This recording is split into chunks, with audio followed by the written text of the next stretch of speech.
Okay. Kia ora. Can you hear me? Yeah? Okay. Kia ora and Morena, and welcome everyone to the 16 Doc Edge Forum. This is a hybrid edition, so I'll look at the camera and say hello and welcome to everyone who is joining us virtually from either outside of Auckland or around the world, as well as to all the people in the room this morning. And I know there are more to join us. Not everyone is here at the start. But we are delighted that you are here with us on this Saturday morning for day 1 of 3 of the forum. And I must say that the last physical forum was 3 years ago, and it is quite unreal to be back in a room together as an industry to what we call learn, create, and connect, which is the tagline for the forum this year. The Doc Edge team is a small team, very passionate and dedicated, putting together the forum, the festival, the school industry programs. Unfortunately, as we all experience with COVID, 3 of our small team are with COVID at the moment, including our general manager, Rachel. So despite everything, they are still helping and working from home, and we're very grateful for that. I'd like to acknowledge the people in the room from the Doc Edge team, which are John on the tech side in the back. Thank you, John, for all your hard work. Belle, who is the industry engagement coordinator. You must have been all in touch with her and doing all the hard work. Ivy is one of our volunteers, and we have volunteers also outside. So thank you so much for everyone who is behind the scene putting this forum together. We also would like to thank, obviously, the Doc Edge industry partners, which they are the New Zealand Film Commission, New Zealand On Air, EMA, Getty Images, Screen Rights, the University of Auckland, the Arts Department, Media Design School, and Department of Post. This is a new partnership with the Media Design School, and we are delighted to be in that space for the next 2 days, today and tomorrow. As well as hosting here the XR exhibition, which you will hear more about throughout the day, and you'll be able to go around and experience, those of you who are here in the room, the physical aspect of this wonderful exhibition with 24 projects from New Zealand and around the world, and AR, VR, and interactive. Also a new partner with us is EMA, which is the Employer and Manufacturer Association. And the last day of the forum, day 3, on Wednesday, the 22nd of June, will be held at the EMA Conference Center in Grafton, which is also very close to the new home of Doc Edge offices. So looking forward to seeing you for the next, those 3 days, today, tomorrow, and Wednesday. And just a reminder that also Wednesday is the Doc Edge Awards and the world premiere of a film called The Other Fellow at the Civic. So while this is happening here, the forum, we do have the festival going on at Silky Otters in Raqi and the Capital Cinema in Balmoral here in Auckland. So after the forum, I do hope you'll manage to catch a film or two. And also a special warm welcome to our international guests. We have a couple of them here in the room from the Netherlands and from the UK. And I know more are going to join us from other countries as well. And this is, again, unreal after 3 years to have international guests attending the festival and the forum. So a very warm welcome to all of you. It's going to be a stimulating, wonderful 3 days here with wonderful sessions. And since we are right on time at 9:14 to start with the first session, and I'll hand it over to Alex, the co-director of Doc Edge, who is going to also MC today. I'll be running around the festival venues, but looking forward to seeing you at the breaks. And please make sure that you meet each other, you talk to each other, and you create something. As storytellers, we have a really important role to tell our stories to our audiences. And this is what documentary is all about. And we are very grateful for the opportunity to have the online and you people here in the room today with us. Thank you. Alex, to you. Thanks, Dan. Just before we start, a couple of housekeeping issues. You know where the fire exits are, so it means you go down the stairs and you head straight out to the back of the building, which unfortunately for a lot of us, we thought was the front of the building would be on that side. So you guys got a bit lost this morning. I apologize for that. But just to let you know that we do need to make sure that our phones are off, please. And the toilet's just behind us as well. There'll be morning, afternoon tea and lunch provided. So it will be delivered shortly, and then we'll start seeing more refreshments and everything around the place. I am very pleased to be able to introduce Catherine Graham. Catherine's been an amazing pillar of support for the factual and documentary industry. You know, for years, her work across all the different broadcasters and her appearances in different festivals around the world, you know, has been, you know, well received. And now she's in the pivotal role of working in the Film Commission and trying to increase Māori and Indigenous participation in our screen industry. And one of the things that I was very keen when we were talking to Catherine and the Film Commission earlier this year was the realization that we needed to find ways and means of increasing Māori Indigenous participation in factual and documentary. And one of the kaupapa behind this Correro we're having is to figure out what mahi needs to be put in. What are the things that we need to do to be able to achieve this? We've got a few people coming through very shortly. We're still waiting for them, but maybe we could start having a conversation anyway, Catherine. Cool. All right. Inga mana, inga reo, inga iwi tēnā koutou katoa, ko tainui te waka, ko waikato te awa, ko tainui te iwi, ko pohara te marae, ko Ngāti Koroki, te hapu, ko Kataraina Kiriama ahau, aka Cat Graham, no te tumu whakataonga ahau. So I am the Māori Development Exec at the New Zealand Film Commission. And thank you very much for getting up so early to come and hear this session. I had hoped that, well, actually, I nearly went to AUT, so it's probably quite good that I read the map first. Oh, is it? Oh, good. So the reason that we decided to have this session was to help Doc Edge, actually, and to help Alex and Dan and their cohort with engaging, with ways to engage Māori. So the idea, because for the last 2 years at the Doc Edge pitch, we've had no Māori entrants. So we're not saying that Māori aren't actually engaging with factual storytelling. In fact, it's the opposite. We have some of the most successful documentaries. Well, the most successful documentary that was in the box office, Morena Korua. Better late than never, girls. Is girl here? Oh yeah, okay. This is Whakaata Māori, by the way. Oh, yeah. Oh, kia ora, Maramina. Do you want to come and sit up? Because I'm just about to say why we're here. That would be good, right? So you know. Kia ora. Just in time, girls. Kia ora. Kia ora. Kia ora. I know I'm good, but I'm not good for 45 minutes. Kia ora. So I was just saying that the reason that we're here is because for the last 2 years, DocEdge has not had any Māori that have engaged in the pitching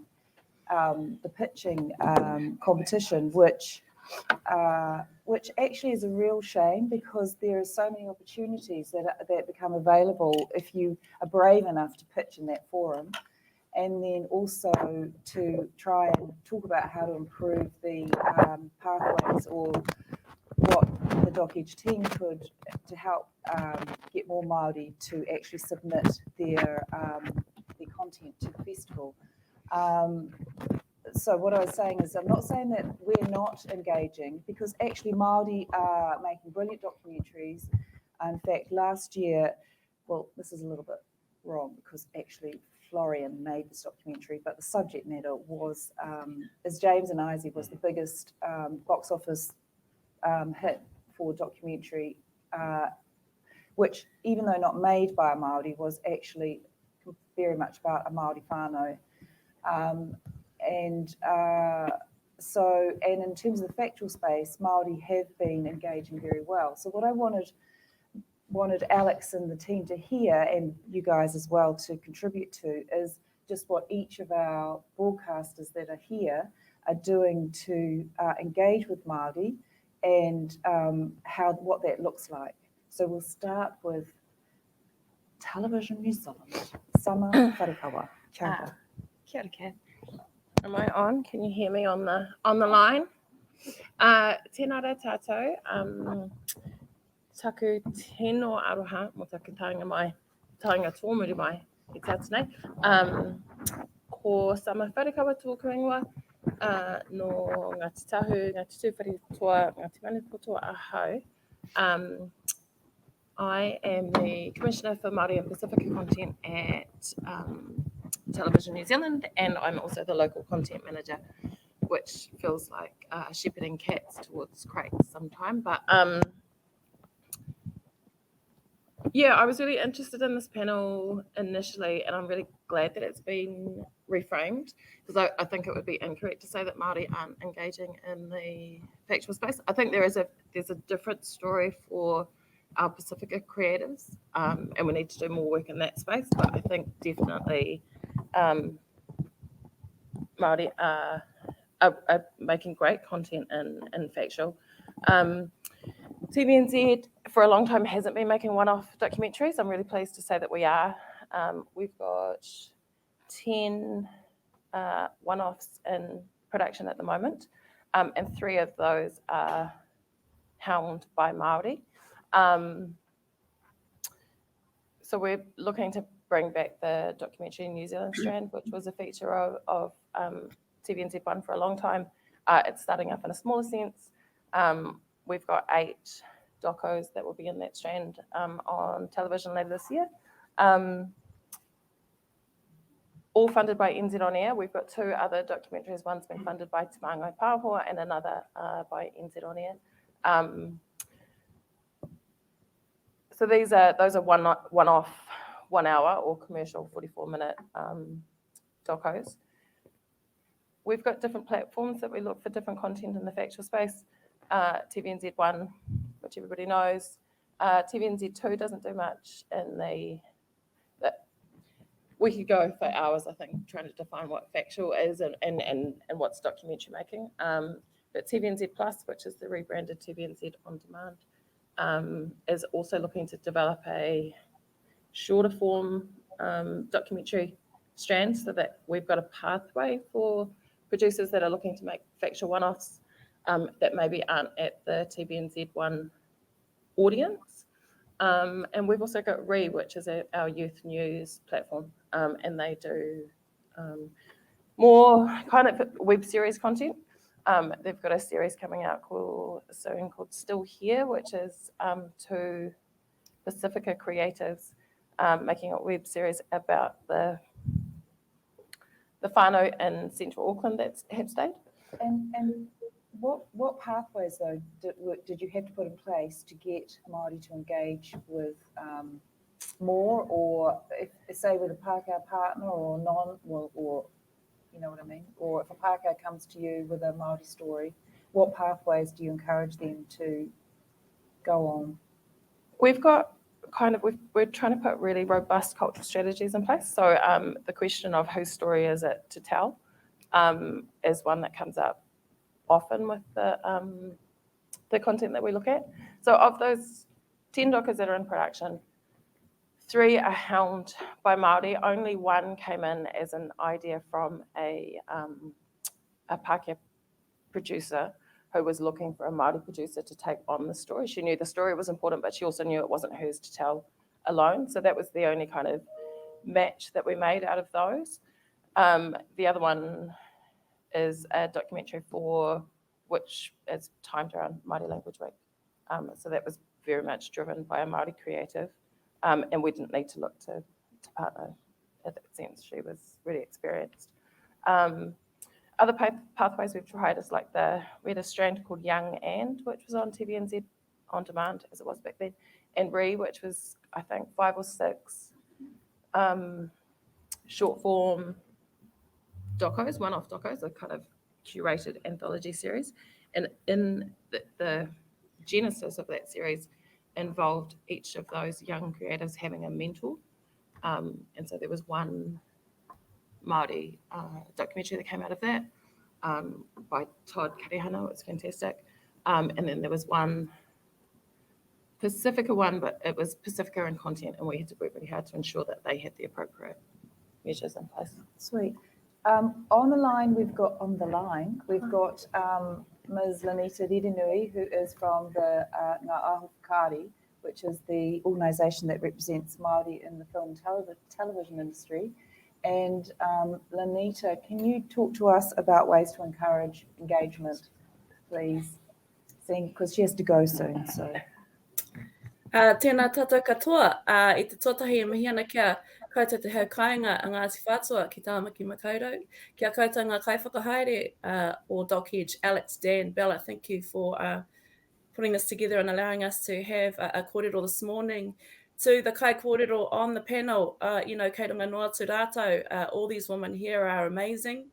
And it is actually amazing to have them in the same room after 3 years of not being in any rooms altogether. So neat. And ka pai you, Alex. That's a heavy table to sit at. So ka nui te mahi ki a koe. I am the executive director of Ngā Aho Whakaari. So in terms of this kōrero, it's a little bit different for me. It's a little bit to the left. It's a little bit more, I would say, unforgivable in my approach in my kōrero this morning, because in the representation for the independent sector and advocacy for Māori in the industry, I guess I can share kōrero that has come from that sector on behalf. And in terms of, Doc Edge, I've been part of Doc Edge over the last couple of years in different capacities. But really, in terms of talking about Māori and Factual, we are factual, that we thrive in factual. And there's an absolute value in the stories that Māori tell, and it's rising. And I say that because we are not. And we are not because as we sit here in a COVID scenario world, we have to be mindful that when we look at the survival of who we are, Māori are one of the most vulnerable groups in Aotearoa, and I dare say Indigenous people around the world are in the same position. So it's quite a privilege to sit here to talk about, being able to tell stories about being Māori. But the key strategy for Ngā Aho Whakaari is he tangata. Who is doing that? Post-COVID, we've lost a lot of people out of the industry purely because they have to take care of themselves. And as we move forward, we have to be very, very particular and selective about where we go and what stories we tell. And there's a lot of history. There isn't really any need for data to even back up what I'm about to say, because all the funders have the data, all the broadcasters have the data, and the industry already has the data of where Māori have been given less and over-delivering without a doubt. We're coming up to Matariki already. We've got Whena. We've got Reo Lion King. Whakaata Māori has got Legacy as a documentary coming up for Matariki. And TVNZ has got the story of Stan Walker of Matariki as well. So as we come to our first national holiday to celebrate in Aotearoa, who's delivering again? Māori. So I think my tono to the industry, to the world, and for our beautiful panel to share and move forward from is really how do we be realistic and be aware of the value of Māori. And I think in terms of coming to Doc Edge, my key question is name 5 Māori who have made docos from Māori-owned companies in the last 3 years. I can tell you, you got one of them sitting in your audience tonight. Hello, Kathleen, who will continue to make it another small project. We've got Toby here too, Lenita. Oh, Toby yes. Mills. Kia ora. Jenna, you see there's 2 in there. But when we talk about numbers for Māori, it's actually the value of each Māori. Because access to stories is not just about accessibility, it's about authenticity, it's ancestry. And because we carry our stories through generations. So if someone comes to tell one of our stories and they pass on, the person that they've told that story about, their children will come for you and ask you to, ask you about the story you told about their ancestor. And so it's a very different way. And I imagine, well, actually, no, I know that for Indigenous people around the world, it's the weight of the intergenerational holding and carrying of that kōrero that is a massive value to hold. And my tunnel back to the industry is to remember that. Remember that when you want to tell a Māori story. Remember that when you engage Māori to collaborate with, because that's important, to collaborate with and remember the weight that they hold. I mihi to every woman on that panel today, because even in the positions that they're in, they hold so much more. It's quite interesting we have Māori wahine as commissioners, because actually it's a hard job. I just came from one of those. But the thing is, it's harder because it's intergenerational and it's all the other things that Māori have to deal with in telling stories that possibly other people don't. They get to tell the story and go. And it's a great story and you probably hold it to your heart, but do you hold it to your children? Do you hold it to your mokopuna, to your grandchildren?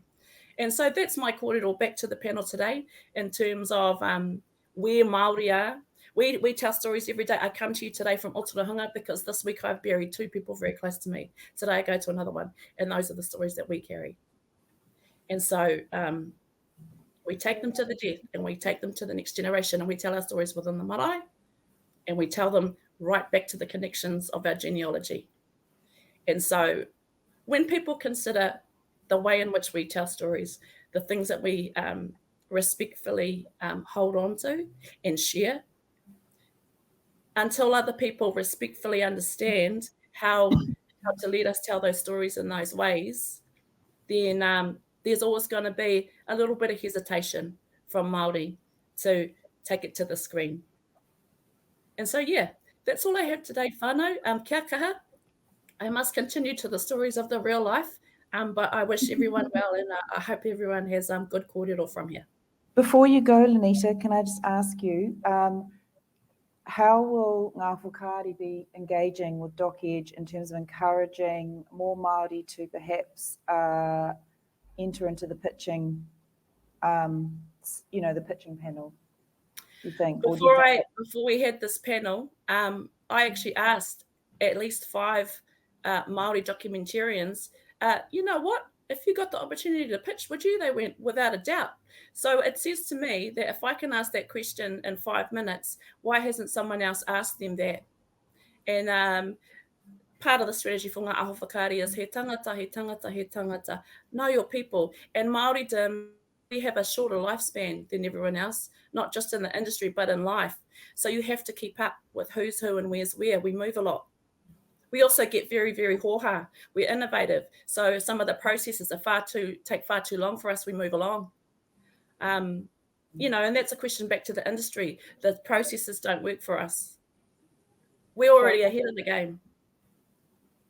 But yeah, it's quite simple. Know who's here. Know who the people are. Ask. Be ready for a no. And then be if you really still want it, work for it. Work hard. Kia ora, Neats. But kia kaha, everybody. Love you all. All with arapa, and have a good session. Kia ora. Kia ora, Nate.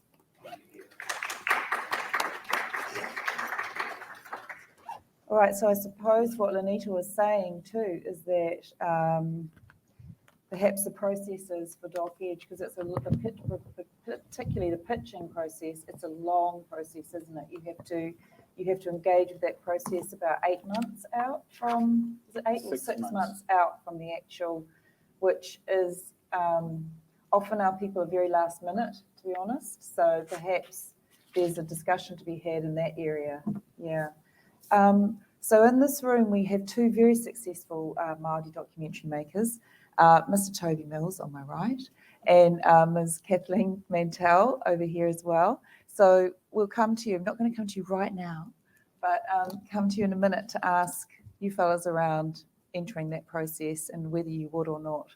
But before we do that, we'll come to Whakaata Māori, so that, because it's been very rude not to introduce our 2 other guests here, and they can introduce their own selves. Kia ora. Tēnā rā tātou katoa. Ko hikurangi te maunga ko waiapu te awa ko Ngāti para te iwi, ko te aitanga mate, me te whānā kahu, me te whānā tūwhaka i riora a ko hapu, ko wai tēnei, ko Katerina Tāratia Nyangi a ko Hata Brown. Tēnā rā tātou.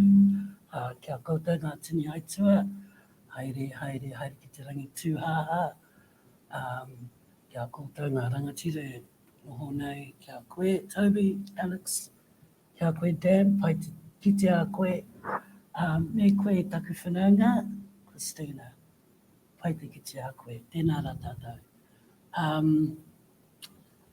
So my name is Kath. I am working at Whakaata Māori, recently rebranded name, as a commissioner for reo content. And I've only just started there, still wrapping my head around policies, but the kaupapa I've been on board with since I first started making documentaries back in 1989.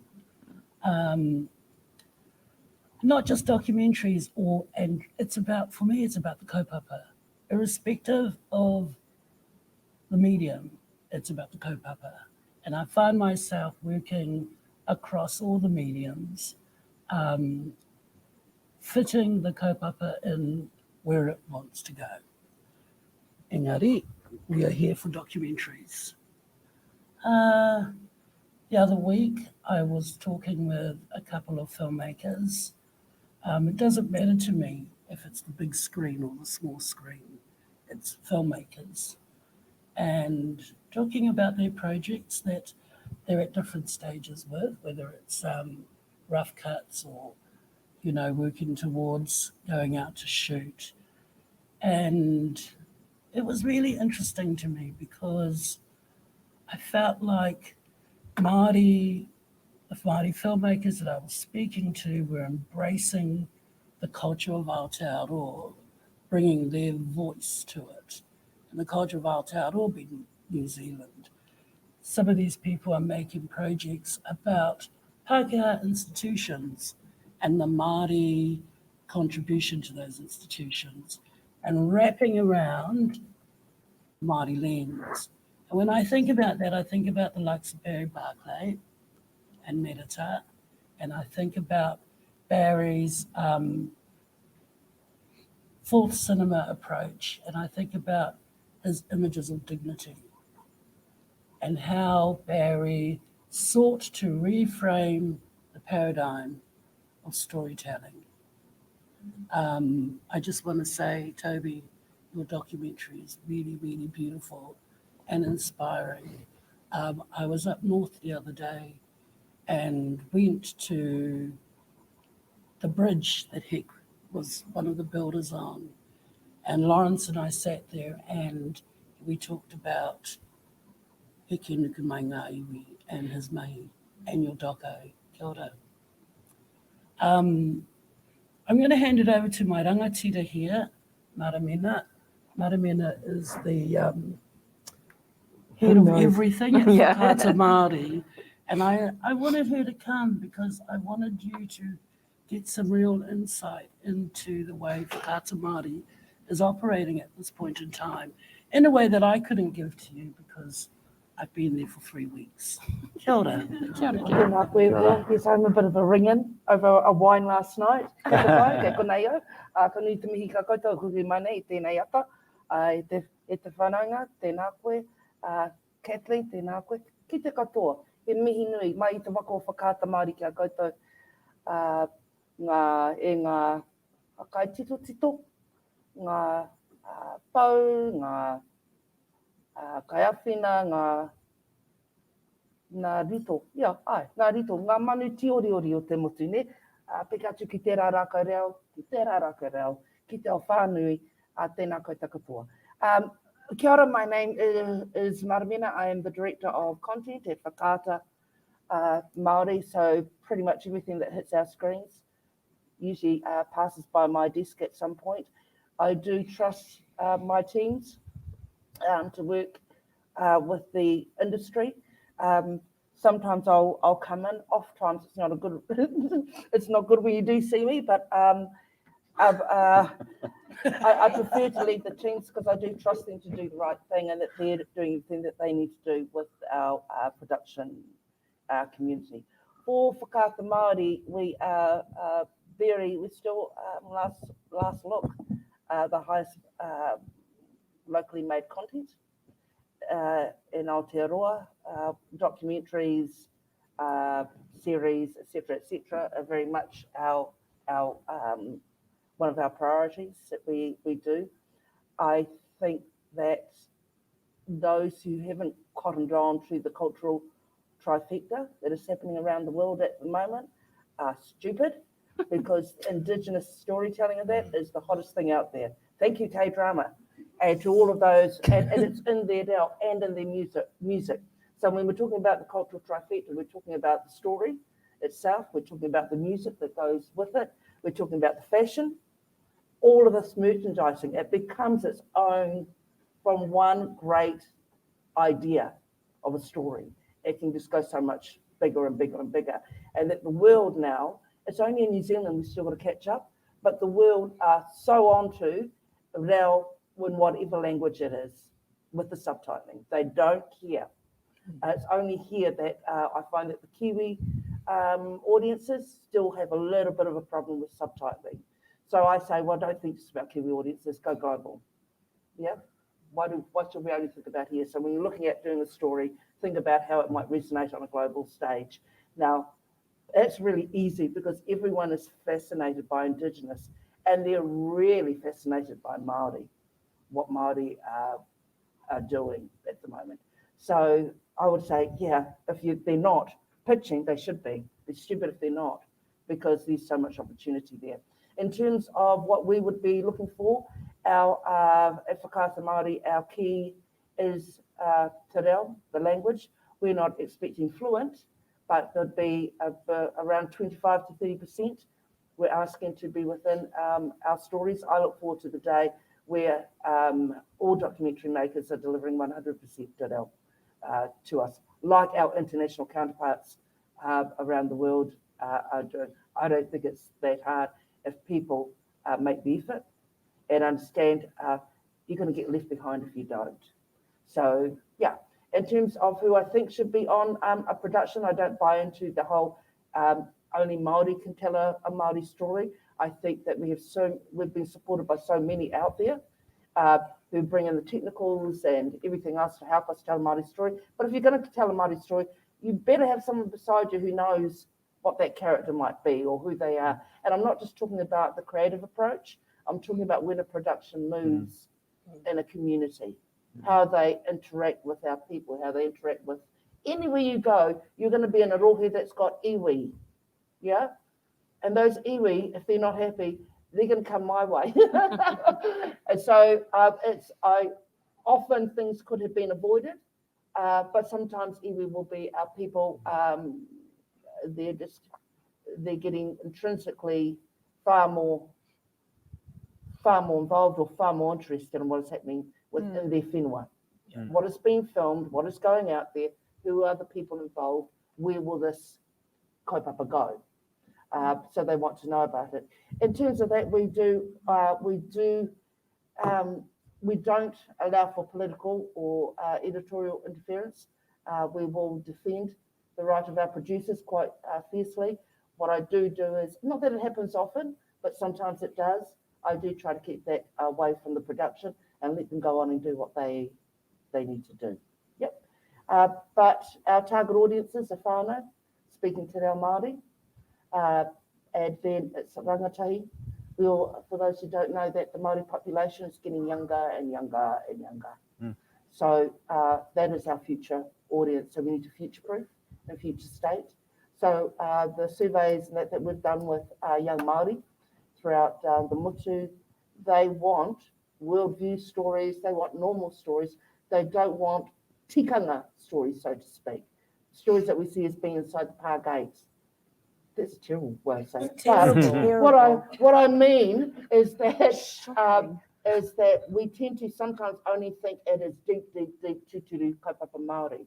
They want stories about themselves in their reo, yeah, because they have a worldview as well, yeah. We do think beyond the gate, and that so I get a bit hoha when I see things. Some of them haven't even been inside the gate. Let's face it, some of those. And there's only 3% of the population speak te reo Māori. Yeah. So we're mindful of that, is that we're not interested in stories to try and bring others on board to learn te reo Māori. That's not our game anymore. We are going to focus on those who are there or who want to. Yeah, just a little passion. But if you're not interested, then cut the pipe, go watch TVNZ or somewhere else. No offense, mate.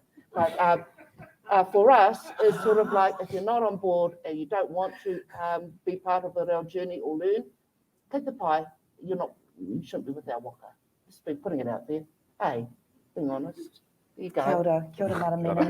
No one at all is offended in this. So it's interesting because back in the day when I started at Whakaata Māori, which was then MTS, the Māori television service, our not struggle but challenge was to actually find Māori and encourage Māori into the longer form of storytelling, because many Māori at that stage had made only short form content for either te karere or marae. And so the challenge then was to broaden that out into a wide range of factual programming that would go in prime time and use the reo. So now it's really heartwarming to know, well, I know, for everyone to know that the challenge now is not so much that there aren't people that are making this wide breadth of content, but just in how these people are, and how our people and non-Māori are engaging with both the communities that they're working within and bringing content to the screen, whether that's Whakaata Māori or Television New Zealand, you know, so that's great. I mean, we know that as Māori, we know that there's a plethora of people making factual content, Māori people making factual content. It's just now we want to bring them into this.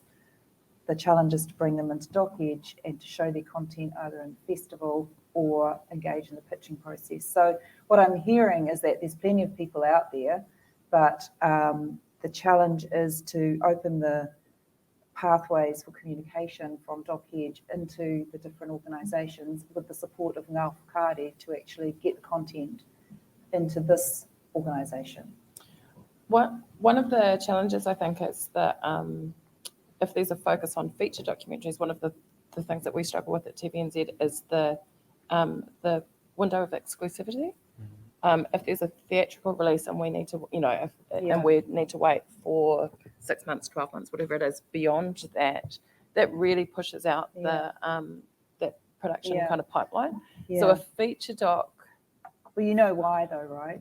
I mean, I do get it, but when we, and because as a local broadcaster, we can trigger the licensing money or license fee and NZ on air and TMP proportion of that money, but that it's just one of the struggles that we're really getting across the programming team and the contracting team, that there needs to be that window. this seems a great moment to segue into what we're doing at Te Tumu Whakaata Taonga. So for 35 years at the Film Commission, Māori were not engaged with. And so 4 years ago, the then new head of the new CEO, Annabelle, she decided, well, and it was, don't get me wrong, there was work being done up to that, but decided to actively engage with Māori by appointing a Pouwhakahaere, which is who sends her apologies, by the way. That's Te O Kahurangi Waka. She's actually in Sydney supporting our team over there because Whina is playing tonight at the Sydney Film Festival. So she would have been here to discuss this take, but you got me.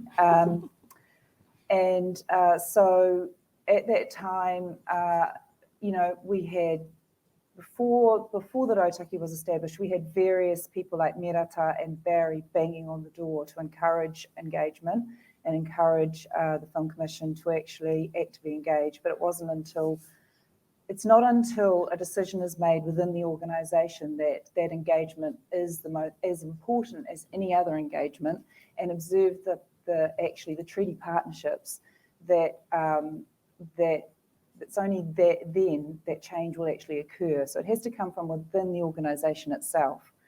And so that change has happened, and at Te Tumu Whakaata Taonga, we have the head who's Karen, and then I am the Māori Development Exec, and we have a supporter who, one support staff who coordinates all of the activity. And actually, I came prepared because I'm Virgo. Belle, can you put up that slide that has all our that's got the Rautaki Māori funding? So that's the next one, I think.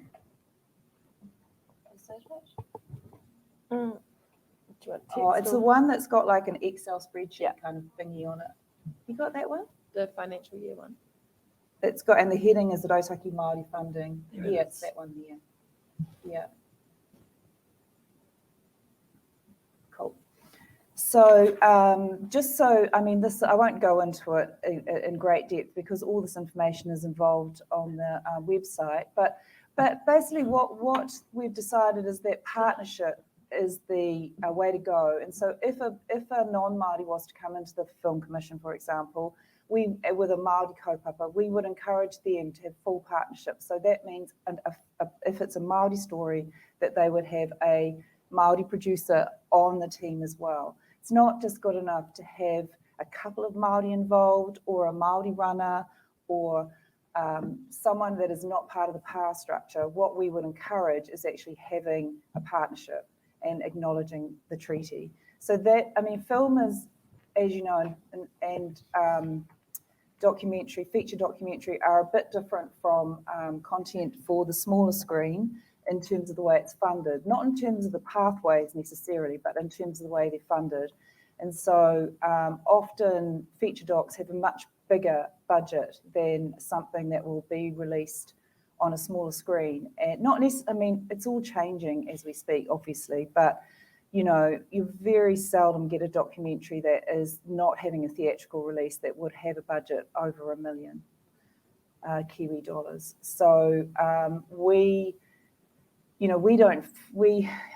fund in conjunction with our other funding bodies, and usually there is a broadcast outcome. So to get to Summer's point, which is about licensing and the window, because of the need to recoup the cost of the documentary and to find ways to for the investors to see some of their money back, there's usually, it can be up to 2 years, Like I remember at Whakaata Māori, we had to wait 2 years before we got Poie and Mete. I think Mete's was slightly shorter.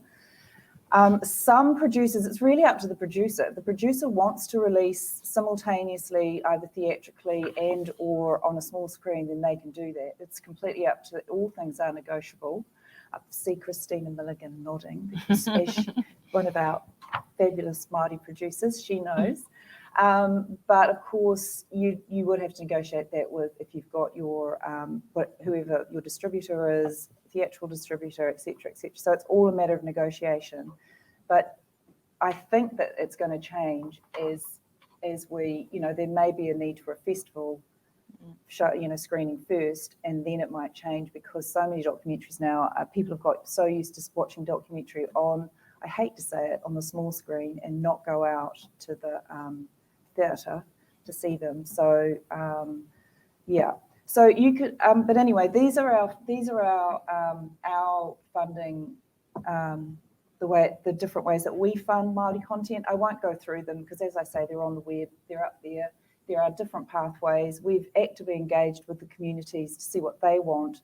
So we offer mentorship, we offer business support, we offer development support in both factual and scripted, and we offer, if you're wanting to write a script in video, we offer support to do that. So there are many ways and so we've actively engaged in trying to bring more Māori. I mean, that's the challenge for us, is that Māori historically have a lot of the time have engaged with television, because you can make a living. And as Toby knows, it's very hard to make a living if you're just making one documentary at a time, isn't it, Toby?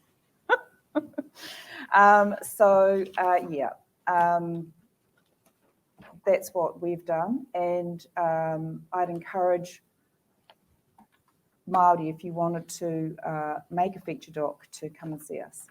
So I just wanted to talk to Alex now, about why, as a Māori, why would you want to come and pitch? What is the opportunity? You can take that down if you want now, Belle. What is the opportunity for Māori at the Doc Edge pitch session? Can you just tell us what the process is, and who attends it, and what potentially you can get out of it? So when we talk about doc pitch, a lot of people will recognize that doc pitch is almost like a dragon's den. They see it as a little bit adversarial, a little bit performance related. It's all about standing up in front of a group of people, pitching your idea, and hoping that someone's going to like it, and will work with you.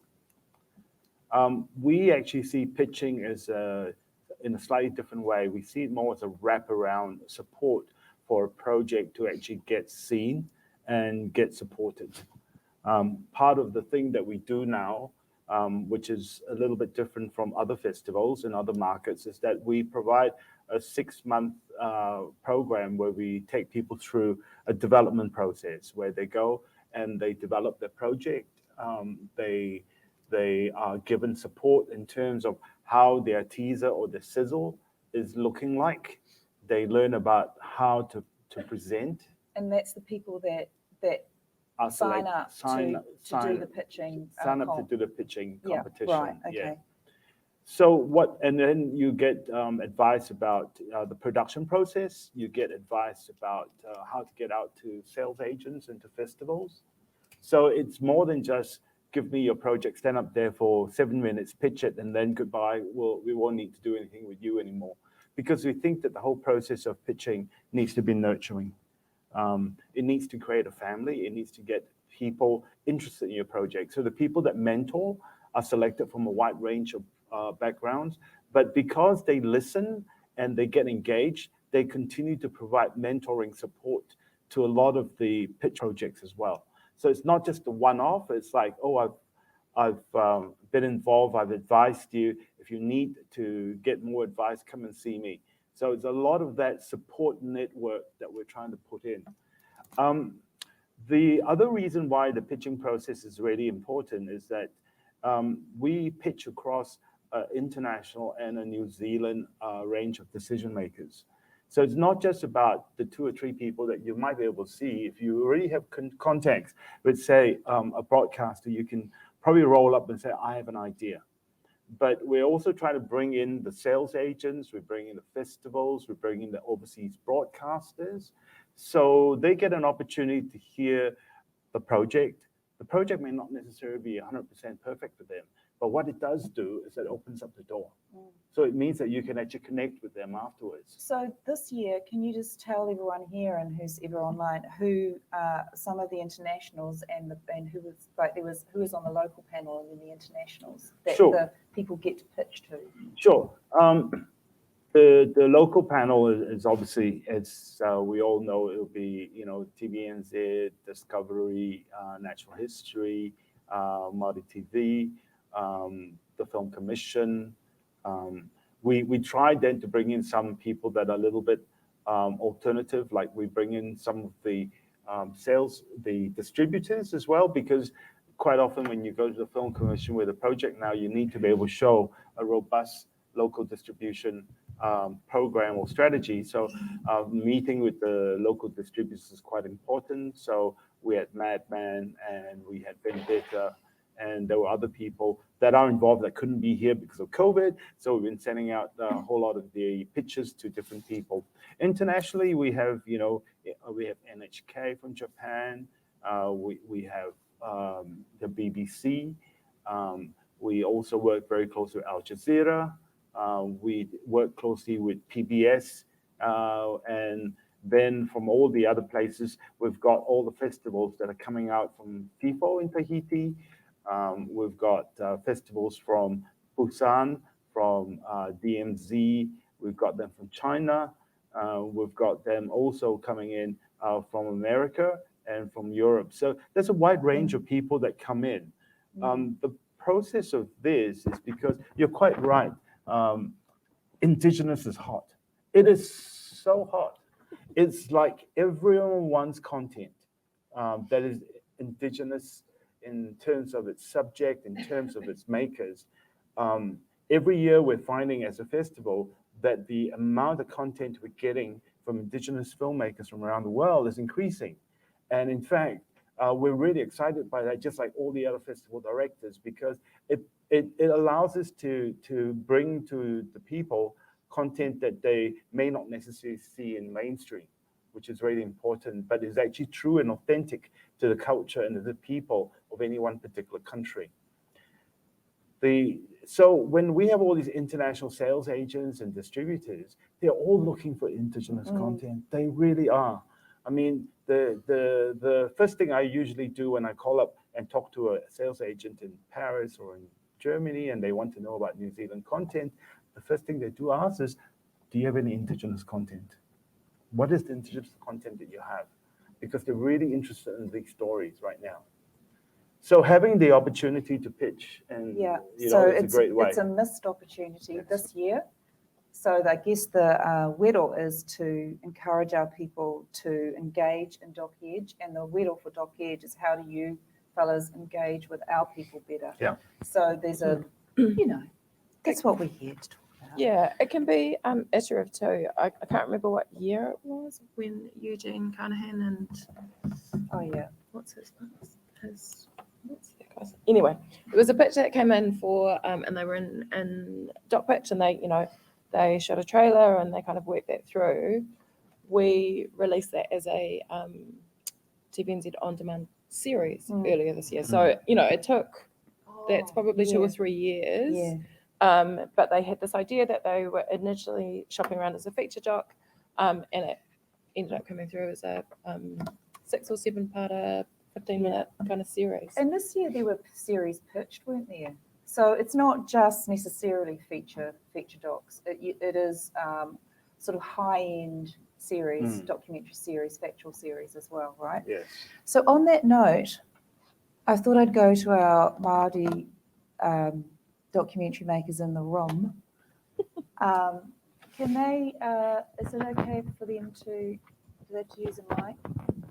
Can you grab a mic? Oh, sweet. Okay. Oh, do you want to come up, Toby?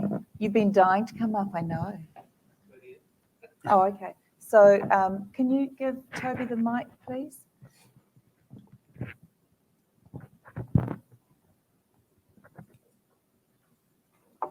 Oh. Check 2 2. Kia Kia ora. Kia ora, Toby.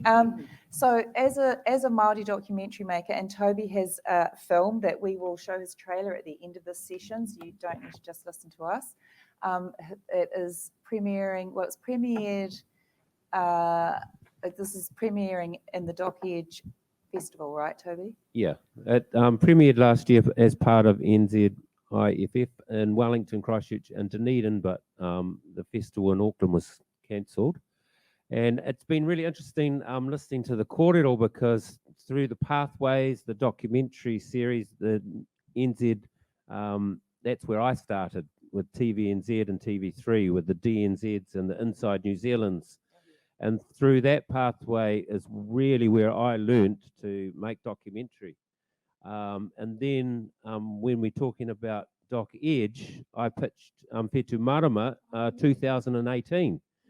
And it was really only because the mother of Australian documentary was on the one of the commissioners that came over. And after that, after we pitched, she looked around the room and said, well, someone's making a story, aren't they? Because it's such a fantastic story.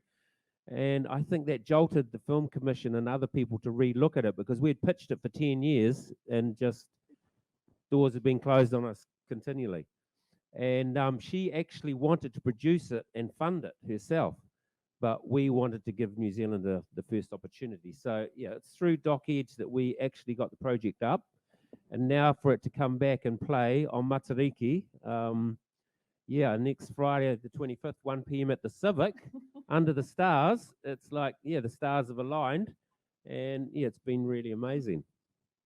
So there's a lot of value in those sessions, and Māori should engage more. Yes. Thank you, Toby. And you pitched. I remember you guys pitched at FIFO too, didn't you? Yeah, we pitched a FIFA, but nothing came out of that. Oh, so okay. yeah. Yeah, but it's good to practice, eh? Yeah. Well, it was a good weekend. And it's in Tahiti. What's wrong with that? It was a great weekend away.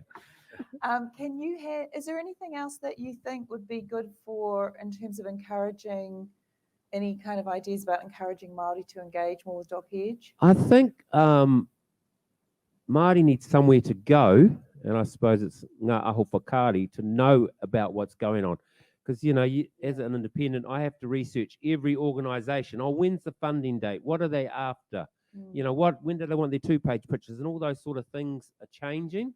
There needs to be this sort of base where, festivals, television, there's somewhere where Māori producers, directors, storytellers can go, and they can go, okay, this is coming up. Yeah, because otherwise there's so much stuff out there, you don't realise, and before you know it's like, oh, that's just past. Yeah, like your doco series, I didn't really even know. I heard it was going to happen, but I didn't even hear the pictures were happening or anything about it. So, yeah, unless you're really onto it all the time, and sometimes I'm just making one documentary to the next documentary. So you're so busy in the process of making this thing that everything else is happening, so you miss heaps of opportunities. Yeah. So it needs to be somewhere, where we could go and go, okay, this thing's coming up. And I suppose that's ngā aho whakaari, really.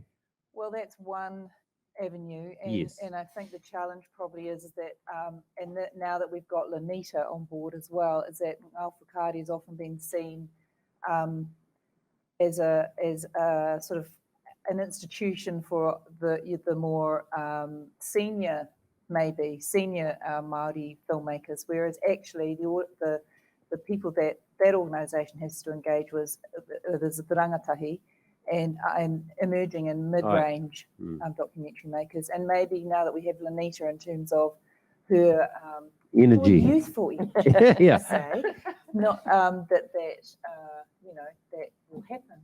Hold on. But yeah, that and I would be hope the one that- thing I would think that's really needed, is a place Yeah. to go to see what's coming up, what's happening, when your deadlines are.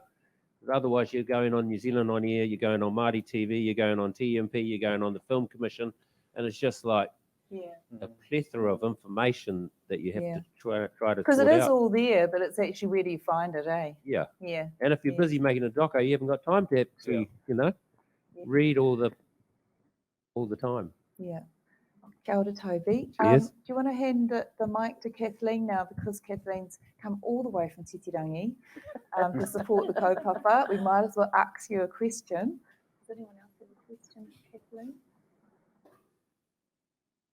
I guess I'm just, interested interested in what challenges the producers are finding, on that the flip side. And the Well, for factual- me, I am I'm just like quite a small, like it's just sort of me. So I mean, I've got my team, but I think it is, and also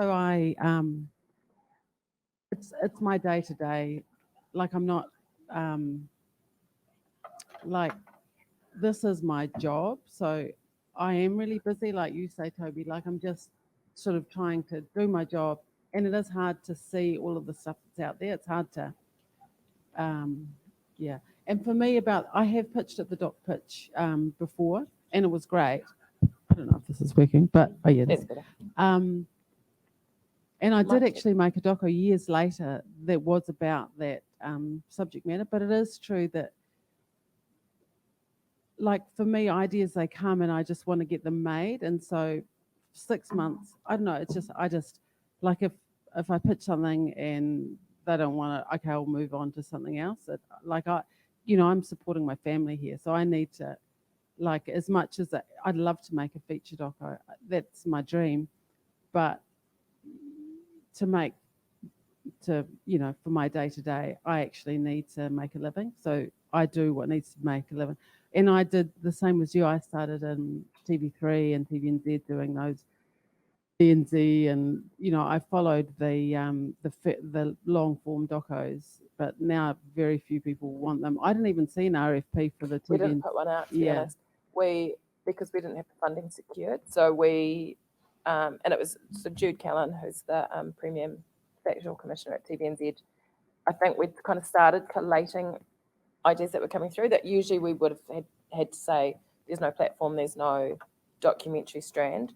And we'd had conversations with NZ On Air, but we didn't secure them. We had 6. I think actually we had 7 that applied in one round, and 6 of those got funded, and then we subsequently applied for a couple of others. So we're a little bit testing the waters to see how it goes, because it has been so long since we had one-offs on TVNZ. So yeah, we'll see how this one goes, and hopefully they'll do well, and we'll be able to kind of cement it as an ongoing strand. But yeah, so 8, rather, I think they used to be 40 a year, you know what I mean? The DNZ was a really big. Oh yeah, it used to be, but you used to only get, because I directed one, you used to only get 4 weeks. You used to get 100K, you used to get 4 weeks to make it, and you had to deliver it within a certain amount of time. That was for Inside New Zealand, but I think it was the same for TVNZ. But that was like, just thinking, my son is now 22, and he was 3 months old. So that was that long ago. So these are circa budgets are kind of around the 250, I think, 250K. Commercial hours, 44 minutes. Again, so they would have been mostly funded NZ On Air round 1 last year, so decisions last July. And they're in the kind of late stages of delivery. So just to be clear, TVNZ's got a documentary strand, but no RFP for them. We didn't initially because we hadn't. Did you shoulder tap people?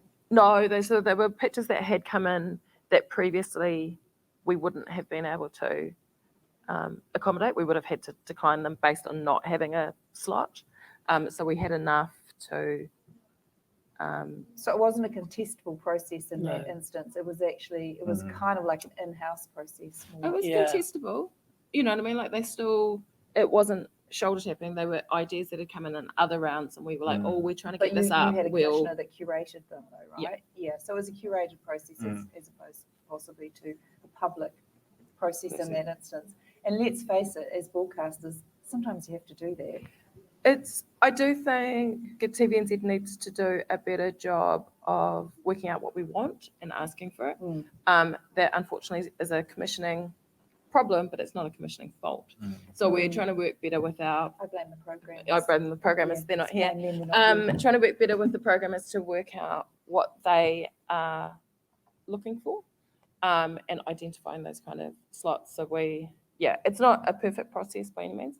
The other thing, obviously, there's a a PME on the horizon. There's a public media entity. So what that might look like in terms And we're not going of to talk about that now, though. Okay. No. Yeah. I have a question, and this is actually to the panel and also to other people that might participate in the pitch or anything like that.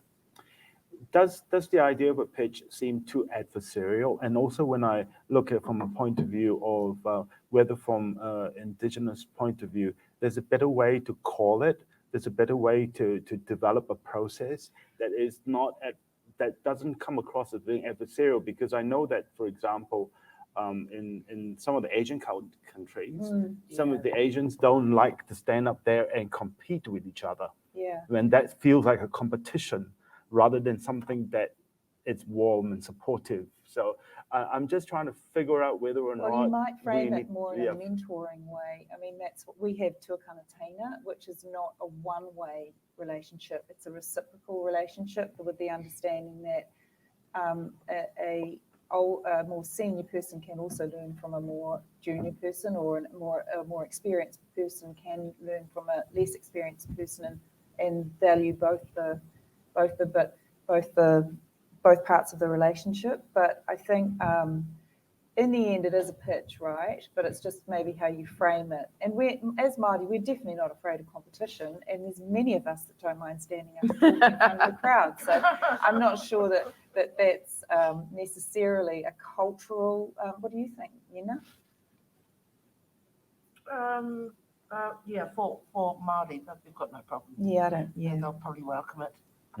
It's more the engagement of how you engage or get to. I mean, as Toby said, if it's not identifiable, and also because of necessity, you've got a 6-month window to get to the actual event, then you can't come at the last minute to engage in that process, because it's not actually about pitch necessarily, it's about the process. You will need to include Māori in the mentoring process towards pitching.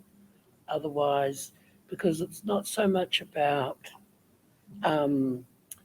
pitching, it's more about trust in the process. And sometimes that's about having a Māori face within the organisation for the Māori to actually engage with. And that might seem really simple, but until you have that person maybe just doing that, engaging as their role is to engage Māori, maybe that's a challenge to hedge, is having that person.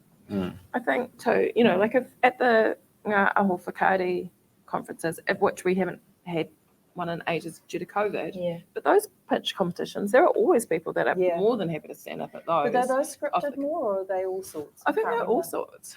And because I guess that the entry point's pretty easy. You register on the day and you stand up and you pitch your idea and you win 5K, 10K, whatever it is that the funders have on hand. Whereas potentially maybe there's a better selling job that needs to, like if you're a Māori producer and you look at that panel and you think, I could do all of this work, or I could ring Kath. You know what I mean? Like if you think Whakaata Māori is the only, especially when it's TVNZ, it's not necessarily that it's the Māori commissioner that's going to be at that panel, so they might seem inaccessible, except for the ones that you already know. So I'll just do that. Actually, as a maybe an emerging director, you try and engage or target more emerging, because senior producers, directors they may know the value of it and will come anyway, perhaps, I don't know. But I'm just really, whatever this, I think it's not just a single pronged approach. There's a few things that could be done, and we're here to help. Kia ora. I'm just aware of the time, and I really want to show Toby's trailer, which is not very long, but it will give you an idea of what his amazing documentary is about. But we have a few minutes before we can do that. Is there any final kōrero from our amazing panelists who got up very early, especially after drinking last night? Kia ora. Not that I was, no. So is there any further thoughts that you'd like to, if anyone's got any questions, please question us, but not me, but them. Kia ora. I'm interested if there are any questions from the floor. Can I come talk to you after? Sure, yeah. Come on. Do you need to wait for the mic. mic? Oh, it's Christina here. Oh, this person. Kia ora koutou wahine mā. My question is a little bit to do with the title of this, and particularly this phrase, factual world. And yes, so I'm a little bit confused where we draw the line on what's factual and what isn't. And I guess in terms of... Well, factual for me anyway, and you fellas go for it, is factual is when it's not scripted, in terms of someone hasn't made the story or created the story and written it down. I know there's hybrid now in terms of documentary, but in a pure sense, I think that factual is either is based on fact, and the people are telling their own stories, whether that is in short form or long form, but it's not drama. It's not, not employing an actor to tell the stories. You might have actors that you might use flashback or whatever to, further enhance the narrative, but actually that's what my understanding is, but I'm happy to be wrong. Yeah. True, based on true facts. Yeah. That actually happened. Yeah. Christina, did you have a partai? Not a partai. I just want to make the brief point that one of the wonderful things about Doc Edge, which we haven't really discussed, is the potential for marriages that happen at Doc Edge. It's true. Because my marriage with Kim Webby to make the Price of Peace happened at Doc Edge, and I'm eternally grateful for it. And there are many other stories like that. So I think that when we're talking to particularly emerging filmmakers, it's really important, and it's not just in the Māori world, to get across to them how valuable. It's not about winning; it's about the connections you make. Yeah, total cool. Kia ora. Yeah, and maybe it's the marketing too. Then that's positives. It's like for Doc Edge too, Alex. Yes. Yeah. Tony, kia ora. Kia ora. Great to see you all here. Thank you. Just two questions. You were talking about trying to make the pitch process more nurturing rather than competitive, but inherent in it at the moment is the fact that there are prizes that kind of makes it competitive from the beginning. So any thoughts on that? But also the other question I had, oh yes, just to clarify something you were saying before, Alex, about the pitch competition generally. It sounded as though you just need to roll up and say, hey, I want to pitch, and you're given a mentor and go through the 6 months and so on. But there is a selection process at the beginning, isn't there? Can you just explain that a bit as well for people who don't know? Thanks. Absolutely. In respect of the prizes have all, in most recent years, because of connections we were making with all the festivals overseas, is the opportunity for pitchers to be picked by international markets to pitch at their sessions. So because they get the chance to see the filmmakers, the projects, then they feel the projects are potential projects that could actually do well, that's when they start making the prizes available to pitch. So there's AIDC, there's Dhaka Doc Lab, there's DMZ, there's 2 more festivals and markets in Europe and Busan, and there are all these different places in FIFO. So this is where we think the biggest or the most interesting aspect of Doc Edge is now, is actually the pathway to an international market where the project and the filmmaker can be seen. The other side, when you talked about sorry, it's been a very long day, long week. What was the second question? You're just talking about not being not a competition, but it is a competition in a way. in a way, it's a competition. But there was a second question, wasn't? Oh, Oh, the selection process. That's right. Thank you. We get anywhere up to 40 to 50 proposals a year. And out of that, we have to put it through to an independent panel to go through to see which ones can be whittled down. So the first whittled down is the ones that we consider to have potential. They're at a stage where they can actually be taken forward, because sometimes someone comes with an idea and it's just an idea. They haven't got anything else. They've no treatment. They've not thought about who they could collaborate with, what the audiences are. So we need to look at something that is a little bit more mature in terms of the way it looks. Then the second thing for us is then working out who are the people coming and who are the people that are going to be able to benefit most from hearing this project as well. It doesn't mean that the people that get not chosen, or those are not selected, are then neglected, because they are still given the opportunity to get involved with the rest of Doc Edge, whether it's a forum or anything else. There's an opportunity for them to approach us for advice. And quite often our phones are just chock-a-block with people calling up and say, I'd like to get this project up. How do I do this? And we're constantly talking to people throughout the whole time. But out of the people that are shortlisted, then we come to the finalists. And there is a group of finalists, because if you get 24 projects, which you had this year, and 20 get pitched, that's 15 minutes a pitch. That's the amount of time we need to allocate. Getting the commissioners and people together for a long period of time is very, very hard. And then getting the mentors to come in to also mentor each of them is very hard. So we can't really go more than 20, and 24 is really at the top end of it. So we do have to cut it down. Yeah. Thank you, Alex. We've just got one more partai, and then we're going to, I will do a roundup, and then we'll play the trailer, and then.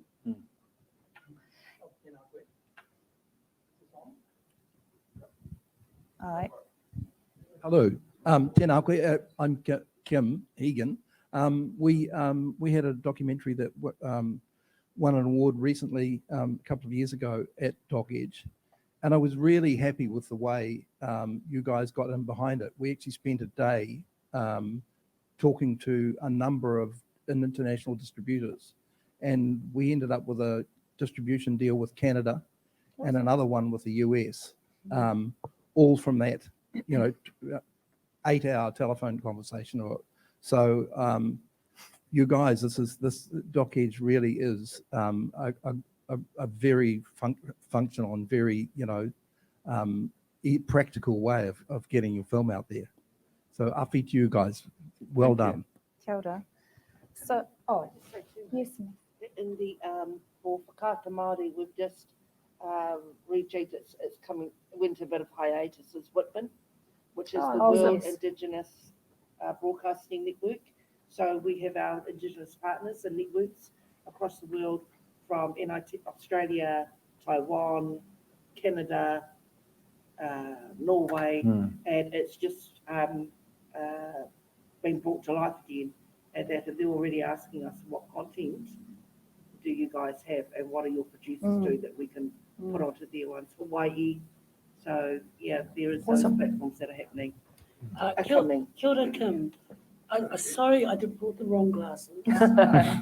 I saw your doco as well, and really, really loved it. It was a beautiful, beautiful revisiting of an earlier journey for you. Yeah. So congratulations. So just to wrap up, Indigenous is hot. Kia ora.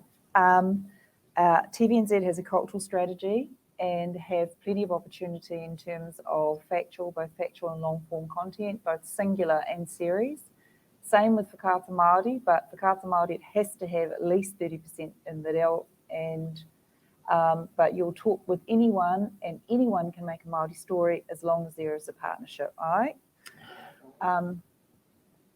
Okay. And as far as the Film Commission is concerned, just come along and call me, kia ora. And for Doc Edge, it is the challenge is to market the pitching in better for Māori, I suppose. Maybe have someone in your organisation that outward faces for Māori, and also use the existing communication that newsletters that these fellas have and we have and Ngāho Whakaari has to actually get the message out there. I think that would be good sum up. Yeah, aye? Anyone? Yes? Oh, good, cool.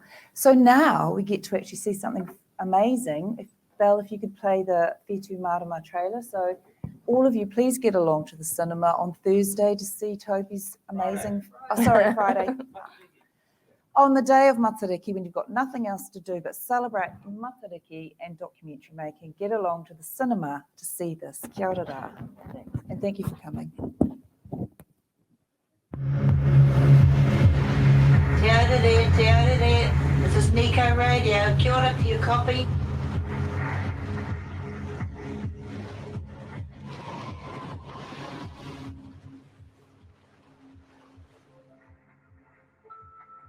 If you can read the stars, then you can read the pathway for the people.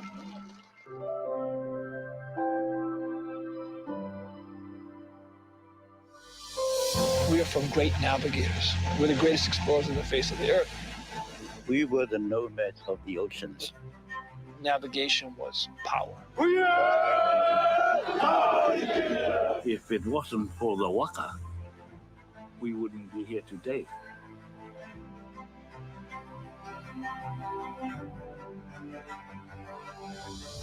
If anybody had to carry the most challenges, it would be Hector.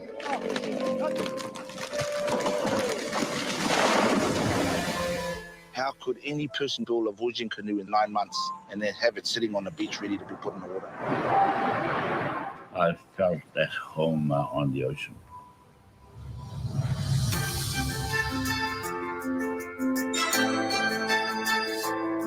My dream is to teach the younger ones about celestial navigation and keep working building our life. His work will never get lost.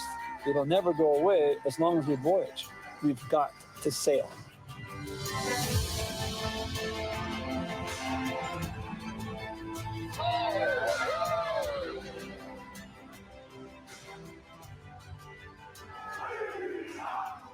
He spent his life following through on the commitments he took upon himself to revive the navigational skills of our people.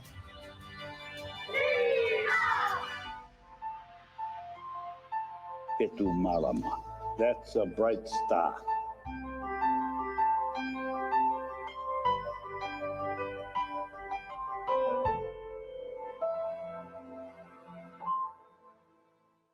Thank you, Toby and Eileen, for it's going to be massive. And please go along to the Civic on Matariki to watch this film. Friday, Matariki Day, is actually our New Zealand Day. So all our New Zealand films are actually showing on the one day. So there's an opportunity for you to come and support our New Zealand filmmakers. Thank you so much, Catherine. You're incredible. Thank you so much to the panel. You guys are awesome for coming so early in the morning, especially after a really good night out. So it's really good to see you. I just wanted to add, I mean, the conversation is that we had this morning was really born out of our desire to see what we can do to actually support more Māori and Indigenous practitioners. And we wanted to go out on the big stage. We want to see a film, a New Zealand film, win the Oscar. We want to see the pathways that are drawn to allow New Zealand practitioners, particularly people telling Indigenous stories and coming from our Indigenous community, to be able to reach out and make valuable partnerships with all the other producers and all the other people from different communities around the world. So we're just learning. We don't know all the answers, and part of this quest is actually to be able to have the conversation. And we know the conversation is not a conversation to be had to, it's a conversation to be had with. It's a conversation that we need to work together to find out the right answers. Just as when we're working with any other community, what we want to do is to talk to you, So if anyone's got any concerns or any ideas in this area, we just love to hear from you, because it's born out of the right place. We believe storytelling can change your world, and we want to tell stories that do. So thank you for that. The next session is going to be at 11 o'clock, and the reason for that is because our panelists are all chiming in from around the world. And the two panelists in New Zealand, one is Rob Vickery. He was surprised on Friday by his family saying, by the way, we're taking you to Queenstown for a family weekend. He didn't know anything about it. So he was put onto a plane, and he's in Queenstown right now, but he'll be zooming in at us. And unfortunately, the other New Zealand panelist, Faisal, came down with his second bout of COVID. And this time it's really hit him really badly, and he can't even talk properly. So, you know, when everyone says that once you are vaccinated or once you have it once, you're never going to get it again, it's not true. You know, I think everyone has really different reactions to COVID. So my best wishes to him. So let's have a wee break and come back at 11 o'clock. And once again, thank you all so very much for everything.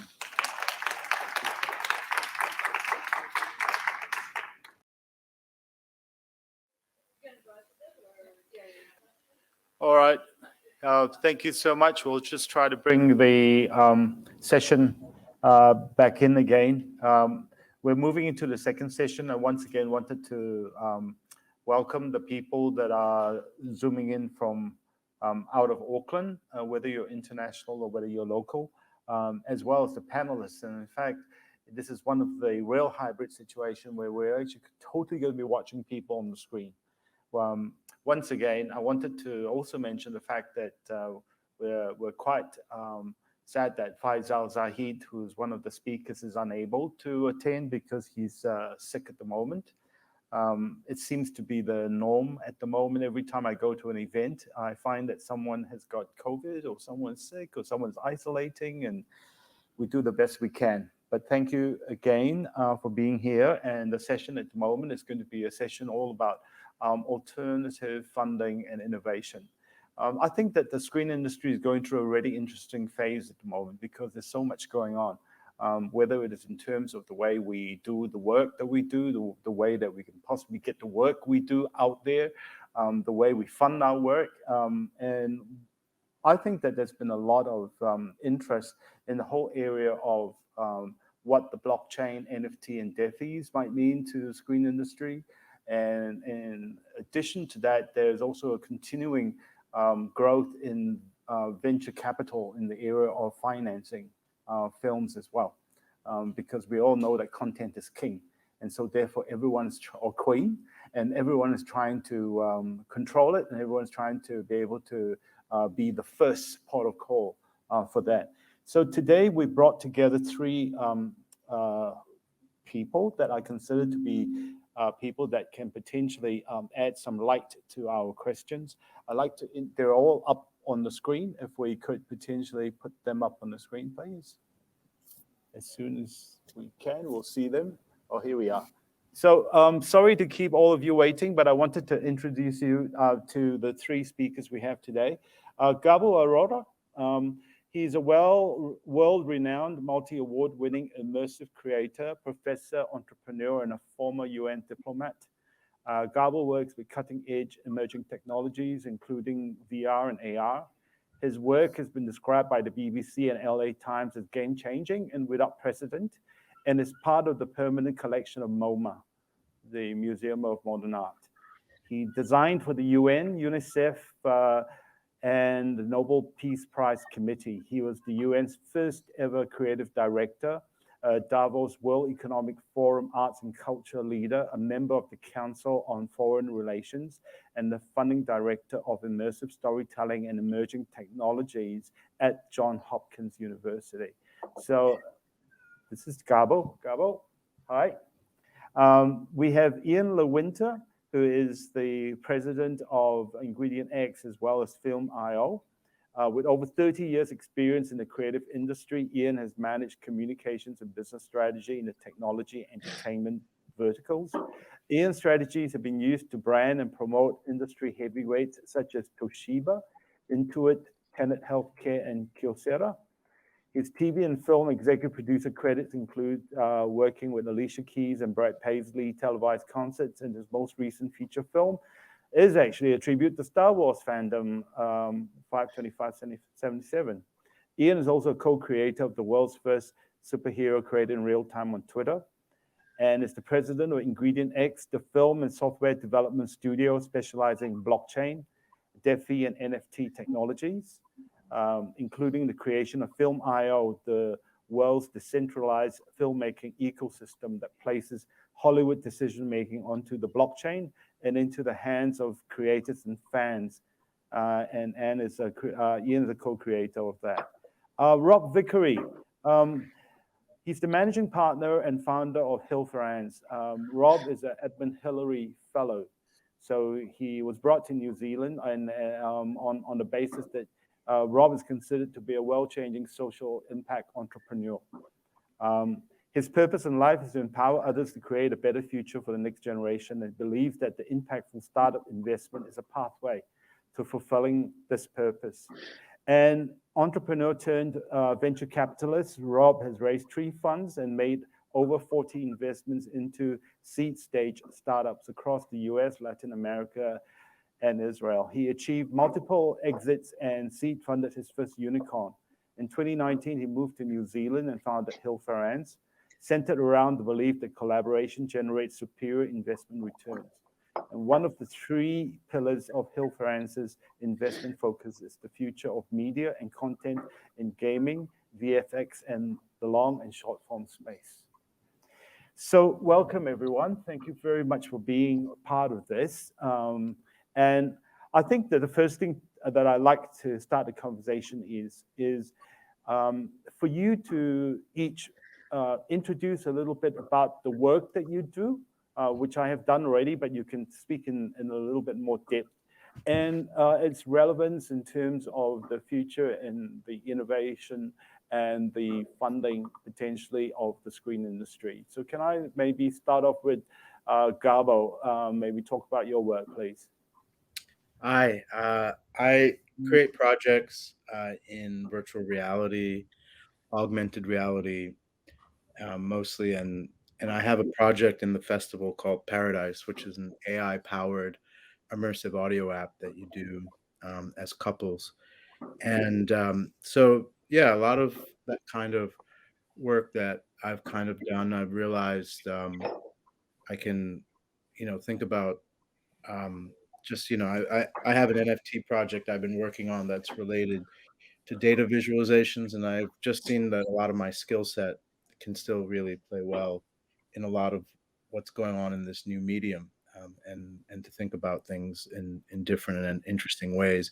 A lot of my work has raised money for NGOs and for UNICEF, where they've used it to actually it was in New Zealand, where UNICEF ran a pilot to double donations by giving people a VR experience before asking them for money. And so I've just been thinking how this could be done more on blockchain, and how we have some experiments we're running around that. Thank you, Gabo. Moving on to Ian, would you like to also comment, please? Sure. Hello, everyone. My name's Ian Lewinter, and I'm coming in from San Diego, California. And we built Filmio to offer an alternative form of entertainment governance. I think that if you're going to disintermediate what is a closed and exclusive global entertainment marketplace, you have to start with governance. And, as much as 80% of the global entertainment marketplace is controlled by 6 large US companies. Within those companies, there might be, if I'm being generous, 50 people who can legitimately greenlight a television or motion picture. And, so the majority of the world's entertainment is being controlled by a pretty small group of people whose goal is not to make the world's best content, but to make the world's best content that makes a lot of money for a pretty small group of people. And we think there's something wrong with that. One of the things it does is it excludes from being able to participate a world of incredible voices with incredible projects. So our goal is to create an inclusive, diverse, equitable, and fair global entertainment marketplace with very low barriers to entry, where a creator of an NFT campaign, of a full-length motion picture or a television series can build audience, raise funds, and be connected to distribution solutions through artificial intelligence, machine learning, blockchain, and it's all built into what is the world's first filmmaking DAO. Thank you. And moving on to Rob. I mean, Rob, you have started to work in the area of supporting gaming, and you have an interest in long and short form content as well. Talk us a little through about the things that are motivating you to get involved in this area and what the future is. Yeah, so nice to meet you all, and welcome from a 3 degrees Celsius Queenstown on the balcony. So that's why there's a bit of steam coming out from my voice at the moment. Yeah, I suppose really from our end, I'm not nowhere near as impressive and as sexy as these two gentlemen on the call. I'm a common or garden venture capitalist. I invest in projects that ultimately generate a return, and that's normally a fiscal return as well as I think a societal return as well. I'm not an impact investor. I just kind of invest with impact. And in terms of the types of projects we're focused on at the moment, so gaming is definitely a pretty significant focus of ours. We funded 2 studios here in New Zealand, one called Space Rock and the other one called Hashbane. Both of them are doing something quite different, and they're leading the gaming industry, both in the way that they're making games, but also in terms of the types of content they're building, and that manifests in 2 ways. One is we're completely anti-crunch, and so we're not believers in studios that work 80 hours a week and get games out in 18 months, and then people just the mental health just diminishes. So we're focused upon that. With our studio Hashbane and Instinction, we're focused on creating scientifically accurate characters and creatures within that game. So we launched our first, it's a dinosaur game, so we launched our first paleontological fund that goes alongside the game, that goes out and funds paleontologists in the field to make sure that our dinosaurs are actually as accurate as possible, so that when children play it, if it's a feathered Deinonychus, it's a feathered Deinonychus, and we're cool with that. And so that's kind of where we are. Yeah, I mean, in terms of long form and short form content, I'm curious about that. We're about to announce another investment more in the VFX space. It's quite hard for VC to invest into film titles just because of the nature of how venture capital works. But we're curious about platforms, not really individual titles. Even though I have been in film finance before, but I lost all my hair during that process, and I'm not going to lose any more. So yeah. Thank you. Maybe for those of us here who may be a little bit lost when we start mentioning words like blockchain, DAO, DeFis, NFTs, would either or any of you gentlemen that are actively involved in the area, would you like to very quickly give a quick uptake on what those terms mean? Sure. Ian, Gabo? Ian. So a DAO is a decentralized autonomous organization, and the simplest way I can describe it is for hundreds of years, corporate governance has been a C-suite and a board of directors. And the primary job of the regulatory agency here in the USA, it's the Security and Exchange Commission's job, is to protect investors from the C-suite and the board of directors. And in a DAO, there is no C-suite and there is no board of directors. In fact, Filmio is owned by an ownerless, not-for-profit foundation, and all of the decision-making is made by what you might call shareholders, although because we're on the blockchain, we call them token holders. And we have a token on the platform called the FAN token, which is a governance token. And we look at every movie and television show as a DAO proposal. And every time someone stakes their tokens to a project as a DAO vote. And the idea is that fans who are primarily not really considered in the process of making movie and television, they're an afterthought. They get to go to a theater and they get to pick from what's being served up to them, but they have no influence in what gets made.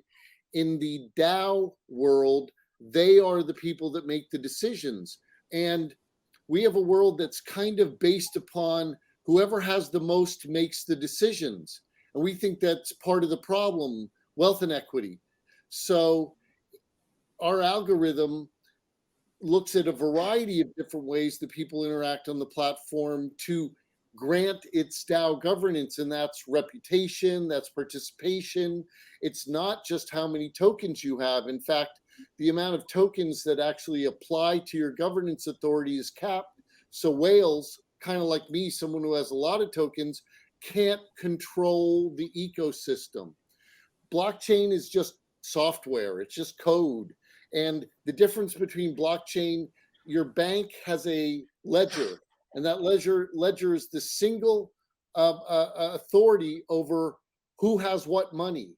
In the blockchain, there are millions of blocks, and every block has a complete copy of the ledger, so that the information is distributed and decentralized, and no one can control outcomes. In a bank, the operation of the bank is subject to the board of directors and the C-suite. And even though there are regulatory entities that attempt to keep them honest, we all know from one banking crash after another banking crash, that's not always what happens. So in the blockchain world, there are two things that are important. Everything is transparent and everything is immutable. And to change the ledger, there has to be what's called consensus. And consensus is done by miners. And I know I'm getting into some, kind of difficult and challenging information, but it's a different way to manage the process. It's flatter and it's fairer. I don't know if I helped at all. But it's democratizing the process. It's democratizing. It's decentralizing, which means it's everywhere. It's not just one authority, and it's democratizing because you have to have consensus to change the ledger. It's not just one person or one entity's decision making. And when we talk about NFTs, Gabo, we're talking about non-fungible tokens. I mean, how does that work within the screen or digital industry? Well, I think people in their very crude elementary ways, they're just have been JPEGs or just pictures of things. But I think there's a lot to be done. Like you have a platform, you have other platforms besides OpenSea that like Art Blocks that has generative type of NFTs that can be driven by different data sources and create something that's far more sophisticated. I think, bigger things that are really exciting are things related to smart contracts and how you kind of embed certain meaning within those decisions that you have to take. I mean, just as some examples, I think, Damien Hirst, I think he did something where you buy one of his NFT paintings, and after a year, it completely burns away, and you can regenerate it if you take it off the chain. So do you want the aesthetic value of it, or do you value it because it's on the blockchain? I mean, there's a lot of things that I think are very interesting to play around with. I always recommend an artist called Pak, P-A-K, who really, I think, creates a journey where the medium is more the crowd, of how one is able to kind of create these sort of tokens and create different things and utility with them that happens. So I think it's a whole new medium, and I think if we think about it that way, it can not only help financing but create a whole new kind of relationship with your audience, and in ways that's much more than how it's being presented, because the technology is pointing a way that there's a lot of innovation possible of what can be done. Thank you. Alex, Rob, are you if in? Sorry, yep, Ian. Just 1 second. I was going to say, but an NFT is a token that has a visual component and has rights imbued to it. That's what an NFT is. What you know.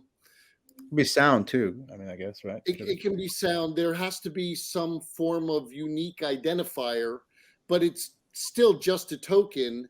And with that token comes a variety of things, like he was talking about, dynamically evolving token, NFTs, rights to view content, but it's still just simply a token that is unique, as opposed to a Bitcoin where every Bitcoin is the same, and it is not a non-fungible token. It is the uniqueness that makes it an NFT. Right, thank you. Rob, is Hill Ferrance working in the area of NFTs or DeFis or in that area? No. Just to answer, bluntly, no. I mean, I remember early on in my career in the VC space, I was there right at the kind of the early rise of, and then demise of virtual reality, and to a certain extent augmented reality a little bit, right? It just didn't quite reach a mass market, and so it made it hard for us to be able to invest in those kind of things. Right now, I'm of a similar belief around NFTs. I think it needs a little bit, for us to jump in, we need to see a little bit more, kind of a little bit more time in the market, and to understand how this actually works out, and what is a unit, and one NFT unit worth. I don't think anyone can really accurately answer that right now. And then, from the blockchain space, I'm always looking at it, and we're, aside from media and gaming, we also invest in frontier AI and machine learning. But I still haven't quite seen anything from the blockchain space that can beat more traditional forms of algorithmic performance from AI. And so I'm just a happy, bystander, sat in my armchair, just seeing what's happening, but we're certainly not jumping in anytime soon. Right. So I guess the question that I then have is that, going back to Gabo, I mean, what are some of the opportunities, what are some of the innovations that you can, or you have seen, or you are involved with, that has come with the use of blockchain or NFTs or anything else that in this area for you personally, and what you've seen? Yeah, I think it's very early. We have a project that is related with the experience we have at the festival, your festival, called Paradise, where the experience, for those of you who haven't done it or will do it, is basically it's a 30-minute experience, and it uses binaural recordings, and you have to do it ideally with an intimate partner, and you kind of engage with an AI in essence, and you answer a bunch of questions, and you kind of go through this sort of journey to kind of reflect on your relationships. But the bigger theme it kind of tackles, especially since COVID, is the theme of intimate partner violence, and it kind of is sensitizing people to some of that before some of those dynamics can take forward. I think it kind of is more like a way to kind of grapple with the spectrum of that that I think we all have. So it's not always violence. It can be controlling behavior, or it can be jealousy, or there are other things that manifest in relationships. So we had an idea to create a kind of like a 3D kind of NFT, and that we would have it like degrade at the rate of how many sort of like using data around intimate partner violence, which, if it's 4 people every minute, that in some ways, like, we kind of, this sort of artwork degrades over a year, and that if you purchase it, that you can kind of see it kind of degrade, and there's ways to regenerate it, and the ways that you can regenerate it is if you can embed other tokens in it, or you can have other people embed value in it, or when you resell it, it can regenerate it, and a part of those sort of proceeds can go to support an organization working on those things. So it's those types of very early ideas, that I think one can see that it's possible to build, and it's it's supporting the broader artwork, the broader experience, which is the AI app that people can do. And so those were some ideas. I think Rachel Rawson, who's an incredible digital artist, is a bit more of a provocateur, and she put her DNA on the blockchain and kind of tried to raise more questions of what that means and how that works.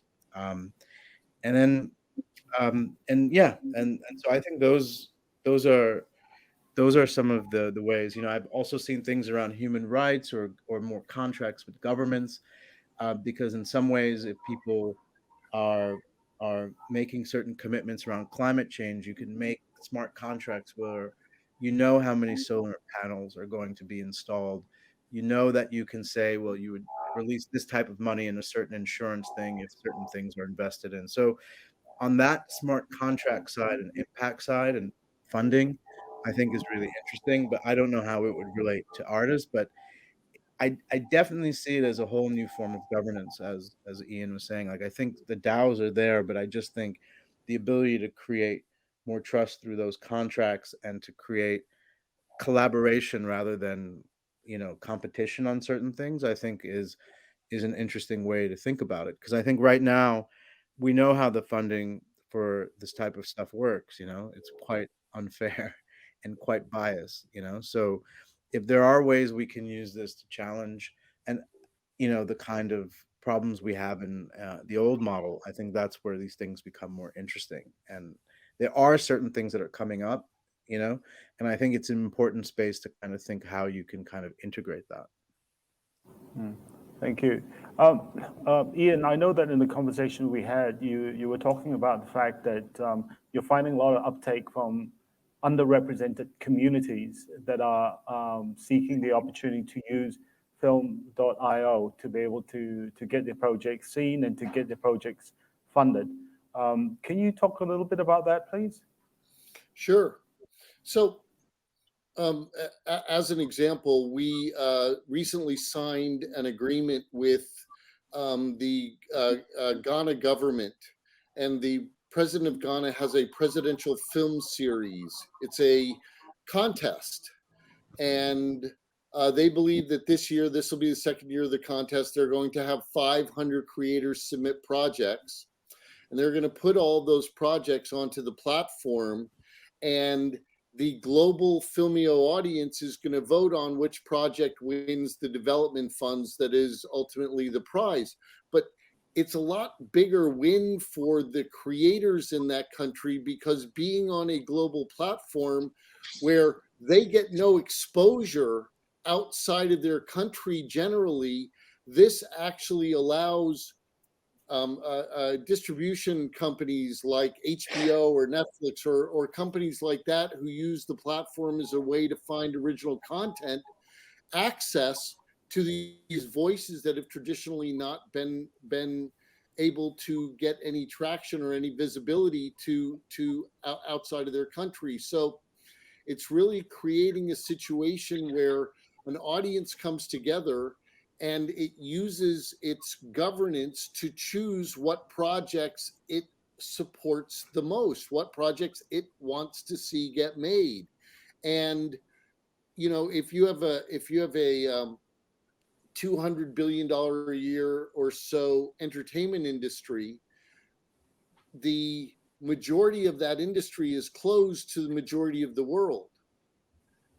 The majority of creators out there in the world in so many different communities don't have access to the audiences, to the distributors, to the funding to get their projects made. So Filmio's mission is to actually bring all of them together in a place where fans influence what gets made, and everybody has the potential to succeed, the same potential to succeed by having the same access to the same tools as everybody else. Thank you.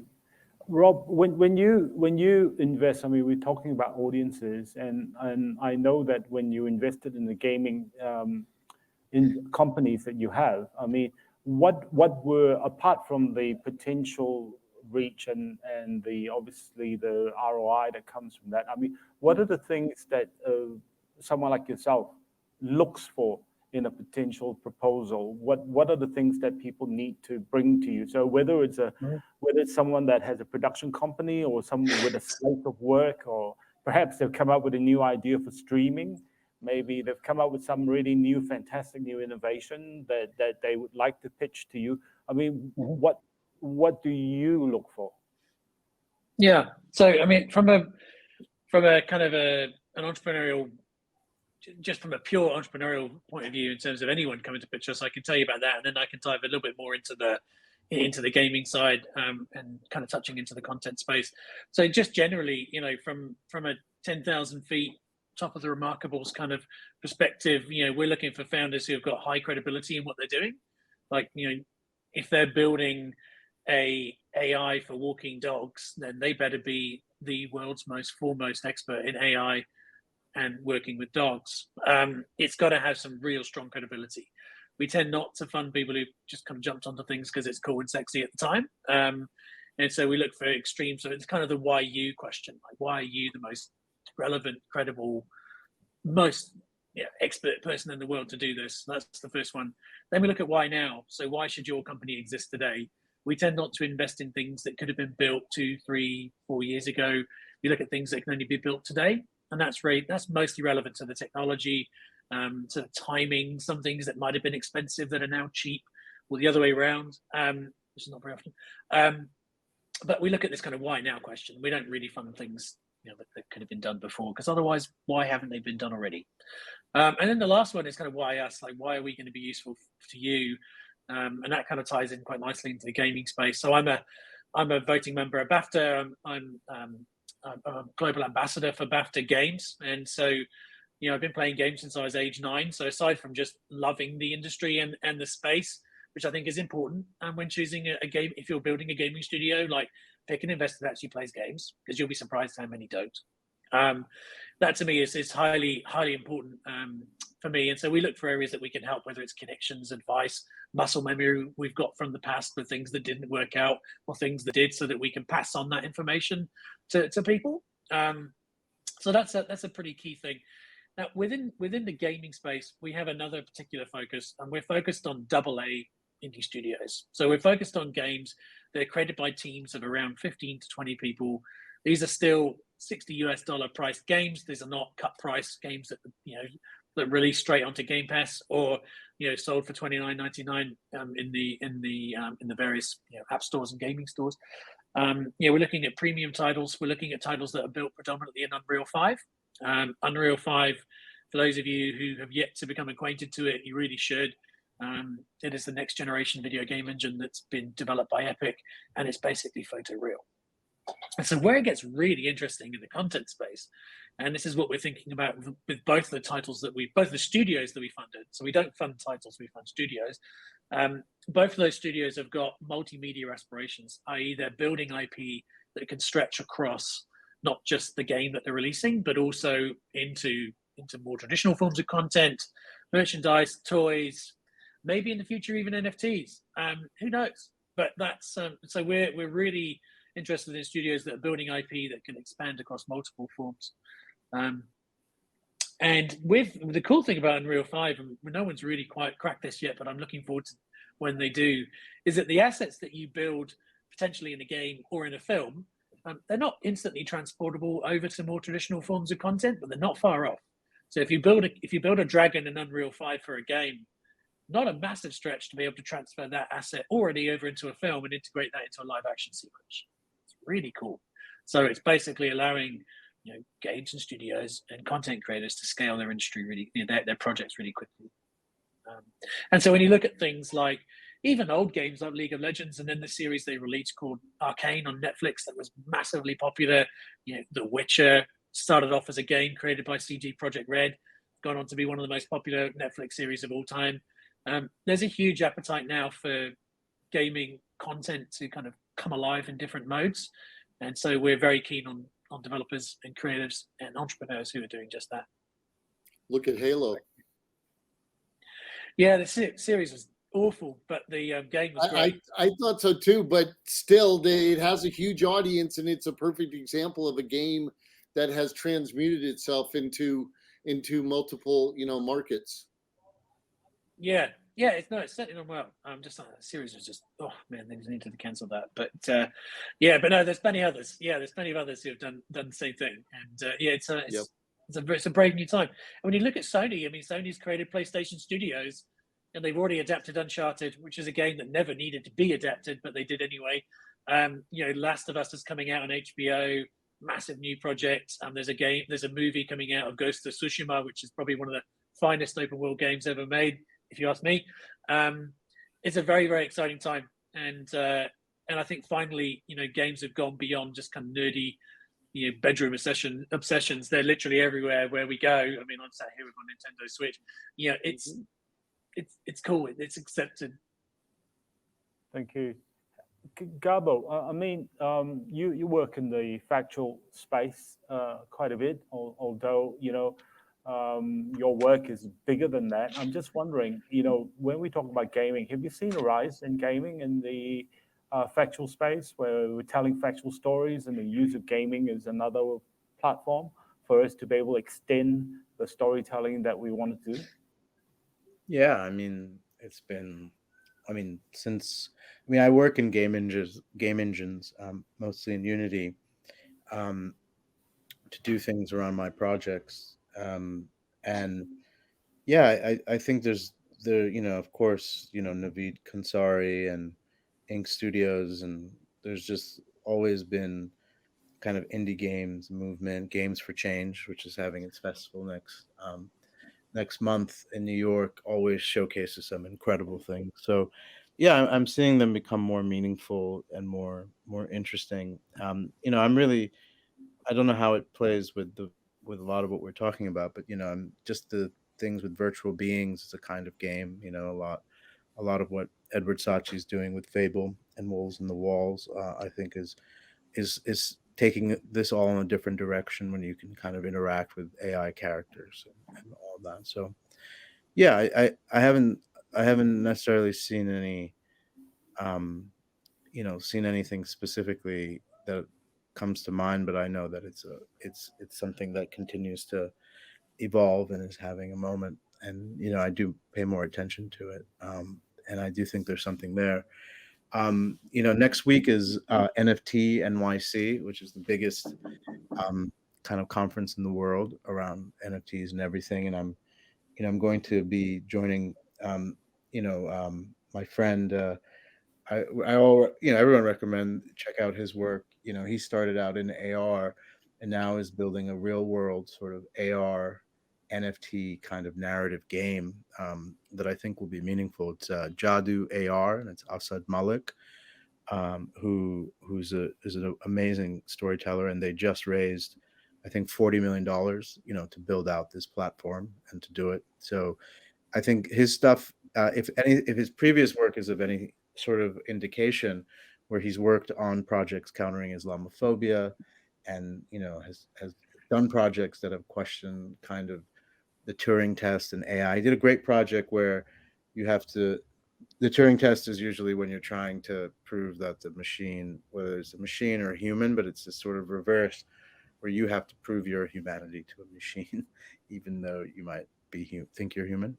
So I think there's a lot there that's really fascinating, and I recommend you guys definitely check his work out, because I think it's gaming, And so far, nobody's said the word metaverse yet. I mean, when you talk about gaming, metaverse is one of the next, worlds in which games will be played, and NFTs are being integrated into metaverses, and artificial intelligence and AR and VR.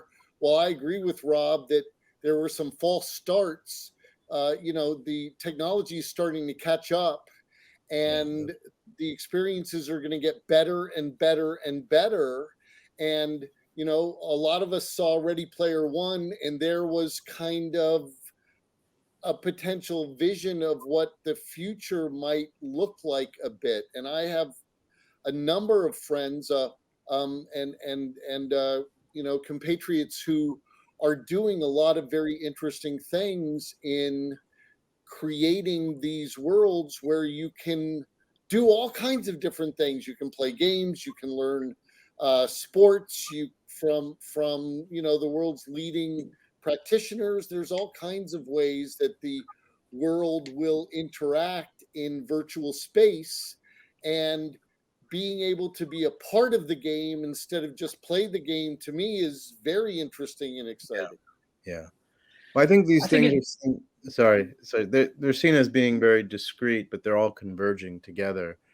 And I think it's important to kind of think about the people kind of converging all those different skill sets. And I agree. Yeah, I think those things are going to make things very, very exciting. Sorry, Rob, I think you're going to say something. Rob. Yeah, I just think, like, sometimes I agree. I think the metaverse is exciting. I think we're probably 10 years away from it really being used by everybody. And whether we get to a point like in Ready Player One where people are earning and dating and everything else in that world, and then just living in a caravan in the real life, I'm not sure. But I'm curious about it. I don't think Facebook's going to be Meta is going to be the one building the metaverse. In fact, I really hope they don't. From your lips, Rob. Yeah, I really hope. I don't want to live in that world. Sorry. Nope. But I think the metaverse is built by somebody we haven't met yet, who is probably not even started university yet, and one day they will graduate and they'll do this, and it will be done differently. If I was to put any money on anybody having a really good crack at it today, it would be someone like Tim Sweeney, founder of Epic. I mean, he's already built the metaverse with Fortnite. Yeah. So well, I think we're going to see lots of metaverses, not just one, but there's going to be lots of different ways that you can live in virtual space. And I actually hope it never looks like Ready Player One, where we're living in our caravan all strapped up to something and real life is all virtual. But I wouldn't mind occasionally putting on the outfit and going into the world and playing in the world. That just sounds like a gas. Oh, it does. No, it sounds awesome. I think, you know, and again, I'm not trying to knock VR too much, because as a gamer, I do actually think it's really cool. The challenge I have with it is that it's a very closed experience. It's super unhygienic. Your eyelashes contain 5,000 germs, including some things that you really don't want. And so in a group setting, I don't want to use a communal VR headset. And it's also just quite isolational. I think where we're going to get really interesting, and I'm seeing more of this now, is more around kind of smart contact lenses overlaid on your existing world that you're already in. You know, maybe pulling up facts about things you didn't know, maybe making the sharing of what you're doing today so much more interesting than just looking through on Instagram, right? And so I'm curious to see where that goes. I think augmented reality is nowhere near where it could be whenever Apple launches their glasses, which I should sincerely hope they hurry up and do, because I'm bored of seeing a bigger iPad with less bezel. I'm really interested to see what they do. I think that will be the one that will turn this around. HoloLens was horrible. There's a horrible lens. I mean, it had a tiny view of field. So when you looked above, you just broke the illusion. When you looked down, you broke the illusion. And also with VR, it's hard to be in it for too long, because it gives you a bloody headache. And so the new Magic Leap is supposed to be very good, and it has like a dimmable feature with the holograms, which they say, you know, will make that shift between AR and VR much more seamless. I mean, look, yeah, Magic Leap should. I mean, they are the one company, I think the only company in history to have raised $2.4 billion in capital and still haven't launched a consumer-ready product. Yeah. Now, one of the things that we look at a lot in our world is called use of proceeds, and that's the worst use of proceeds I've ever seen in my life. In fact, even Alphabet, the parent company of Google, funded it, and it's still not ready. And I remember when I started my career in the entertainment space back in LA, I was treated to the early viewing of Magic Leap with some guys from a certain record label, and it still didn't quite match the videos that they put out on social media. I never saw that whale come through the floor. I saw a lot of other crap, to be honest. So So I don't know. I think it's very cool. I'm certainly interested in the metaverse. I just think that we're as an investor, not only do we manage our own family's money, but also other people's money, and particularly in our case, we have organisations like and communities like the iwi as investors in our fund, the New Zealand government, lots of family offices, people who sometimes, we have to be really, as a fiduciary of their money, we have to be slightly careful about throwing all in on stuff that just needs a bit longer in the oven, and so while VCs certainly tend to sit at the edges of technology, we also have a very strong role as being a custodian and a guardian of people's value, and so it's hard for us sometimes to jump in on these things. And we love the fact that Ian and Garbo and others are out there doing this for us early on, so we can quite selfishly get some comfort and then jump in. And so it's not that I'm a cynical, I'm just slightly cautious. I completely understand. And someday somebody's going to build a holodeck, and you're not going to have to wear anything. You're just going to walk in a room, push a couple buttons, and you're instantly going to be transported to an entirely, different place, which will be fun. Doing the hard things takes brain power and money. You think about Elon Musk, who wants to live on Mars in his lifetime. That's a pretty big goal that's going to take a lot of money to make happen. And, there's not going to be a lot of return for a long time. I'd happily invest in sending Elon Musk to Mars. Show me where. But you're right. Yeah, I mean, it's a tough thing to fund, but it's important that people are pushing the boundaries. I do think NFTs are really exciting. I think for artists, I remember back in the day, we were early investors, or one of the families I worked with was an early investor into Spotify, and I remember them coming around telling us about, hey, look, we want to give away for artists to own a bit more of the proceeds from the music that they create, and to allow people to listen to music free in exchange for hearing a few ads. And we jumped in on it, and look at that. That was an $11 billion, market cap on the NASDAQ. So it can work, and it just takes a long time. And we're going to get there. Yeah. Julie Pacino wanted to fund her movie. She took her cast to the Madonna Inn. They shot 3,800 weird photos. She sold them out in I think 2 weeks and raised the money she needed to make her movie. We're in the weird place of all of this for sure. We're, as like when DC launched their 60,000 Batman cowl NFT collection, which was a complete flop, and I don't think they've sold them yet. And, big brands are going to get in, but the Nike NFT sneakers are hugely successful, which is, I don't understand why you buy an NFT sneaker.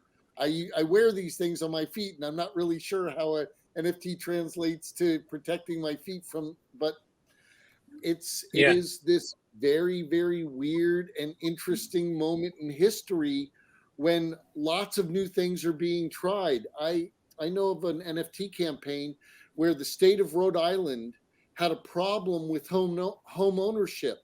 So they turned every home in Rhode Island into an NFT. So now when you go into the housing department to claim ownership, you have to prove it. There's a lot more security in managing the home ownership. NFTs are going to be used for all kinds of interesting things beyond art and movies and television and games and things like that in the future. I think. Just going back to one of your points actually there, Alex, about games that have had kind of societal impact and some value to people. I just thought of a title that I need to tell everyone, so you please try and play it. There's a game called Never Alone, and it was developed in partnership with the Inupiaq people, which are some of the First Nations from Alaska. And the game is a PS4 game. It was released in 2014, but it just really accurately tells and preserves some of their myths and legends and some of their folklore, which is lost amongst a lot of young people. And so there are some games doing some really cool things with that. There's many other titles kind of looking at kind of Indigenous folklore and customs and culture, and I'd highly recommend people to check those out instead of just downloading Mario Kart.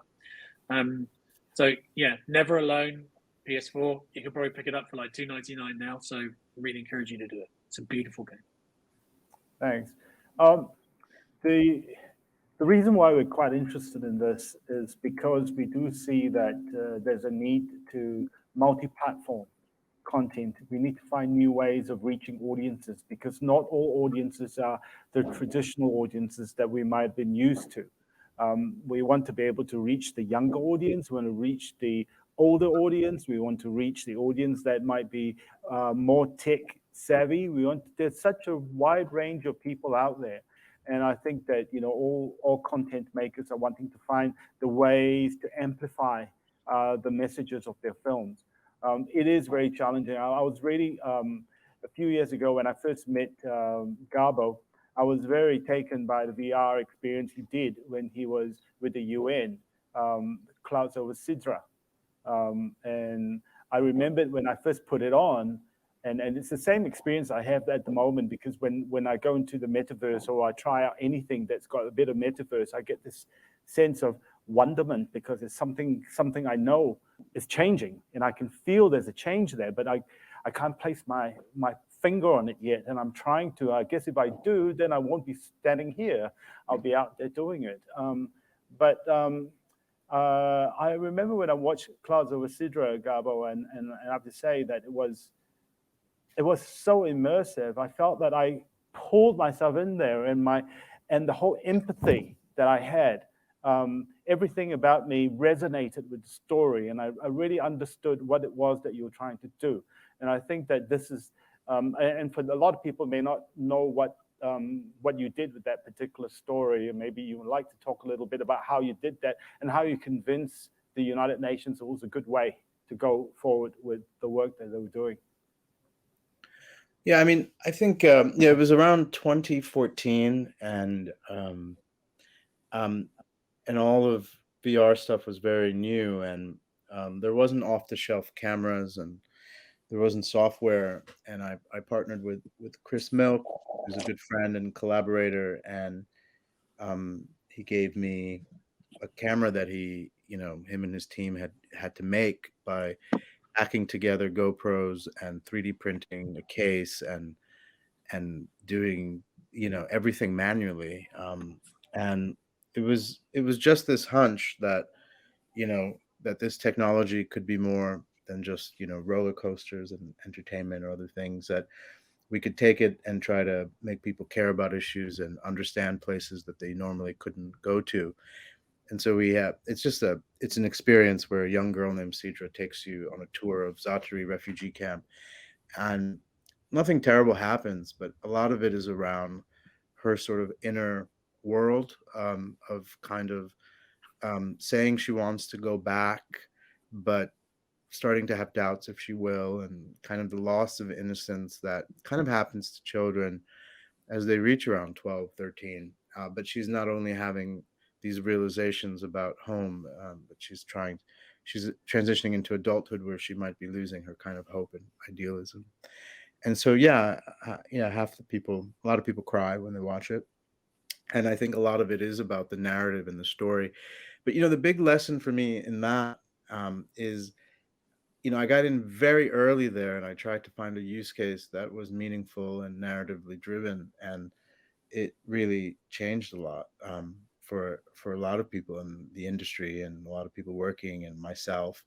And that's why with every new thing, I'm always very, very curious, because I know that if you are early, you can kind of set the tone, you can kind of change the direction of how people think about the technology. You can kind of you can imprint them in a way that, Oculus, started, that Story Studio. They had they started Oculus for Good and have founded, a slew of sort of experiences. Now they've pivoted back to gaming more, but it's very interesting. And I think it's important that creators, diverse creators, people looking to kind of tell kind of offbeat stories that aren't necessarily mainstream, to give them a chance to kind of experiment with these technologies, whether it's NFT, blockchain, AI, everything. It's becoming a lot harder, because it's becoming a lot more expensive, and you have to do things with partnerships.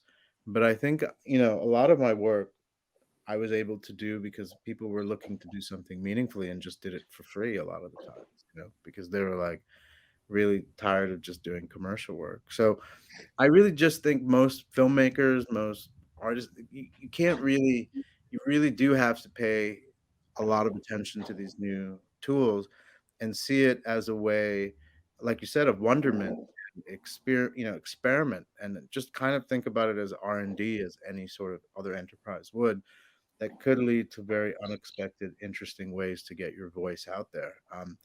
I wouldn't be a filmmaker, artist, whatever I am, if I didn't do that. You know, I do have a filmmaking background in undergrad, but I think it really helped kind of, you know, help me break through and make work in ways I wouldn't have otherwise. So, and I think that's what you're doing, you know, Ian. With it's so I never knew about it, and it's incredible. And I think, you know, if more people kind of integrated those things, I think, and you know, I come from more of a humanitarian. You know, I worked at the UN. It's shocking how people don't want to know about these things or don't think they're relevant to what they're doing. But as soon as they're able to do it, then, you know, it becomes really interesting. You know, UNICEF has done a series of NFTs that have been very successful based on just a lot of my original innovation work. And they started thinking about, yes, we need to dedicate ourselves to be not playing catch up to these things, that we can be, you know, on the vanguard of it. So same thing with artists, you know, same thing with other people. Definitely don't see it. And it's sad because so much of the media is bad around this stuff, you know. And I do understand there is a speculative thing. I do understand that there's a lack of, I get all of those things, but you can't let that discourage you, you know. There are people out there, and you'll just only benefit more by trying and doing it. Honestly, I'm a newbie in it, and I joined these Discord groups, you know, like, you know, and I just like am learning so much through just joining Discord groups and trying to just follow conversations. And I ask one thing, I make one attempt, people are so excited to talk about it, you know? And so it has that same vibe that we had in 2014, 2015 with the VR kind of community of creators, because there was a sort of buzz. But I think you'll always find really intelligent people in all these things. And if you find them, people are really, really down to collaborate and talk and see what's going on. It's a great time to do that. And that's, at the end, it's about community, right? I mean, all the, you know, money, whatever, la, la, la, you know, like that, you know, that's important, I guess. But really, you want to feel driven by a sense of connecting with someone on something that's a new frontier. And that's what's exciting about it. You know, whenever anybody challenges me about, you know, crypto and blockchain and is this good or is this bad, my first response is always, look at the last 200 years of centralized governance. How's that working for you? We got four people in the United States that have the same wealth as 50% of the entire population. How's that working for you? It doesn't work. It's been proven that it doesn't work. Centralized governance does not work. And I'm not saying that decentralized government is the panacea, but we got to do something new. We have to try something different. And empowering people to be a part of the situation and to make the world a fairer place, a flatter place where we don't have huge homeless populations and we don't have, you know, segments of society that are you know, wondering where their next meal is coming from. It doesn't make any sense to me. It just doesn't. We need a world where human people are valued and people can participate and people can survive and lead a decent life as opposed to, you know, what we have now. So I think the world needs to change. And I think that comes with, and I'll come back to Rob now, because Rob, one of the reasons why you came to New Zealand under the Edmund Hillary Fellowship, and also in terms of the work that you do, is the whole idea of impact investing, is investing that with corporate social responsibility to be able to achieve certain outcomes, smart investing as well at the same time. I mean, can you talk a little bit about, you know, what that means to you? Yes, I just want to be really clear. I'm not a social impact investor. So we don't invest in, you know, things that don't have commercial outcomes. But we certainly, look, when the way I answer that question, Alex, I mean, I suppose so. I am an Edmund Hillary Fellow, but I did that for more reasons of building a community here in New Zealand and meeting people here. But in terms of how I look at responsible investing and sustainable investing, and looking about how we can do more with what we've got from a capital perspective. So there's a few things. If you are an entrepreneur looking to go out and raise money, whether you're building, a virtual reality experience or your augmented reality technology or NFT marketplaces, please think about the environment. The mining of Bitcoin in total has more of a emissions impact than the entire country of Denmark. We cannot be building technology, and we do not fund technology that will harm our environment. And so a major component we look at now, and with every single investment, is to understand more about the company's impacts upon the environment that we're in, what it might do in the future, and how we can reduce it even further. And so, I think every venture capitalist around this on the planet today, if they're not investing in climate change alleviation solutions, then they damn well should be. So we are. That is the third leg of our table, right? So future of media, gaming, climate change. I'm here today in Queenstown. I would be surprised in 20 years' time whether there's still quite as much snow on these mountains. And it's a very sad eventuality that we're looking at. So I suppose from our end as being a responsible investor, we look at that in particular. We're also looking very very carefully at the diversity, not just from a gender perspective, but from ethnicity as well of our founders. And so about a quarter of our portfolio has been founded by Māori entrepreneurs, which is really important for us, and to make sure that we're representing and investing in people who don't always get a fair crack of the whip, because quite frankly, most investors look a lot like me, which is a really sad position to be in. And so we certainly don't pick people based upon whether they look like that or they've come from that background. We give everyone the same crack, but we certainly do seek them out, because not always entrepreneurs from those walks of life may not always come to people like us and knock on our door. So we work harder to go out and find those individuals, particularly here in Aotearoa, New Zealand, where this is a small entrepreneurial market and funding is still pretty slight. And so it is our job to not be in an ivory tower, but to get out there and find people and to talk to them about what they're doing, and to find ways to make investments that is actually fair to both sides, right? And so that's kind of how we look at things. We certainly don't fund weapons, certainly won't fund anything that will hurt anybody, and that's how we look at it, really, Alex. Yeah. Thank you. We've got time for a few questions, if there are any from the floor. Is anyone? Yes, Maya. Yes, if you could, please. Hi, Ian, I have a question for you. It's quite a remedial question, but if you could help me out. You gave the example of Ghana, the government having their creators put their stuff on your platform, and you were saying that people like HBO could look at it and choose things. Can you just explain what the difference with that is between putting it on YouTube or TikTok or anything else? Like, HBO doesn't give a shit about that stuff either. Like, how is this different? And it's also out there in the world. Filmio is a platform for legitimate film and television projects. I wouldn't say that YouTube is a platform for film and television projects. It's a short form platform. YouTube is also a short form platform. There is some projects, but it's kind of like putting your movie on Kickstarter. You can have a film next to the latest and greatest toaster. Filmio is a dedicated platform to making film, television, and NFT entertainment content. And to put a project on the platform, you have to actually have a series of attributes to even submit your project for approval. Like, as an example, a poster, a lookbook, and a log line.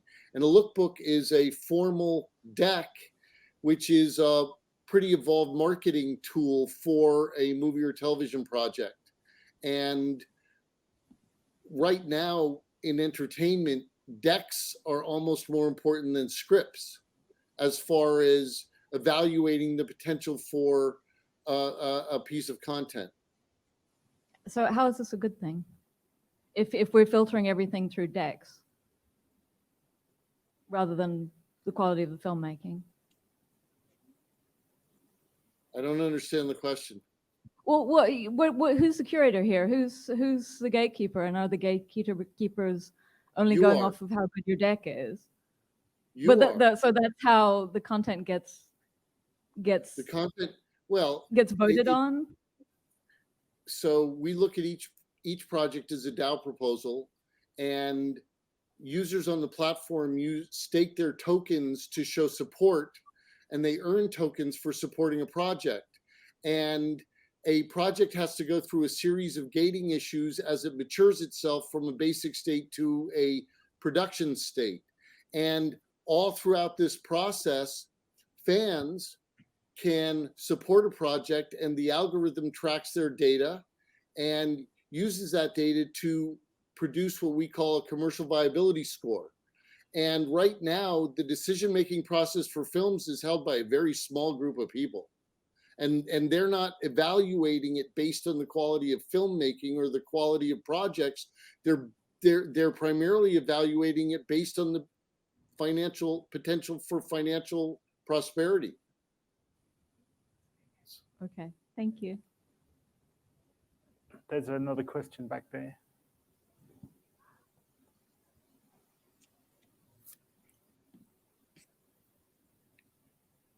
Thank you.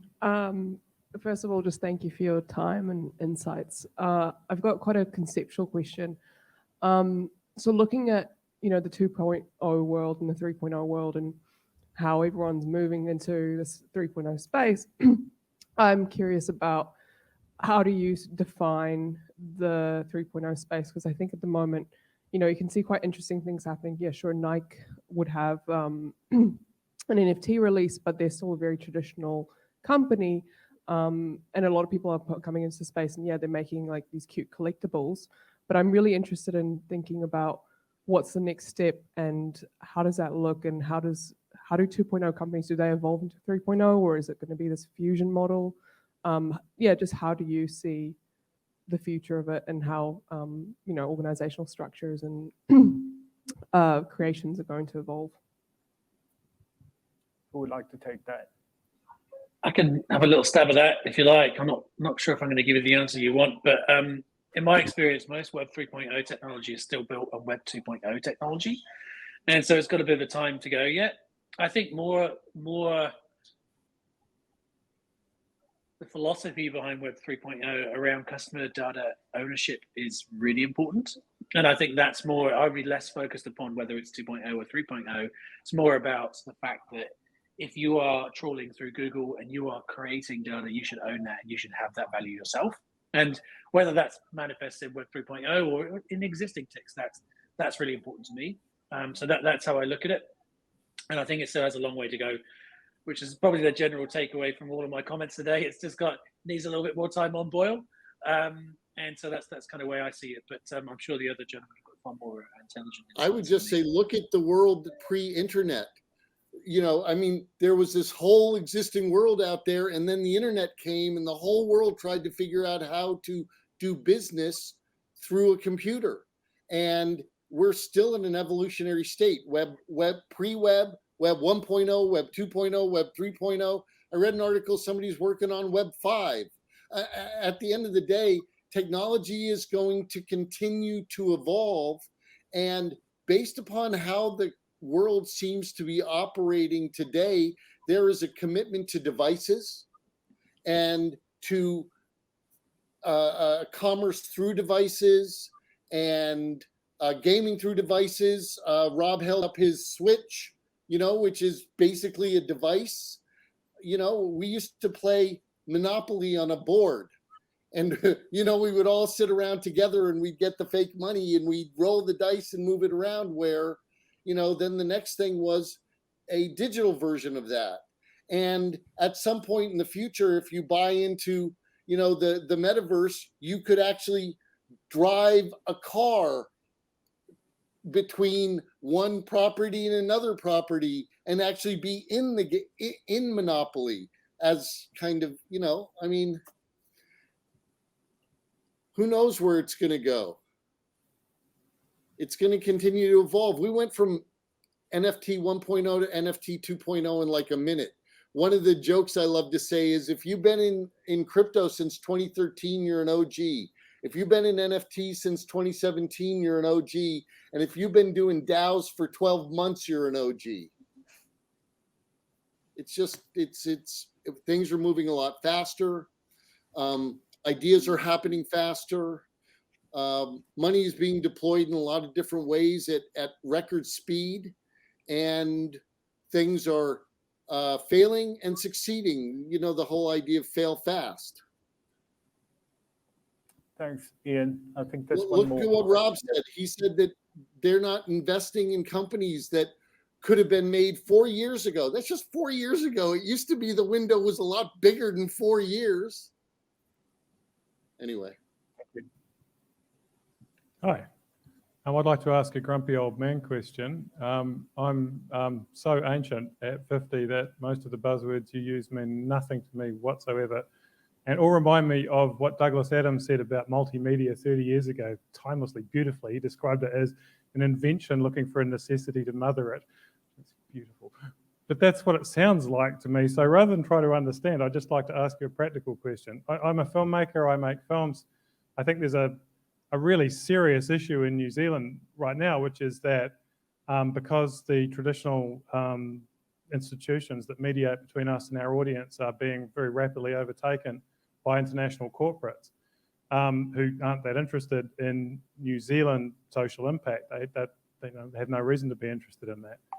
I was wondering whether any of the technologies or any of the practices that the three of you are familiar with seem to you to offer a solution to that. How do I think the audiences are still there. I think the significance is still existing and the films are still there, but there's a disconnection opened up between getting the films to the audiences. Is there a way that you can help to make that happen with what you know about?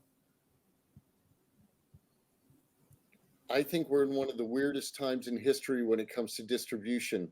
We have a traditional model that had all these interesting gatekeepers that were between, you know, controlled the space between making the movie and distributing the movie. And Web3 has the ability to connect directly those who make with those who consume. But like any change or any disintermediation, it gets messy before it gets streamlined. I think, you know, the pandemic kind of reared its head right as the streaming wars were starting to take off. And while I always am reluctant to say that we've left the pandemic completely, I think the streaming wars are about to get interesting again, and you're going to start to see a lot more ways and platforms for people to consume content. And there's going to be a lot more options for people with content to connect almost directly to audiences, and new audiences are going to spring up. And you know, you've got, as an example, Discord and Twitch and all these different weird places where audiences are building and they're looking to consume content in interesting ways. I just think this is a really kind of a weird and somewhat dysfunctional moment in the process of change. Thank you, Ian. Anyone else would like to add their thoughts out of the panel to the question from the grumpy old man question? Thank you. Look, I mean, I'll just add that from my point of view, yes, those words and the theories and concepts can seem very alien. And I just keep throwing myself at it because I keep knowing that something is happening and I need to try to figure it out. Because if I don't, it's going to be like, you know, when everyone said, oh, you know, the internet's coming, and then suddenly internet came and it went that way. You're not going to use what do you call those things that you used to have when they beep when you, and yeah, pages. And I said, nah, those pages are really great. And the next thing you know, gone, you know? Everything changes, and sometimes it's a question of trying to figure out what is happening. And the hard part of it is knowing, and the only way you know is to come into communities or groups like this where you have a conversation and you can start to unravel, because we're all unraveling it together at the same time. And I totally agree. We need to find new ways of supporting the filmmakers to make content, because and you know there's only a limited source of funds, whether it comes from the Film Commission or New Zealand Air or any of the broadcasters. There's a limited source of funds. So how can we find new ways of actually doing that? That's another conversation that we need to have. So yeah, it's not easy, but conversations need to continue to happen. So, you know, love to be able to sit down with you and talk to us at Doc Edge as well, to find out some of the things that you're concerned about, and we can try to see if we can continue to unpeel and figure this out. But I wanted to thank our panelists today, because they've been very, very patient. Rob needs to go out and enjoy the outside with his family on this special weekend that his family planned for him. And, you know, I think that I'd like to thank everyone, Garbo and Ian, for beaming in from the States. Thank you so much for your time. Please go and watch Garbo's project. It's really important. There's an XR exhibition going on, so if you can go and have a look at the XR project, it'll be great to continue to support the filmmakers. And once again, can we just show the usual traditional thanks to our speakers, please?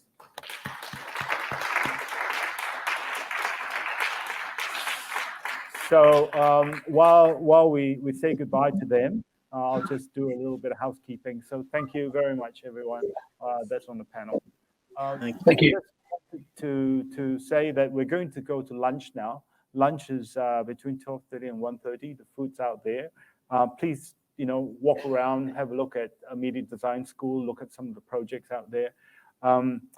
Please come back at 1:30, because we have an amazing practitioner. Her name is Raqi Syed, and her project went to the Venice Biennale, and she explores virtual reality and XR work, but she also talks about race and the importance of the depiction of race and authenticity in the projects. The whole area of digital storytelling, as you know, quite often we create an avatar to go to create something that resembles the mainstream, rather than what is necessarily the diversity of our wider audiences. So she's going to have a conversation about her creative process, and then there'll be opportunity for you to speak and ask her some questions. Very important area, because we're all talking about diversity, and participation is a major part of what we need to do. So thank you very much, and yeah, have a nice lunch and talk to each other.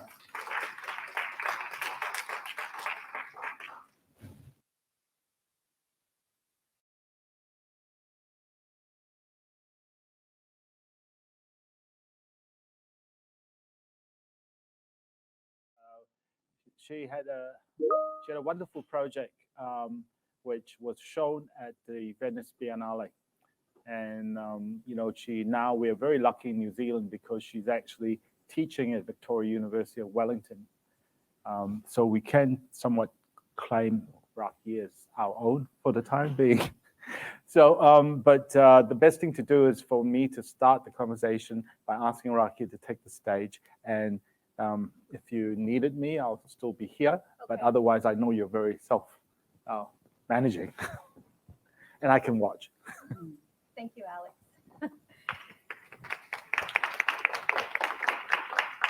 Kia ora, I'm Raqi Syed, and I thought I would clarify like a very basic question as I get started about where I'm from, because a lot of people say, "Where are you from?" Mm-hmm. And then I say, "Oh, I'm from Wellington." And they're like, you don't sound like you're from Wellington. I live in Wellington. I've been in New Zealand since 2008. Yeah, I think that's right. And I'm originally from California. And I grew up in Los Angeles, went to school in Southern California, did some of my training and early work there, but now I'm here in New Zealand. So I'll begin with the first clip, and then what I want to do is I want to talk you through my journey into filmmaking a little bit, and what Alex has alluded to, this idea of working at the intersection of technology and different disciplines, and why I'm so interested in that. So Belle's going to roll the first clip, and then I will explain why we're watching these films in this context.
And you're a great warrior. I can't do this without you.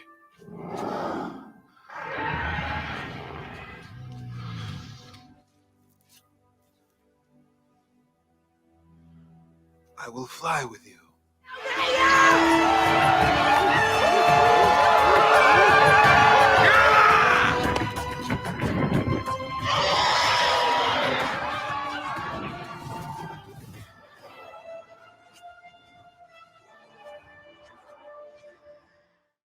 If they will not talk, we'll make them squawk. Well, well, well. Look who it is. King under the mountain. Oh, but I'm forgetting you don't have a mountain. And you're not a king, which makes you nobody, really.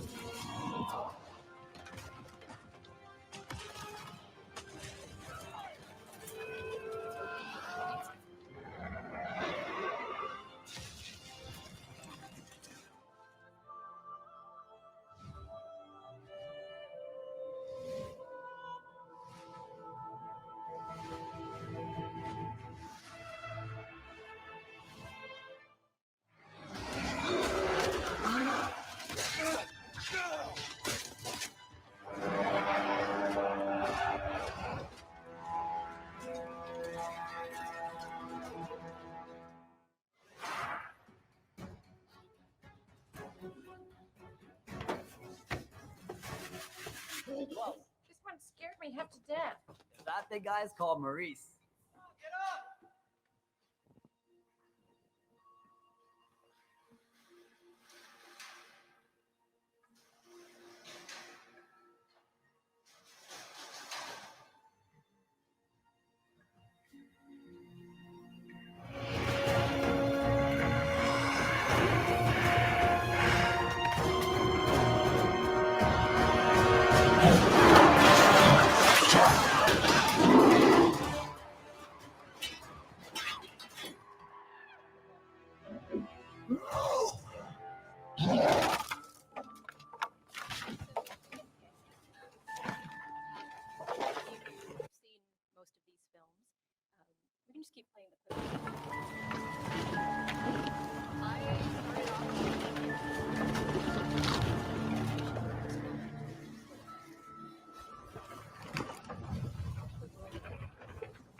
panicking around now, trying to get a better view of the ship, which is absolutely wrecked, waiting for some of the smoke to clear.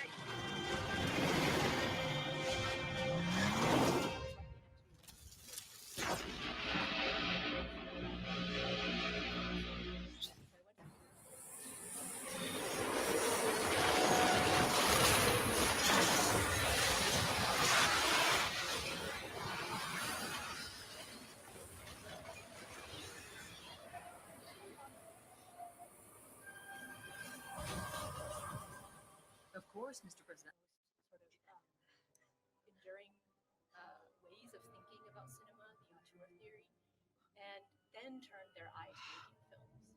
And I really fell in love with this idea. Where are you from? Whoa, whoa, sorry, Blondie, I don't do backstory. However, I am becoming very interested in yours. Now, I know I'm not supposed to mention the hair. Then I went If and I you did an want to MFA see in the animation lantern because so I thought badly, I needed to learn why more haven't about you gone animation. before? That's where Who's that? They don't like me. Who's that? They don't like me either. Who's that? Let's just assume for the moment that everyone in here doesn't like me. Here. I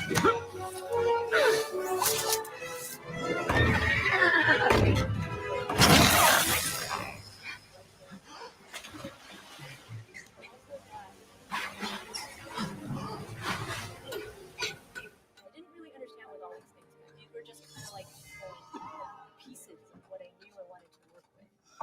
And for the next 10 years, I kind of went into the mainstream studio system.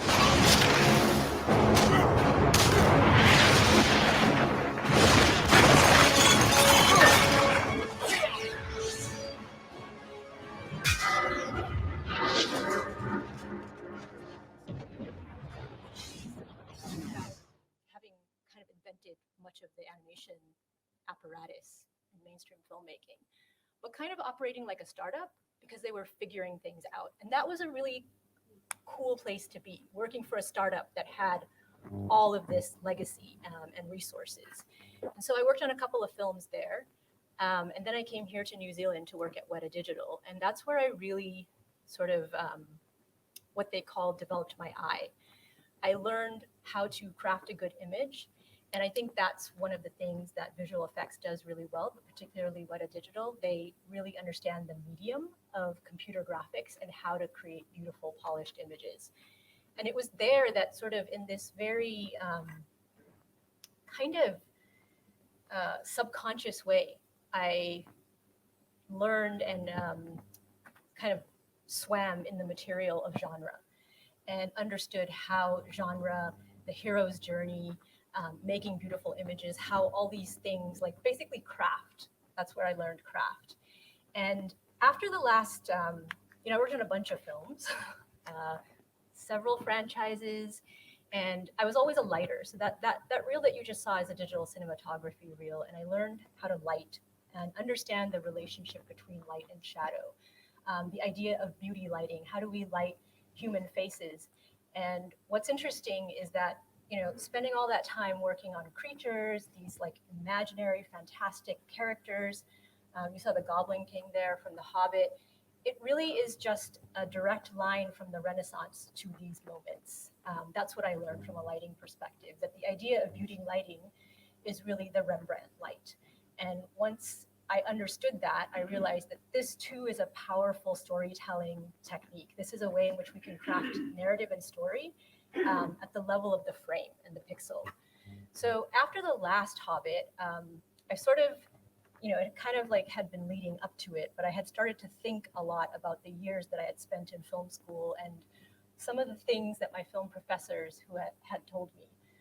When I was at USC, the program there had been started by CalArts alums, and that's like a long-standing art school in Los Angeles that was actually endowed originally by Disney to train artists. And the people that taught at USC came out of that tradition, but they were all feminist filmmakers. So that was kind of my other DNA in terms of like learning animation, but like really animation is this way for women, but also people at the margins to take this material and really be free to tell all kinds of stories. And so I kind of became haunted by that idea, and the words of my film professors kept coming back to me and asking me, Raqi, what are you doing? Like a question that they would always ask me when I saw them was, Raqi, what is your practice? What are you doing with your practice? And I felt like I needed to leave the studio system and answer that question. What is my practice? And what are the stories that I'm telling that speak to my own experience? So for the next few years after that, I kind of spent some time writing and thinking, and then, got offered an opportunity to work at Victoria, where I started teaching students about much of this craft that I had learned, but also a time to figure out, like, what are some research questions that I want to ask about this world of technical art. So one of the things that I consider myself, in addition to being a filmmaker, is a technical artist, like using technology to make art and really interrogating the technology and not making assumptions about how the tools are presented to us, like trying to find better ways to use those tools. And so I started thinking about virtual reality because in 2016, 2017, that was a very, it was nascent in its current cycle. So a lot of people have been talking about virtual reality for many decades, but I started thinking about this new medium and what can it do? And I ended up writing a story with my partner, Reto Echeverria, called Minimum Mass, which got accepted to the Sundance New Frontier Lab. So we went there and we incubated and developed the project. And that was a 3-year journey of like starting to develop that project, figuring out how do we tell this story in the medium of virtual reality, and what is the medium of virtual reality? What is that intersection between virtual reality, animation, visual effects? There's actually lots of overlapping stuff happening there, but what does it mean for this story? So we can roll the next clip, which is I think that's the Minimum Mass trailer. Yeah, and then I can talk a little bit more about it.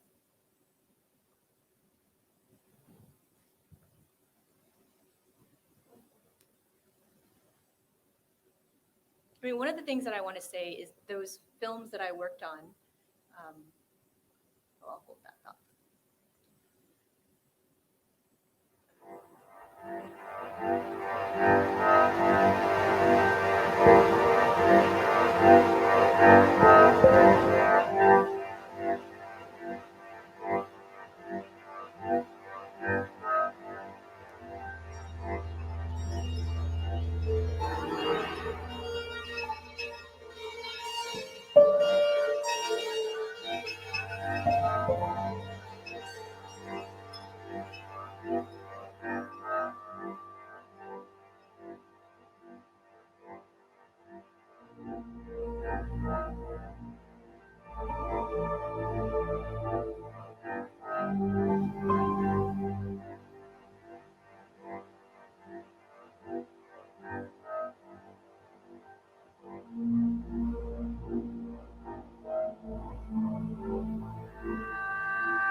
Most of those films that I had worked on in the studio system are really good at telling stories that help us understand the hero's journey. And we know that the hero in these contexts is always a great man who literally falls from the sky and saves us. And we know that that works. That's a formula that's really successful. But I started thinking about what are some counterpoints to the hero's journey, and also what are some counterpoints to the kind of tropes that I have spent so much time working in the service of. This idea of body horror is something that comes up a lot in the cinema, in the films of David Cronenberg and David Lynch. And so like this idea of the fear of the female body. And one of the most iconic images is like Alien and the chest burster thing coming out of the woman's body. It's this really interesting psychological examination of what is happening with a woman's body, but it's not from the female perspective. And so with Minimum Mass, my partner and I had been going on our own journey of trying to conceive our son, and we had a series of miscarriages. And we thought, okay, let's try to process this in the way that artists do by writing a story. But then also we kind of wanted to process it through the lens of genre that we had sort of spent so much time working in the service of. And so so Minimum Mass is really about a couple that experience a series of miscarriages and come to believe that their children are being born in another dimension. And the story takes place in Rotorua, New Zealand. And Rotorua is one of the first places I visited when I came to New Zealand. And so it had this very special, evocative quality to me. And it has an otherworldly quality as well. So the idea is that the sulfur pools are portals into another dimension, and that's where this couple, this woman, is going in order to deal with the grief and sadness of not having children or the missing children in her life. And so it's really a gritty, realistic story of something emotional that people are experiencing, and like really grounded in the world of realism, but then told through this speculative lens of trying to make sense of it. And the speculative lens is what we thought would open up the story, which is quite an intense story, to a wider audience. And so that's something that I have become really interested in, is how can genre be a vehicle to tell personal stories, emotional personal stories. And the project, once we took it to Sundance, we really started to interrogate how genre was operating, how the characters were being developed, and then also like the pathway to making the project. And so what was cool about Minimum Mass is it was kind of like this step into, it's not a documentary. I call it a creative nonfiction, but it's a story that comes from a true and real place. And so it was kind of my first step into that. Like, how can I start to explore the matter of my own life, but in this way that's sort of, maybe there's like layers of mediation there. And what I'm going to talk about now is how I've kind of gone beyond that. And so Raise Ravens, my next project, is really about kind of peeling away some of those layers of fantasy and genre, and really just approaching documentary in a more, I would say that it's an experimental documentary, but it is more so a true story. So maybe we can play the next clip, and I will. Alex mentioned earlier that one of the things I'm doing is like thinking about the form, like interrogating form as I'm using it to tell stories. And so having spent a lot of time working in the visual effects industry, when the Black Lives Matter movement happened, and even previously with Me Too, I really started to wonder, like, what is my place in the enabling or the allowing of all of these terrible things to happen? And what can we as an industry do to take responsibility for it, but also to make things better? I really believe a lot of people in my generation were uncomfortable with the things that were happening in the studio system, but we also didn't know how to change things. And I believe that the next generation is not allowing for those things to happen. They're really like, they're really actively asking for change and making that change happen. So I started to think about visual effects itself as a medium, and what part does visual effects have to play in the kind of stories that we tell. And I was lucky enough to get connected with some other researchers around the world from computer science and other disciplines that are looking at these same problems and really looking at anti-racist visual effects. And, we can call it decolonizing visual effects. There's lots of different ways to approach it. But what I'm thinking about really specifically here is shading of human characters, and how the science and the research behind that has not been equitable. So we know now that skin shading, for example, when you look at the papers that have been published and written around skin shading, most of the research is being done by white men, but also the models of skin is mostly based on Caucasian models, and the hair models are also based on straight hair. So when we look at black and brown skin, or we look at kinky hair, we don't have good, accurate research to then go and replicate that. And what we are interested in visual effects, even though we're usually working in the service of fantasy and genre, is we actually are interested in physically based reality. That's our business, is that we want to replicate things as close to the real world as we can in order to create that spectacle, that feeling of, that's why people return to the movies over and over again. And so when we look at the science and the research behind skin and hair shading, we're not doing what we say we're doing. We're not being physically accurate. So we need to do better. We need to invite more people into the research space, and we also need to go back and do some basic research to fill in those gaps. So this video is just kind of talking through like what the problem is and why it matters. That we're seeing now with digital humans in visual effects is the science or the math behind the algorithms that allow us to understand skin as skin and hair as hair are really biased. Raqi, Syed, take one. The papers that have been written are all based on the centering of Caucasian white skin and also the centering of straight hair. And so when we look at the history of beauty and standards of beauty, either through advertising or filmmaking or any other form, it's really this fetishization of whiteness. Looking at the research itself and how it has really relied on a lot of assumptions that have been made based on the models of white skin. And then assumptions about other colors of skin are just made on top of that, rather than the data or the math actually being used to model how dark skin operates under light. And the same thing has happened with hair as well. Most of the simulation and hair research is done on straight, silky hair. Hair that is curly or kinky, black hair, has not been studied and really has not been modeled accurately. Layers upon layers of assumptions are built on what is essentially shaky science to begin with. And so we end up with something that's not only not accurate, but biased and not doing a good job of representing the diversity of different kinds of human likeness. And I think the irony of it is that in visual effects, one of the things we're really interested in, I'd say what we're most interested in, is the physically accurate representation of elements of the world, whether it's humans or nature.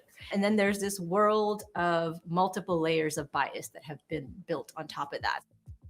Because the science and the math has been done by a very small number of essentially white men, you see that this bias is replicated over and over again because it's like a closed circuit. The problems that we see in diversity in terms of labor, in terms of leadership, in terms of representation, it's kind of like there's multiple problems.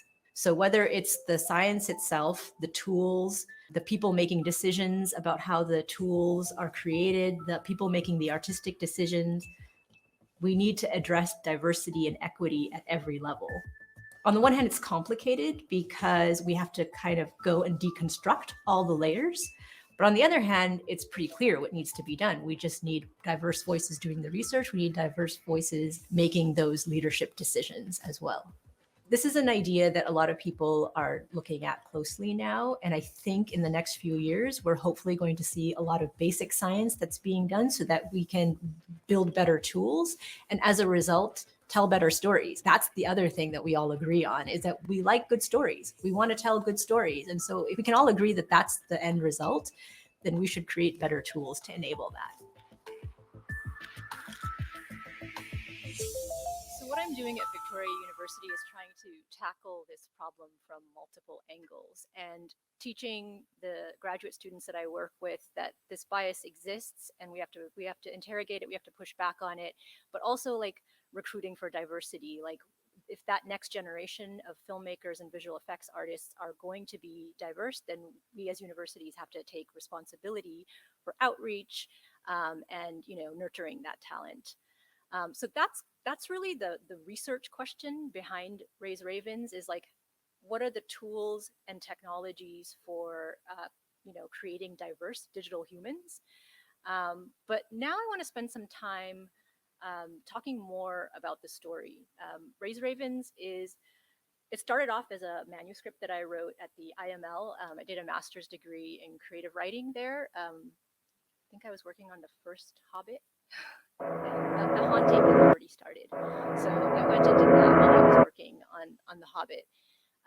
And I had wanted to tell this story about like this intergenerational story about my father's and mother's migration from Pakistan to America in the 1970s and kind of understand what had prompted them to leave their home and come to America. And so I wrote a long form manuscript about that and then kind of just put it away because there were certain questions about my father that I could never answer. My father was actually born in the year leading up to partition in Pakistan. And then he died in the week leading up to 9/11. And so his life was bookended by these really dramatic events in the Muslim world, but dramatic events that intersected the West and Pakistan, the identity of Pakistani people, the identity of Muslims, in ways that it's kind of I haven't really understood it. And there was something about the manuscript version of that was clear to me, that there was an unknowable part of my father that I hadn't understood, and there was something that wasn't working. So what I thought I would do is kind of break off just like a little world of this story, like in the character of my father, and then try to understand who was he, where did he come from, what prompted him to live in the way that he did, and what I've come and then explore that through virtual reality. What I learned in Minimum Mass, because Minimum Mass it kind of operates at miniature scale, and so we constructed these miniature worlds that you get into the headset, and you literally hold this miniature world in your hand, and it's like a theater with little characters moving around. So there's like a linear story that's unfolding, but then you're interacting with this world in real time. So it's this hybrid form. And what I realized is that use of scale in VR is so powerful. Like working at different scales, holding things in the miniature, letting them come into half size, and then also like room scale. This is the replacement for the camera. So we don't have the camera, but we have the language of scale in virtual reality. And I thought that if I could just focus on one character, then I can really spend time getting close and intimate with that character. And so I thought I would carve off the character of my father, explore him in virtual reality, and this is sort of the basis for Raise Ravens. So I'm resurrecting my dead father and kind of interrogating him and asking him to answer for the things that he never explained during my lifetime. And the way that I've tried to address that is to use my family as a kind of chorus. So go and interview them and get them to speak about their own feelings. I guess like one of the things I've always been envious of is I watch certain documentary films. There's that film about a father who, I think it's Lynn's last name. Anyone know? It's a documentary. There's a lot of interesting documentaries that people have made about their family, or even Sarah Polly's The Stories We Tell is a really important one to me. And she has all this amazing footage, videos that have been shot about her with her mother and her family. And I didn't have this material. And I didn't know how to tell a documentary when you don't actually have the material. But then I guess that's the real power of technical art and animation, is you can go and reconstruct that. And so Raise Ravens is also really about figuring out how to construct that in an authentic way. I know how to do that in a like very crafty sort of visual effects way, but then what is the language of truth and memoir that I can use to do that? Maybe what we'll do now is we'll roll the next clip, and then I can talk more about Raise Ravens.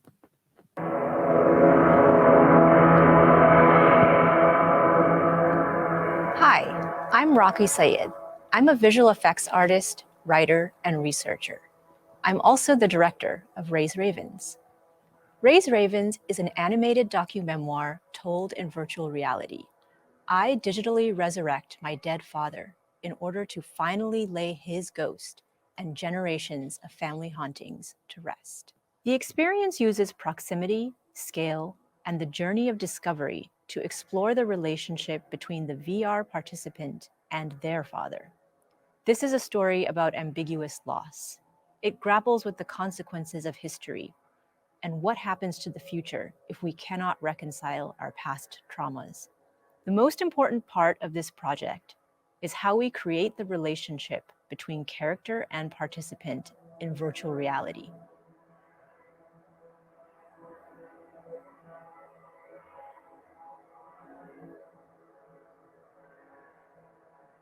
The way we do this is through the use of Character Creator's digital human pipeline. Because Raise Ravens is a memoir, one of the things we want to do is to use the digital human as a vehicle for autobiography. One of the main characters in the story is me, Raqi. Character Creator offers a unique approach to documentary storytelling where I can be director, performer, and tech artist, all at the same time. Character Creator's Headshot tool is the ideal way to do this. We begin by using Headshot to build the base mesh. We use ZBrush to add additional details to the sculpt, XYZ textures, and ZWrap, Māori texturing, and back to Character Creator as part of a round trip for texturing. Then for costume, we use Clo3D to sculpt and simulate the costume onto the character. Then we skin the costume to the character and further simulate the cloth in Houdini. I can also use a combination of bespoke performance captured on our stage and Character Creator's iClone clips to motion match using Houdini's KineFX tools. And while I'm in Houdini, I can easily explore lighting style frames using Solaris and multiple third-party renderers. I can then push my character and its motion to Unreal Engine, which we're using to deliver the final real-time experience. This pipeline may seem complex, but what I love as a tech artist is that Character Creator's digital human tools allow me to create a high-quality hero character which flexibly moves between different applications. Without Character Creator, this level of complexity is not possible for a small indie team. Another exciting part about Raise Ravens is that through this digital human pipeline, I can research anti-racist visual effects. I can take my hero character and build skin and hair shading models that accurately depict brown skin and different models of hair. Being able to easily edit and revise a digital human is really central to this process because a majority of marketplace assets and digital humans rely on Caucasian skin shading models. In 2020, we released the virtual reality experience Minimum Mass. It was in this project that we began to explore the way the digital human can be a vehicle for telling deeply personal and truthful stories. With Raise Ravens, we want to go deeper into the exploration and design of characters. As a person of color, it's really important to me to be able to create a character that embodies my lived experience in a technically accurate and emotionally truthful way. The elegance of the Character Creator tools allows for a respectful design approach, in which, as a storyteller, I can design from the inside out. As we move deeper into production, we look forward to sharing more of the Raise Ravens story, animation, and immersive world building with you.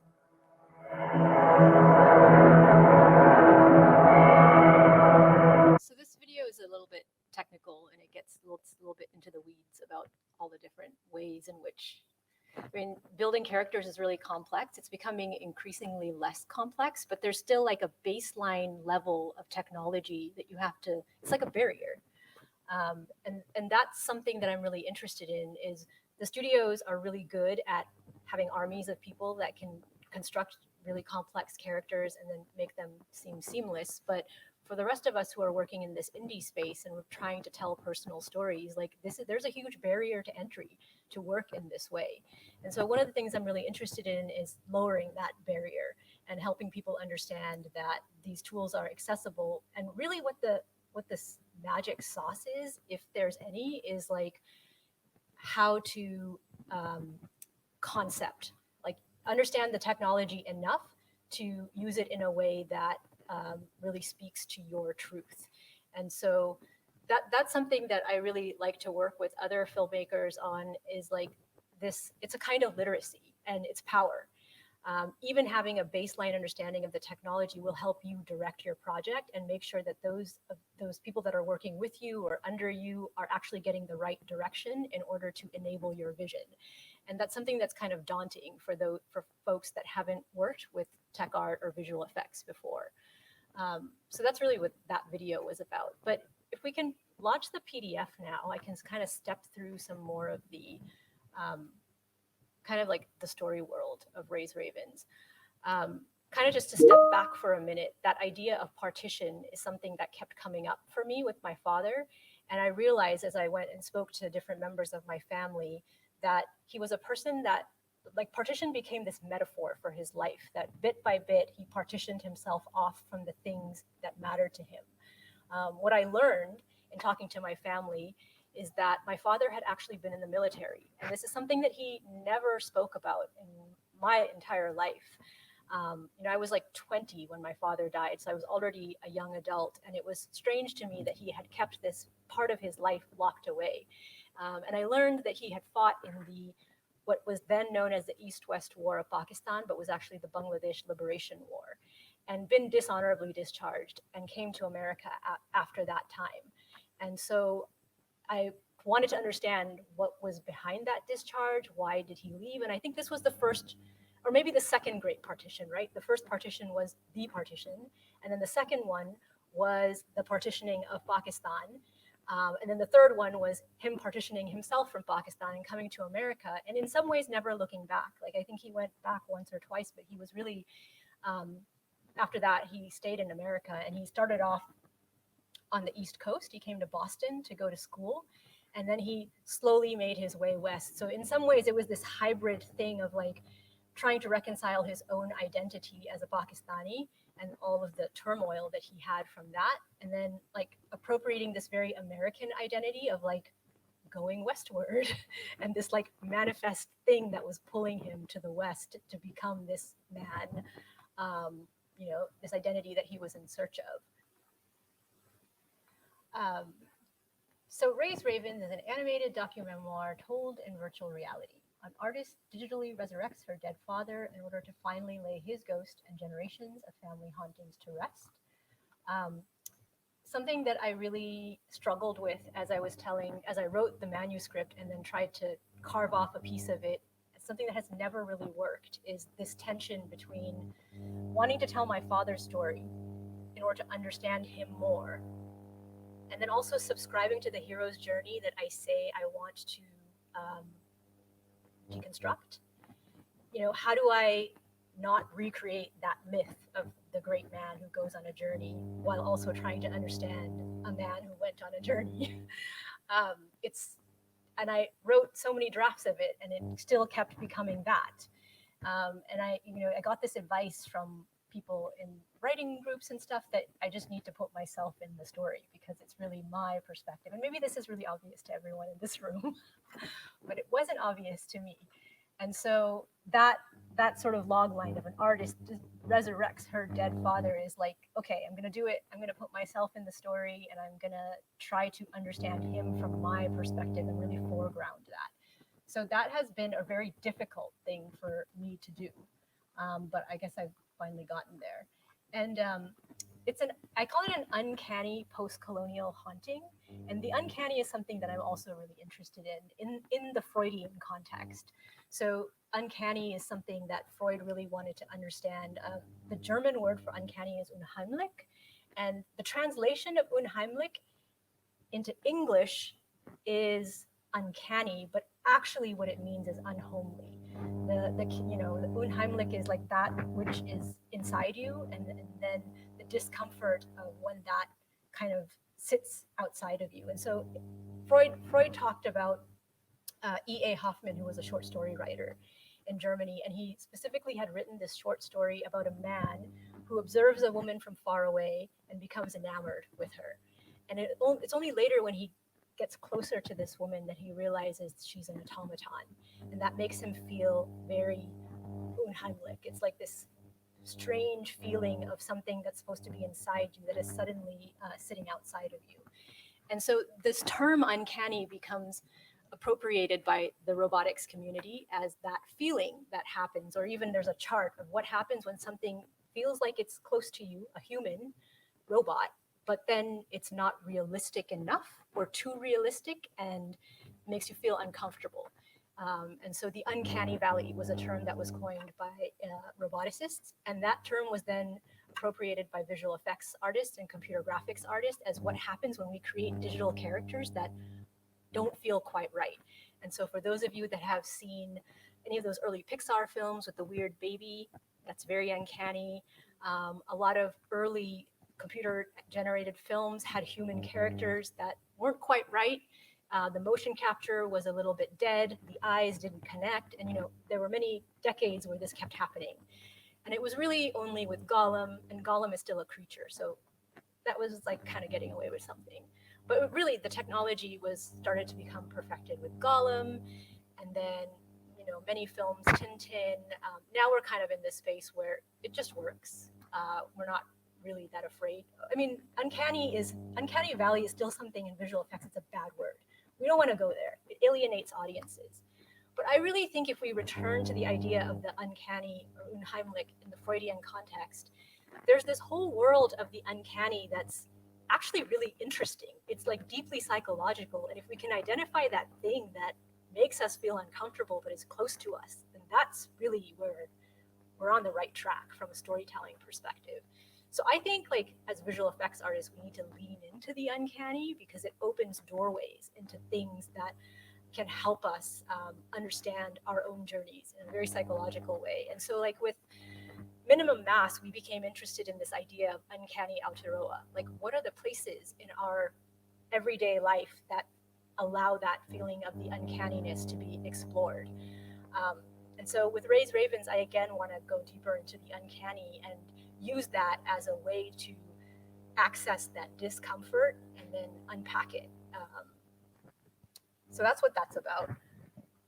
And then post-colonial, we've sort of covered that. I think I'm going backwards. Haunting. Yeah, so this haunting comes up a lot, and I really mean in the hauntological sense.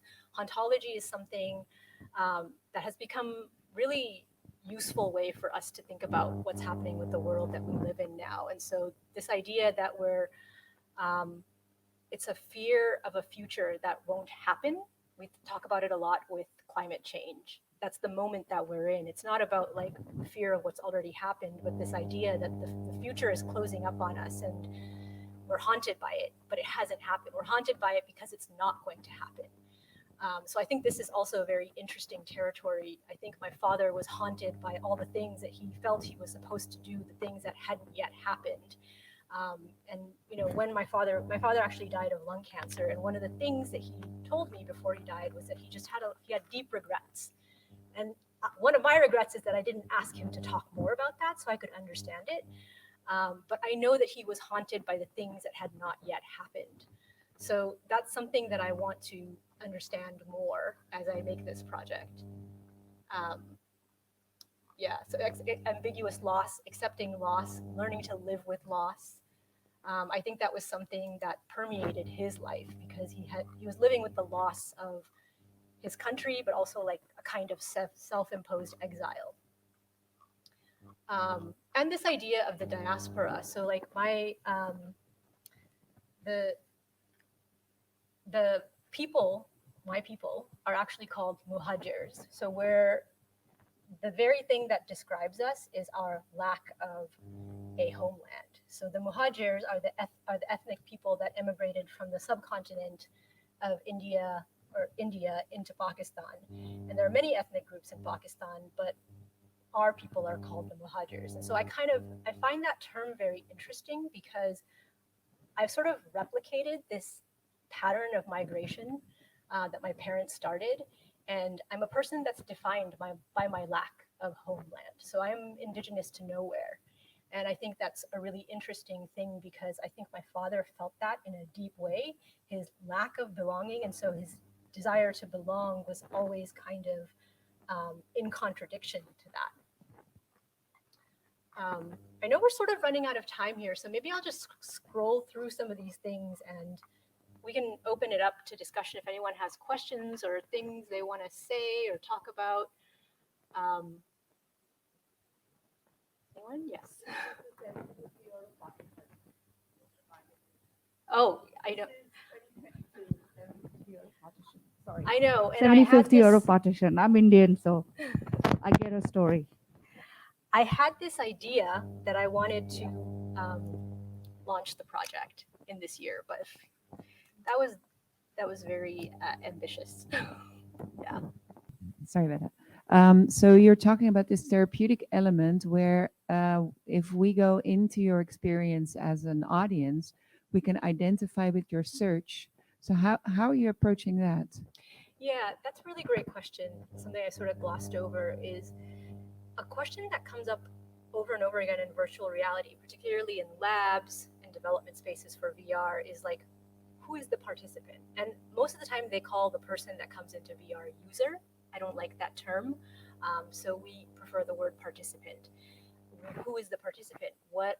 How are you going to ground them in the story world? And in minimum mass, well, it's kind of a surprise. I don't want to ruin the ending, but you're a third person omniscient character, and then in the end you realize that actually you're someone important, and so that becomes meaningful. And yeah, in Raise Ravens, I think that the participant is who they are, but they're a child of a father. Most people are child of a father. Depending on the way in which you grew up, you may have had different kinds of relationships with your father, but that territory of fathering and being fathered is very fraught and complicated, and I think under investigated. And so what I hope is that the participant comes as a child with a desire to explore that relationship and understand it better. And I hesitate to get in. It is therapy for me, for sure. It's a very expensive form of therapy. But I hesitate to say that it could be therapeutic for the participant. What I hope is that it's a prompt to go on a journey of their own, because it's too complicated. It's so big. Like, ambiguous loss is a very interesting area of research and growth. And I think that's something that people are looking at more now because of this time that we're living in. And, ambiguous loss encompasses everything. It encompasses the people that we've lost, the people that we've been away from, particularly in the pandemic years. But to some of the researchers who are focusing on ambiguous loss, this Black Lives Matter and these reckonings that we're having, it's because we've been living with the ambiguous loss of land and rights and all kinds of, enfranchisement for many, many years. And as societies, we've papered over it. We haven't really talked about it. And so that's another reckoning that we have to do. And, I couldn't possibly take all that on in one 10-minute project. But again, I hope it's a prompt for people to come into the space and then to start to ask their own questions. Yeah. These are some projects that I'm really inspired by. I'm sure most of you have seen Stories We Tell by Sarah Polley. And I love this idea that she talks about, which is that every family has a story to tell, and every person in that family has a story to tell. And so with my family, I'm one of 4 kids. I'm right in the middle, and they all have their own stories too, but I kind of consider them my choir. And so I've been interviewing them, and they will have, their audio presence will be incorporated into the VR experience as a kind of choir to also speak to my story and maybe even interject with their own perspectives. I don't know if any of you are familiar with, I think it's Lance Weiler, Where There's Smoke. It's a really amazing immersive project that was launched at Tribeca just before the pandemic. But he has an interesting story about a missing father as well, where he had this enigmatic father that he grew up with, and he had a family tradition of people going into the fire service, firemen, and his father was a photographer of fire scenes. And he came to believe as he got older that his father was also a secret arsonist, that he was setting fires. And he didn't ever understand why this was happening. And so at some point when he got much older and his father was very ill, his father said, "Ask me anything." And he was, old enough to actually start to interrogate his father and ask these questions. And so the project is really, it's like an immersive project where you go into a room that's been burned out and there's these artifacts. You hit play on an old tape deck and you hear things, and you're moving through this space and you're learning about this enigmatic person. And I love that really spatialized, immersive way of exploring a story. I want to do it digitally in virtual reality, but that's an amazing project. And then Radiograph of a Family is about a woman whose parents were both Irani, and the parents got married and moved to France, and the father was really like in his own element. He was a physician and they lived a very Western life. But then when the revolution happened, as a family, they went back to Iran, and the mother decided to take on the parda, and she was wearing hijab. And as the revolution transpired, she was wearing the hijab, but she became more and more embodied as a revolutionary, and the father shrunk, literally shrunk into the shadows of the house and became less and less of a presence in their lives. And so it's this like interplay between her two parents against the backdrop of major events, and then her role as a daughter to try to understand that dynamic between them. And I find that really like a beautiful way of exploring a story. Like they're larger events. And so that's how I think about 9/11 and partition, and 9/11 in particular, because, you know, having grown up in America, it was this myth of the model minority always existed, and we kind of fit neatly into that in my childhood. But then after 9/11, it was like very quickly became clear to me that we were suddenly racialized. We were suddenly not a model minority anymore, and nothing like was ever the same after that. So like my father died, and he never really understood how dramatically the world changed for us as a family. So I just think that's interesting, and I want to try to understand how those large events can sort of play out in a very personal and emotional way. Let's see.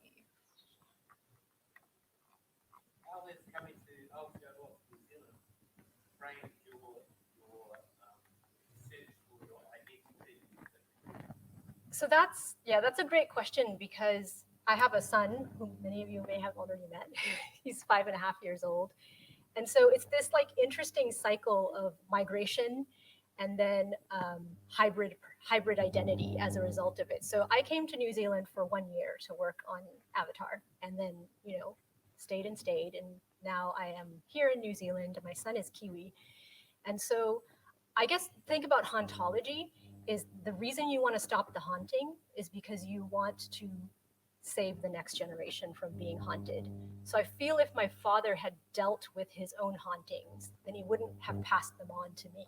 But because he didn't deal with it, because he never spoke of it, we didn't have that language in our family, it's like I'm haunted and I have to deal with the ghosts. So I want to end the haunting so that my son doesn't have to live with the ghosts as well. And that's really like the impetus behind this project. Like, yes, it's my own exploration of my father's journey and my identity, but really on a very practical level, it's to set the next generation up for greater success. So yeah, he is a figure in the story. He's kind of this, like, he sits at the margins of the story, and he's like this little heckler that comes through the frame from time to time. And at the end, that will be the participant's journey as well, is like to put aside the past and to focus on the present, because that's the only way to make the future available to you. Yeah, so that's kind of, that's really the narrative journey. Yes.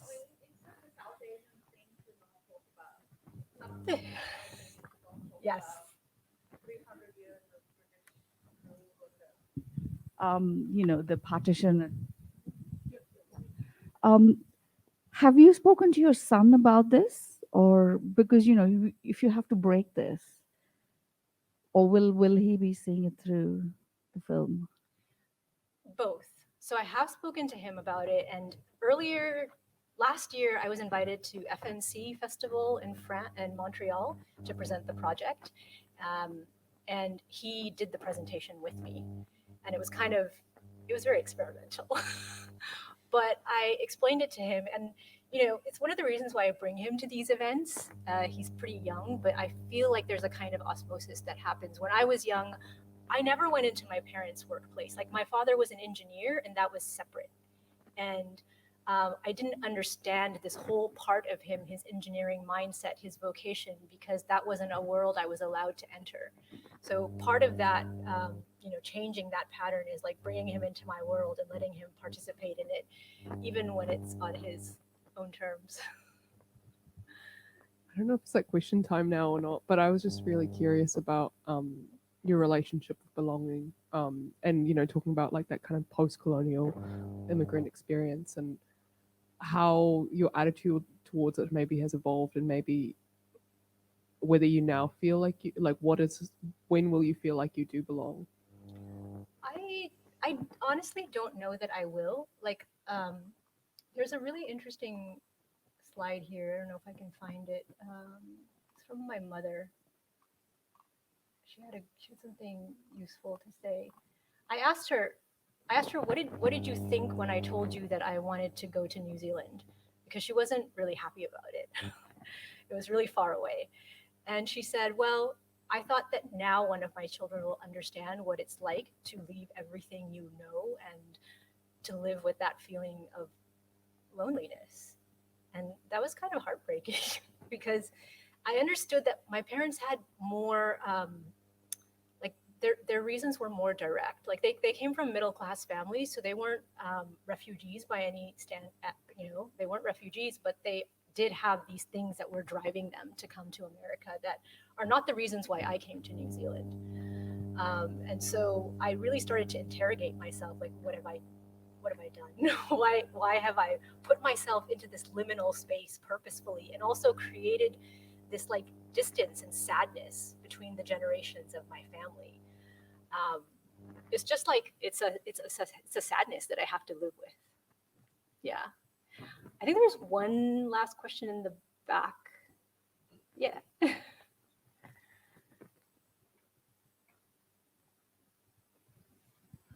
Hey, Raqi, two things. Firstly, I was just wondering, how does somebody actually engage with this piece? Like, what's it physically like to engage with it? What do you do? Yeah, you will walk into a room and you will put a headset on. And the way that I envisioned this piece to take place is it's like a theater black box, and it's like walking into a stage, and then you put the headset on and then you're in that stage, and then from behind the curtains, this person walks through. And so it is a very minimal kind of experience. And then a really interesting thing about VR, there's a director named Sashka Unseld, and he made this beautiful piece called Dear Angelica, and he was an advisor at Sundance. And one of the things that he told us at that time was, because we, coming from a visual effects background, we were like, okay, so we're going to build a giant set, and it's going to be all around you. It's going to be really expensive. There'll be lots of stuff. And he was like, you have to think about the volume as the place of the subconscious. It's a dreamscape. It's already there, right? So you don't have to go through these layers of telling the participant, okay, now you're going into the dream, and let me, do things to visualize that for you. You put the headset on, you're in the dream. It's deeply psychological, it's deeply subconscious, and things can emerge out of the blackness. If you use the blackness as this space, right, as this negative space where things appear, that's what I think is super powerful about VR. And so I'm really trying to, with Minimum Mass, we wanted to lean into that and use that, right? It's surreal. Like, you don't have to explain that it's surreal. It is surreal. That's a great answer. Second question it's taken me to the second question, which is, as a linear filmmaker, I've always been interested in VR, but felt that it seems inevitable that you'd lose narrative drive from the fact that you don't have the same kind of rigid hand on the tiller that you do in a linear film. How does that affect your storytelling? Or how do you conceive of your storytelling without that strong narrative control? I think it's uncomfortable because what we know from cinema, what makes cinema work so well, is that it's like a highly curated experience. Like, every single pixel is constructed, and we know how all the things work. We know what sound does. We know what editing does. We know about the Kuleshov effect. We know about the juxtaposition of things. And with VR, all that stuff is like still really useful, but it is its own medium, and part of that is giving into that medium and letting go of that need to curate in that way. So like, when I watch people do Minimum Mass, I have so much anxiety because I'm like watching the mirror screen and I'm like, oh no, they're looking over there and they should be looking over here. And we knew that. We kind of designed it so that that was fine. And it is fine. But I still have that like knee-jerk reaction of like, the ideal person is doing this when they're in VR. And it's just, that's giving up control. And we're giving agency to the participant. That's why they come to the medium, and we must allow that to happen. The story has to be designed to enable that. It's uncomfortable. Yes. Just one last general comment about VR. And it's, so one of the things about cinema is that you go as a group, or you're amongst a whole lot of people, and you come out with the point of view that you've all seen had the same experience roughly. Whereas opposed to VR, which is very isolating. Yes. You're entirely on your own. Yes. And I've always wondered about, what the future of what VR will be. Despite it being around, having been around for a while now, it really hasn't caught on in the way that cinema has maintained. It's still there. Yeah. And personally, I think it's because we have a post movie. There's all these discussions and things, and we all have a similar experience as opposed to VR, which is isolating. And yeah, absolutely. I have thought about this a lot, and my feeling is that the cinema, when at its height, because cinema itself is a waning medium, at its height, the cinema was like very religious experience, and I had lots of film professors who were like, "You come to the altar of cinema." You went to the theater.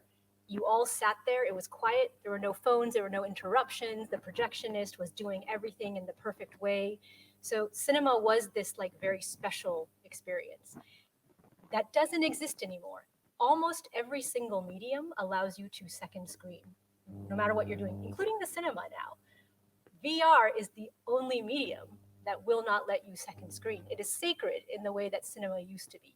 You put the headset on, you are in the space, and it's not safe for you to be interrupted, and nor is it possible when you're in the headset. So to that I say that in some ways VR is the new cinema in that it demands your full attention. In terms of like multiplayer, there are multiplayer experiences. They're all games though, and they're cool, but I don't know about multiplayer narrative experience. That's a whole area that's waiting to be. Some people are working on it, and there are some beautiful experiences, but I think that's an area that people can investigate more. Yeah. I'm pretty sure I've gone over time. Am I over time? Yeah. Yeah. Okay. Yeah. Thank you so much for coming.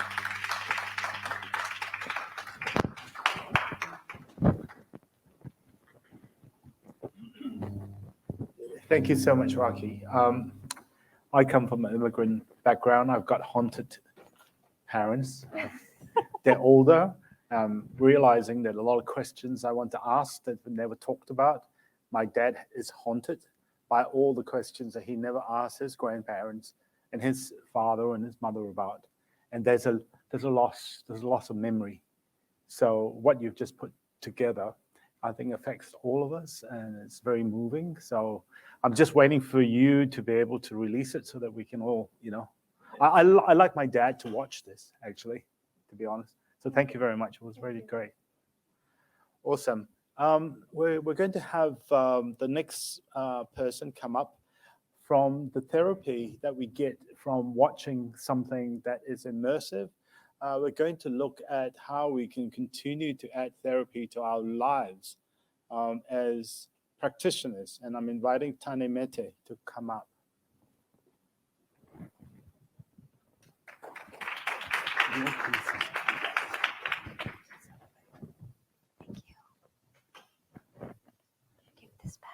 Ka tangata titi, ka tangata kaka, ka tangata huki a hui te he mauri ora. O tēnā kōrua ngā hau e whāngai wi e tau nei, tēnā koutou, tēnā tātou katoa. Ko takitimuku tainui o kuwaka, ko tamate aranginui ku hotoro te tangata, o rua wharo tōpunga ko Ngāti Kahungunu, me Ngāti Koriki Kahukura, ngā hapū, ko kahura ana ki ko maunga tautari ngā maunga, ko hongare ko te manawa nui ngā pā, ko waikato, ko ngaro roro, ngā awa, ko tūpara pare kura tōku pāpā, ko anikara tōku māma, ko tāne me te ahau. Nō reira, tēnā koutou, katoa. Kia ora, everyone. Apologies that I couldn't have been here today to witness some of the speakers and the evolution of this event. I'm in the midst of a rehearsal for a new work that premieres at the Auckland Art Gallery next week for Matariki Festival. Thank you to Raqi for what I did capture. I loved the imagery and the kōrero that you were presenting. So kia ora. Dance has been a medium that I've lived with all my life, and I think it chose me.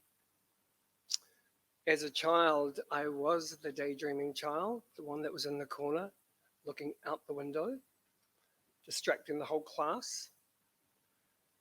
And then I realized that in that daydreaming, I was actually realizing my career, to bring something into fruition, to reimagine a life and also a future, a career path.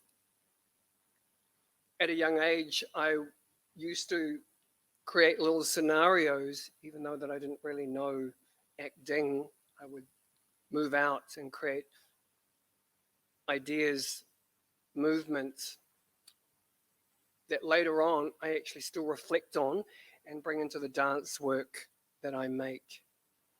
My presentation today is about hauora, well-being, and how we draw that into our lives so that we can continue to foster and create the mahi, the work that we do create.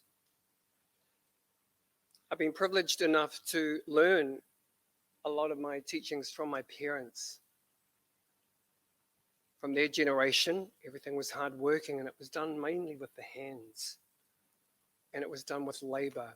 And I guess through that experience of being brought up with my family, that's where I gained a lot of my intuition to move into dance. I fell into dance because after school, when I was in high school around age of 15, I went with some friends to a dance class. And I couldn't understand why 2 of my friends were going to the left and 3 of them were going to the right. So obviously some of them hadn't quite organized where to go. But I clicked on immediately without even having a dance practice or a class which way it should have gone and which arm. So something that I had been gifted with is coordination and being able to move, see something once and kind of photograph it in my own body. So the teacher, Miss Jared, bless her heart, since passed, but she said, I noticed that you were moving in while watching today. So she invited me back to a dance class. And I went to that dance class and it was as if all the lights in my existence went on. It was everything that I dreamed when I was that little kid, dreaming something. But it came alive when she said, take your first step. And through that, taking my first step, because that's all it is that you take one step, then the next, then the next. After the graduating from the New Zealand School of Dance, my whole career really took off. But I never forgot the stories that my parents told me when I was young. Through all of my life, somehow through dance, I could weave all of that kōrero back into my mahi. Now, in the 40th year of my career as a arts maker, choreographer, dancer, still performing, I've been really assisted through my meditation practice and my practice of yoga.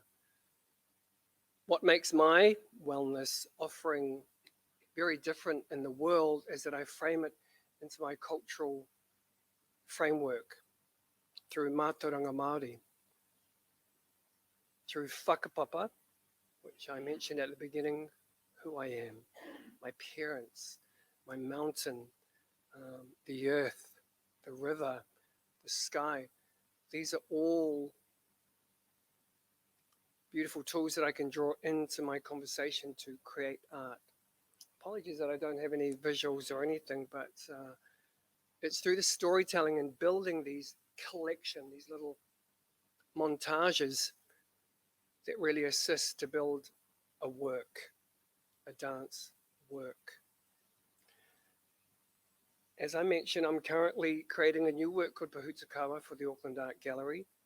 And I presented an idea to them that why don't I choreograph for the next 9 years, work that is based around each particular star of Matariki, because there are 9 stars, not 7, there are 9, and which the gallery accepted. So for the next 9 years, I'll be making full dance in coordination with movements, song, and music. And all of these tools I grew up with: movement, kapahaka, the tools of music, guitar. But obviously I'm using more classical. I've got a beautiful classical piece that I'm using at the moment by Michael Parekowhai, has one of his carved pianos in the work for Wharekawa. Beautiful friend of mine, Taisha Tari, an incredible singer who uses her voice to call back and recollect through whakapapa and draw it through in a very emotional way in the work. And what I'm doing at the moment is really going back to my past to gather information to then draw into my existing work right now. It's a recalling, it's a remembrance. It's a way that we can still keep the thread from ancient times to the now, to the future. The objective really is that I wanted to create work for the next 9 years for the gallery and the museum was, how do we continue to keep the physical aspect of movement alive? It was so good listening to how VR is really coming into its own. And I guess that my calling through my whakapapa is, how can I take my movement dance back to my people? My people on the marae, they're not going to come to a theatre. They're not going to come to an art gallery or a space where they can sit down and watch. They want to be in their own surroundings. So I thought I need to take my work to them, to have the formal greeting of being introduced on the marae, to talk, to fight kōrero with my own people, to share my work with my own people. All of this findings for myself and reinvigoration, reimagining of how I present my mahi really came through my journey with yoga. You know, I've been dancing for, as I mentioned, for an X amount of years and had danced with all the greats in Aotearoa and traveled abroad, but there's only one body. There's only one physical mind or mind, and there is an instrument, which is this. But it doesn't always hold up the way that we wish it to hold up. So finding yoga for me really assisted in meditation. It really helped me to find a noa, a stillness within the flames, within the fire of my thinking, within my mind and my creativity. And it was through this very slow practice on letting things go so I can settle to the self.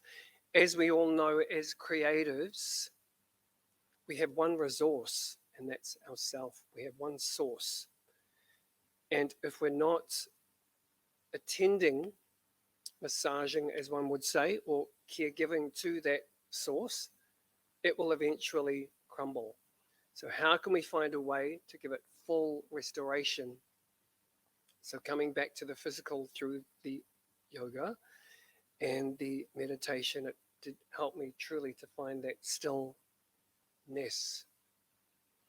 Currently, I'm working with an atua healer, and I came across her very through a conversation with a friend who said, this amazing healer came to my house, and she looked at my mum and could see ancestral baggage, one could say, and it only said a couple of things and then began her work, which is this movement here, which is her unweaving. So because I've had sessions with my healer, when I see her do this, she's unraveling, she's restoring, and she's doing her, what could say, magic, yeah?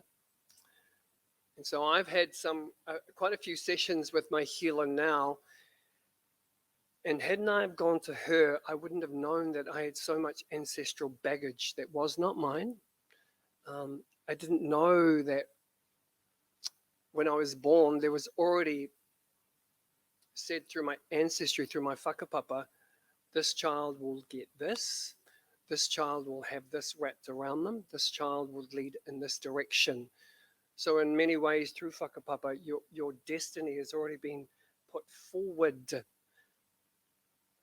Hadn't have I gone to see my healer, I wouldn't have known that there were stories that had been told through 7 generations that kept passing on to each generation. A sense of unworthiness, mismanagement, or not mismanagement, but not a secure holdings of fingers separated so money would leak out of the hands, it wouldn't hold. How the physical body within generations would carry on through a generation, but it needed some security and healing. So from seeing my healer, I've realized and understand now that through the work that she's been doing on me, that I have located areas within my past through my whakapapa that needed deep healing. So who I am now today, 4, 5, 6, 7 weeks ago, very different person. So I feel a lot, one would say, freer now. In creating dance, I do draw a lot of information in through just seeing and storytelling. And it's as if from my childhood to the now, I'm slowly collecting these little pebbles that I know that will be stored away in my pockets. I've got full pockets now. But there are times in our career path where we draw those little pebbles out and we use them in our work. Just created a new work called Te Mata for the Auckland Art Gallery and also an international tour. Currently talking with a gallery in Paris and one in the Pacific to present the work. Te Mata tells a story of an ancestral maunga. Te Mata Peak is in the Hawke's Bay. And if you look at Te Mata Peak from a certain angle, you can see an outline of a giant who's lying on his back. And you can see a big lump in his throat. So I've taken the story of this giant, and the story is Te Mata in the area of the Hawke's Bay would run havoc around the villages. He'd destroy them, he'd kill people, he'd steal and take all their crops and take all the women and eat people.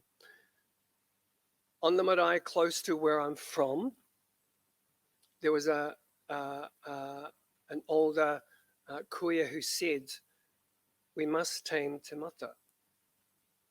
If we send the most beautiful maiden to him, not as an offering, but as a guide to tame him. So Hinaraka was sent off to join the giants in hope to tame him. But little did he know that they would soon fall in love. And so his armor slowly started to come off and his fierceness turned into more aroha, love. The last request that she asked him to do was to go to the mountain that clears from her marae to the ocean and bite through the mountain. So he leant down and bit through the mountain, but when he stood up, he choked on the rock, on a boulder, and he fell back and he died.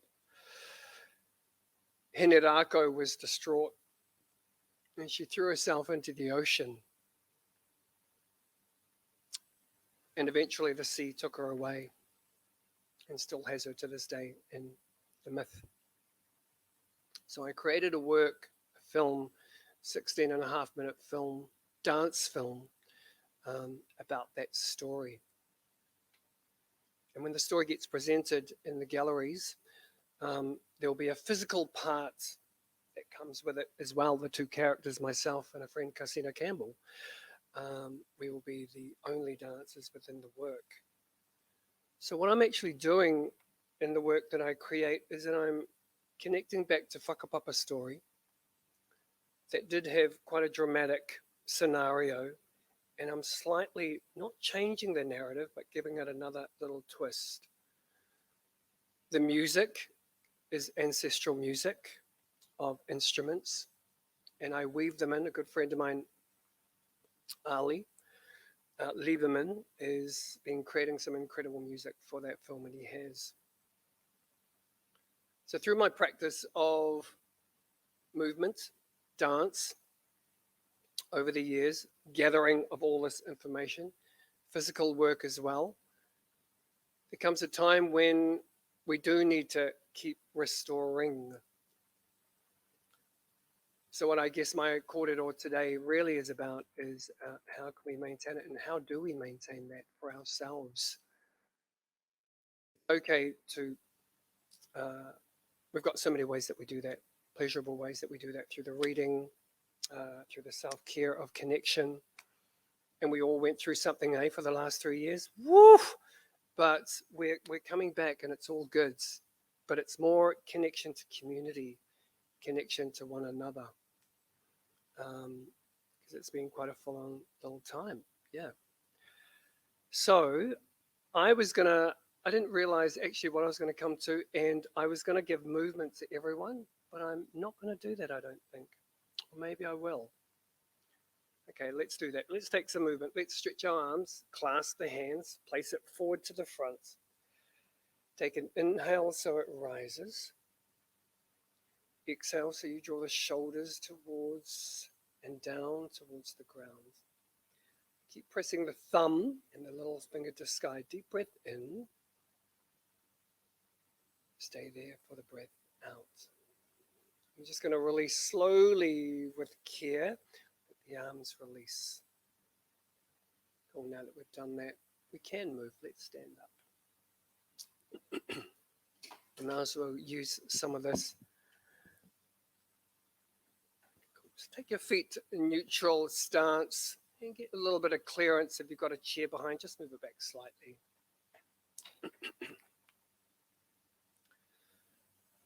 Bring the hands towards the side of the body, anchoring. Take the point of gaze, the eye focus, the drishti to one place, and just hold there for a moment. And then bring all of your awareness to the tip of the nostrils. And imagine that you're drawing in very cool, thin air from the nostril to the third eye center. Take manawa nui, inhale. Hold just for a moment with soft chest, shoulders. Exhale, give the breath back to the earth. Whenua, exhale breath.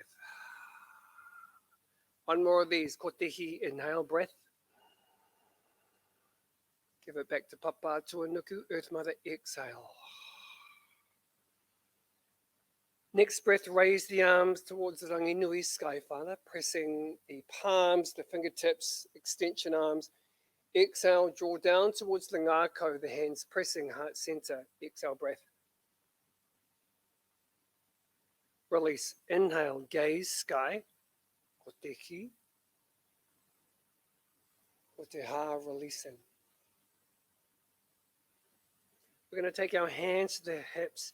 You're going to turn your toes slightly out so your heels are facing a little bit more towards you and your toes to a corner inside. You're going to take an inhale and the buttocks and the thighs are going to slightly tone. Take a deep breath in. The puku, the belly towards the spine. As you exhale, take a slight bend, arms by your side. Inhale, standing. And the skeleton is tall. Exhale, releasing. One more, kotehi. Look to sky. Draw down towards the chest. Notice the tone in the legs, the pressure towards the earth. And as you nestle the thumb towards the sternum, we broaden across our collarbones. Keep that. We're going to take our chin, lift slightly, and then draw the back of our neck back so it meets the skeletal back body. From the heels to the crown. Manawa nui, breath in. Breath out. Beautiful, everyone. You're going to sit back down on your chair with a long spine. Come to a comfortable place in your chair. And you can either place your hands to the thighs, you can place them anywhere that's comfortable, just so long as your spine is extended, yeah? This karakia is another way of drawing in voice, kōrero words, into the subliminal mind, but into the body. And it is slowly starting from the top, so closing down the eyes. And just listen to the tone of my voice. If the eyes close is still possibly too strong, just keep an eye gaze forward.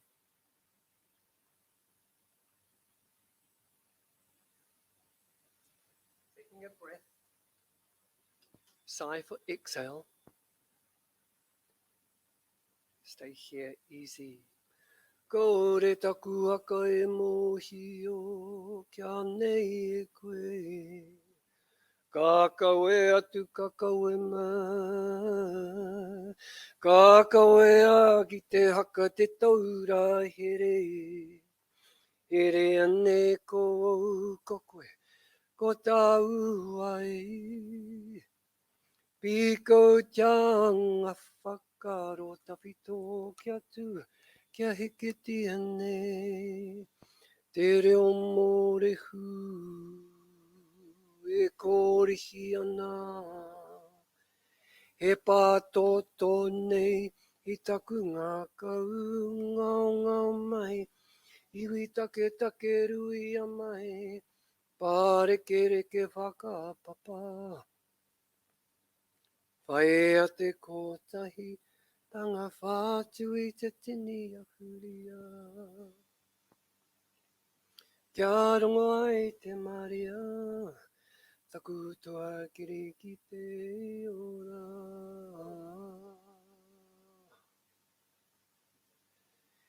As you stay here with the eyes closed, keep listening to the tone of the voice. Keep following the voice. On the next breath, take a slow 4 count inhale. 1, 2, 3.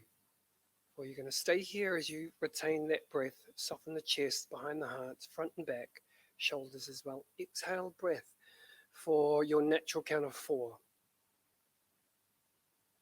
Keeping everything soft but long, tall spine. Inhale for 5, 4, 3, 2, 1. And notice what the frown does. The eyebrow between the chest is soft again. Exhale, give the breath back to whenua, the earth. And as you draw in for your next, think of one person as you draw your breath in. And as you hold that breath, keep thinking of that person and its full, complete divine aroha for the love. Exhale breath. And as you take the next one again, retain at the top as we've been doing. And then ask yourself one question. What is something that I can return and give away that I don't need at the moment that is holding me back from giving my utmost? Release the breath.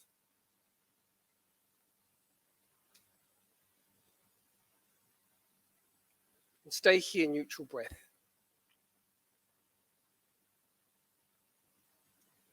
With the crown leading to sky, Rangi Nui, and the feet are spreading softly, planting to earth. We draw a divine essence, a light from earth, whenua, into the body, into the tinana, into the skeleton, into the vessels, into the veins, into the organs. And on your next exhale breath, you're going to send all of that energy above to sky.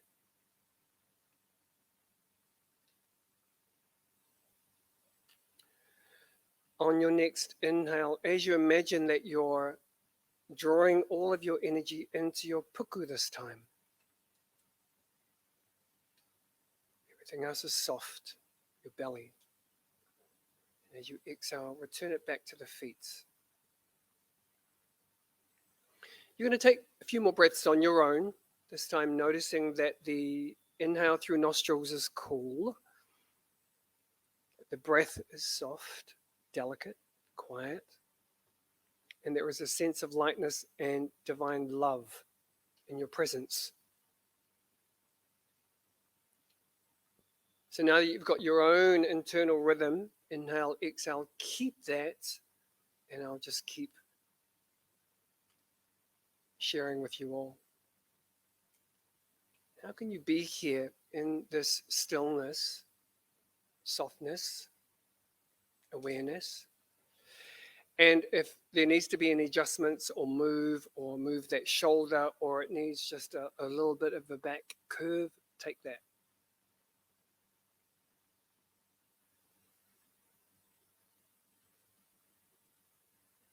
And with that one person that you imagined that is now in front of you, and as you take your inhale, it's as if you're giving your breath to the person in front of you with your exhale.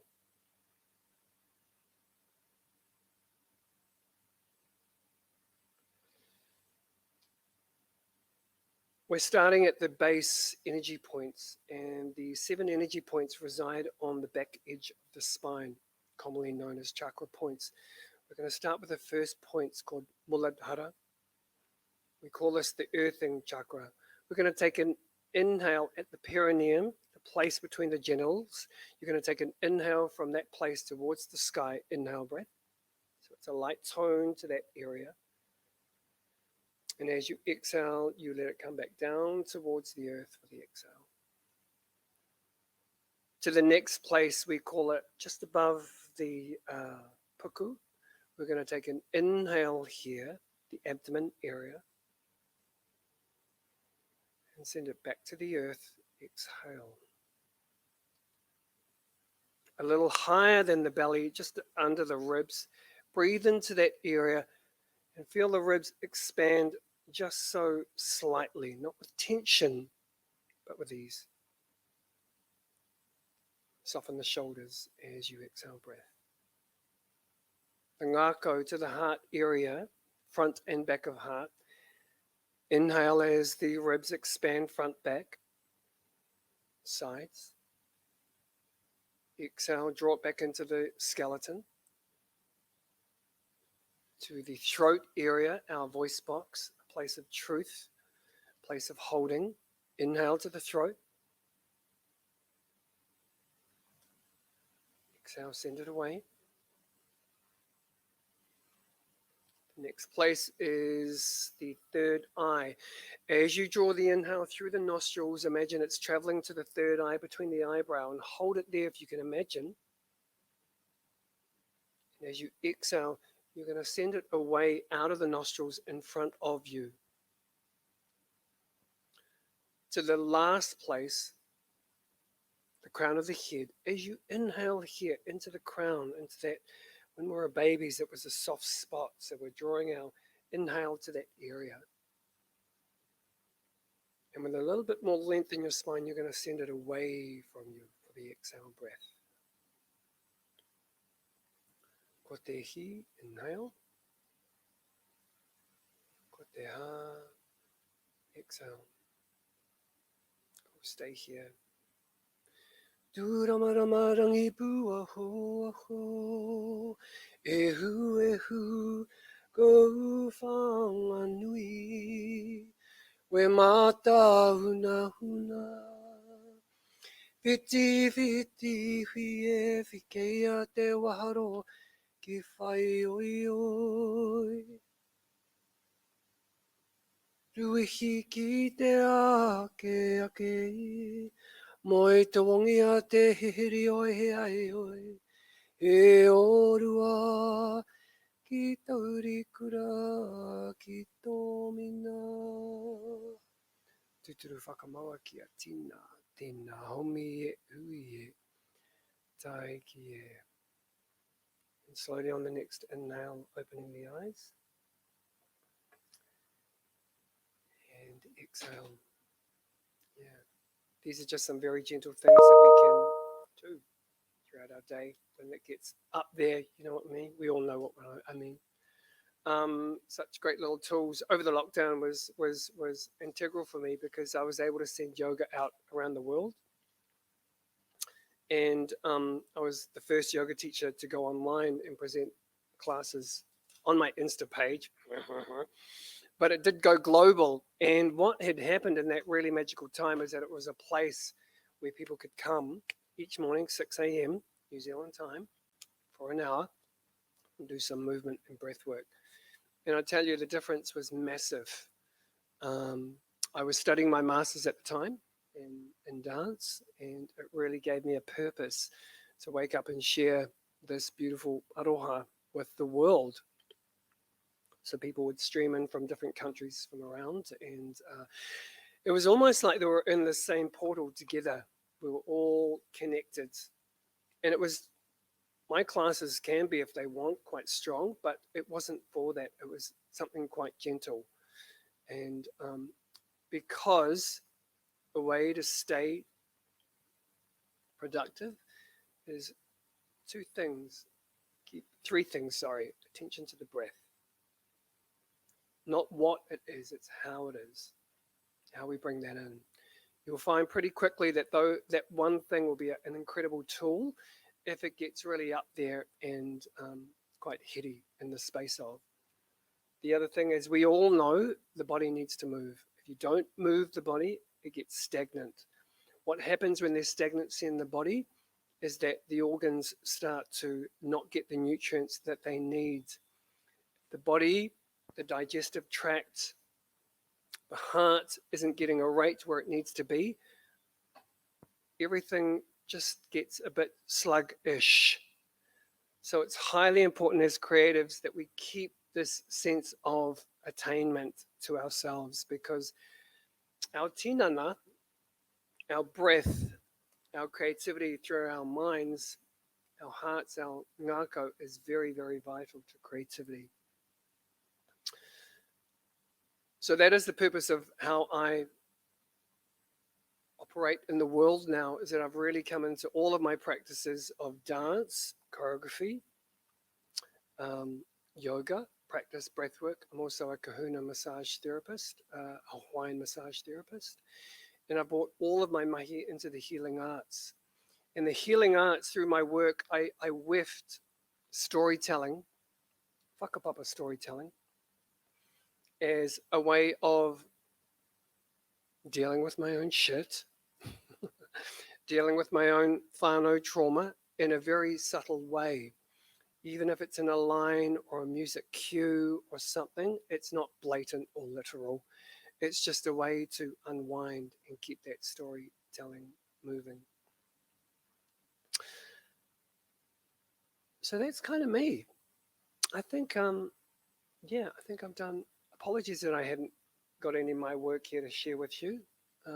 Made a beautiful film called Te Mata, as I've mentioned, and in the midst of making another one called Ancient Data, which talks about whakapapa work on 6 screens in the back, while there's dance and beautiful kōrero coming through a singer. Yes, I do teach. I'm just building a brand new website now that has all of my yoga practices, breathwork practices on it. I will send Alex a little link and it'll give you entrance into the platform, and you can try out a couple of my classes to see if it's you. But I think it's always, sometimes when we're in the creative world, we wonder, well, where the frick do we go without going to a gym or anything like that? Because a lot of us don't actually, I don't go to gyms, by the way, can't stand them. But I've got my tool of my body that I can move. But there are places that you can go that are more informal and comfortable for our mahi, whether we be in the home or not.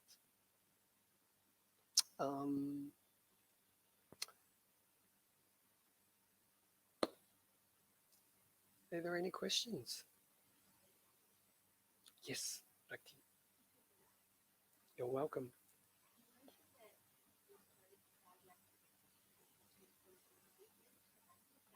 Yes, that's right.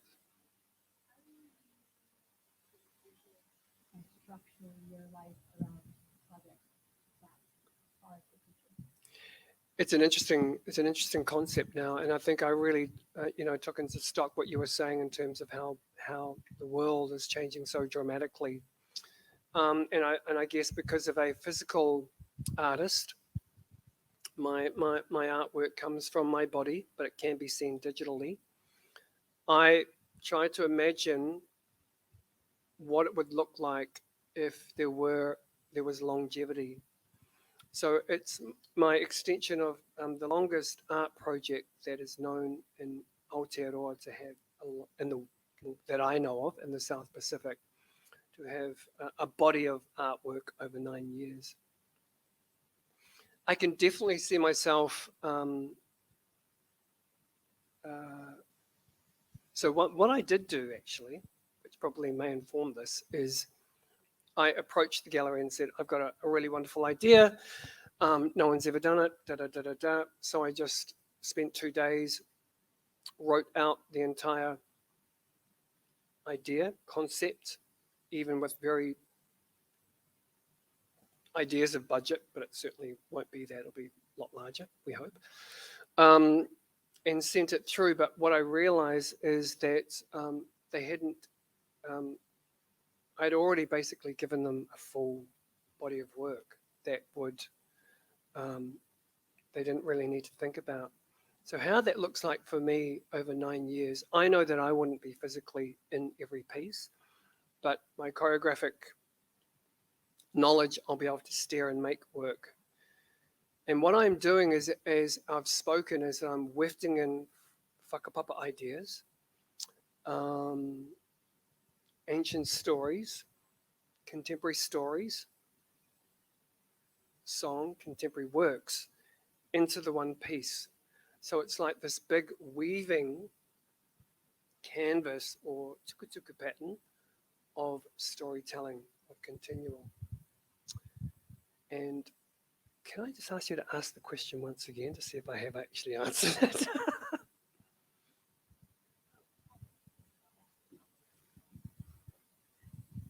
I was just asking, 9 years is a long time, and to live with a project, it's very long form. I was wondering how you envision and structure that as an artist. Yes, yes. And one way that I'm actually in that space right now. What will happen is I'm creating a work now, as I mentioned. It's going to be at the Auckland Art Galleries. If you're at the Auckland Art Gallery next Friday, Saturday, come and see it. It's free, by the way. After this project is finished, I'll give myself 2 months, maybe 3, and then almost start immediately conceptualizing. One thing that I know through healing for me as Māori is that wānanga, the coming together, is so important. The conversations, the root conversations that start an idea, they happen face to face. I've tried them on Zoom and they are still amazing, but they don't have that resonance as we are face to face. From that place, we'll create a sketch of a potential idea, grow it over a period of a month, and then hold that as stock. And then the following year, when I clarify what I aim to do, I'll budget all of that out. And then the resources will come in to then facilitate that. So it's not as if I think of the whole 9 years, but I think one piece at a time, which will then collate. And at the end of the 9 years, we would like to make one continual day and evening of all of them. So it's a long, probably, a long continuous piece. Yeah. Cool. Any other questions?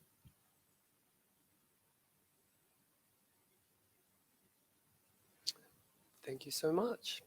Thank you so much for having me, and thank you for that talk before, and Alex.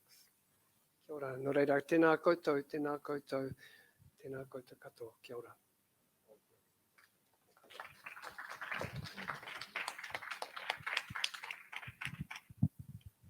Thank you so much. And I just wanted to reiterate one of the things that I find as a creative person, and probably even if you're not a creative person, it's a very lonely existence.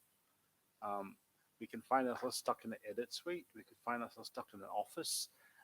We can find ourselves in a place where we are talking to ourselves all the time. And sometimes as a result of that, we kind of get a little bit stressed out, a little bit maybe, taken to an extreme. And, we've heard so many stories of practitioners either giving up because they haven't had enough support. And secondly, a lot of practitioners have actually succumbed to the pressure. And I think it's really important to be able to talk to people that have actually gone through a process of healing and understanding what it is, how important it is to have strength through this process. So thank you so much, Taane, for sharing that with us. It's really appreciated. It is afternoon tea, and just wanted to mention the last session of today is really interesting because we've got 3 young immigrants who have started up a company here called Kura Technologies. And what they have done with Kura Technologies is created a signing avatar. And it is absolutely extraordinary. And it's really interesting as well, is because if you look at the avatars, they've been thinking a lot about what you've been saying. So the avatars are not the usual avatars. They actually resemble us. And there's a conversation going on with them about how important that is. So please stay and support them. Thank you very much. We have saved one of the best for last, as they say. I've known Arash for a number of years, and I've seen his growth from someone that came in with an amazing idea to someone that's actually living an amazing dream in terms of what it is that he's created. I think it's really exciting because when we do storytelling, for those of us who are working in the audiovisual field, we think about watching. And we also recognize the fact that there are people there that are needing to be aided because they don't hear. And I think what is interesting in terms of the work that's being done is how you can help the hearing impaired be able to appreciate and to be able to follow your story. And I'll let Arash talk about his journey, and he's brought together Richard, his animator, and they can talk about what they have done. And certainly I think they're very open to having a conversation about whatever you feel like and about potential users or utilities that you can see for what they're proposing to do. So thank you very much. Thank you. So can everybody hear me okay? Cool. So nice to meet you, everybody. So I'm Arash from Kura Technologies, and here with our animation lead, Richard. Nice to meet you. So he's the smart guy. I'm the guy who always talk. And we are very delighted to share our stories and also learn from you. So we like to make it like two-way communication. And I just very briefly go through because our project's a little bit odd. So let me give you a history of what we do, then we jump into Q&A. Next, thank you. So this is, I believe, my favorite symbol, and what I think is the greatest thing that we come up as human beings. When I was a kid, I had a really curious mind, so I really pissed my dad, my mom off of asking too many questions. And this is something that's just been embedded to me. And I believe as a storyteller or creator or somebody who has a company or project, we either saying a problem in a different way or we providing a solution. So everything that we do, it comes to this question mark. What is the problem? And I personally believe that if you knowing the problem is half of the solution. So we're very problem oriented. And my problem started in 2016. I came in Aotearoa in 2013, and I was doing PhD at Auckland University. I was doing PhD in electrical engineering. I was a happy boy, and I had my first startup. I was like, yeah, I can change the world. Life is so good.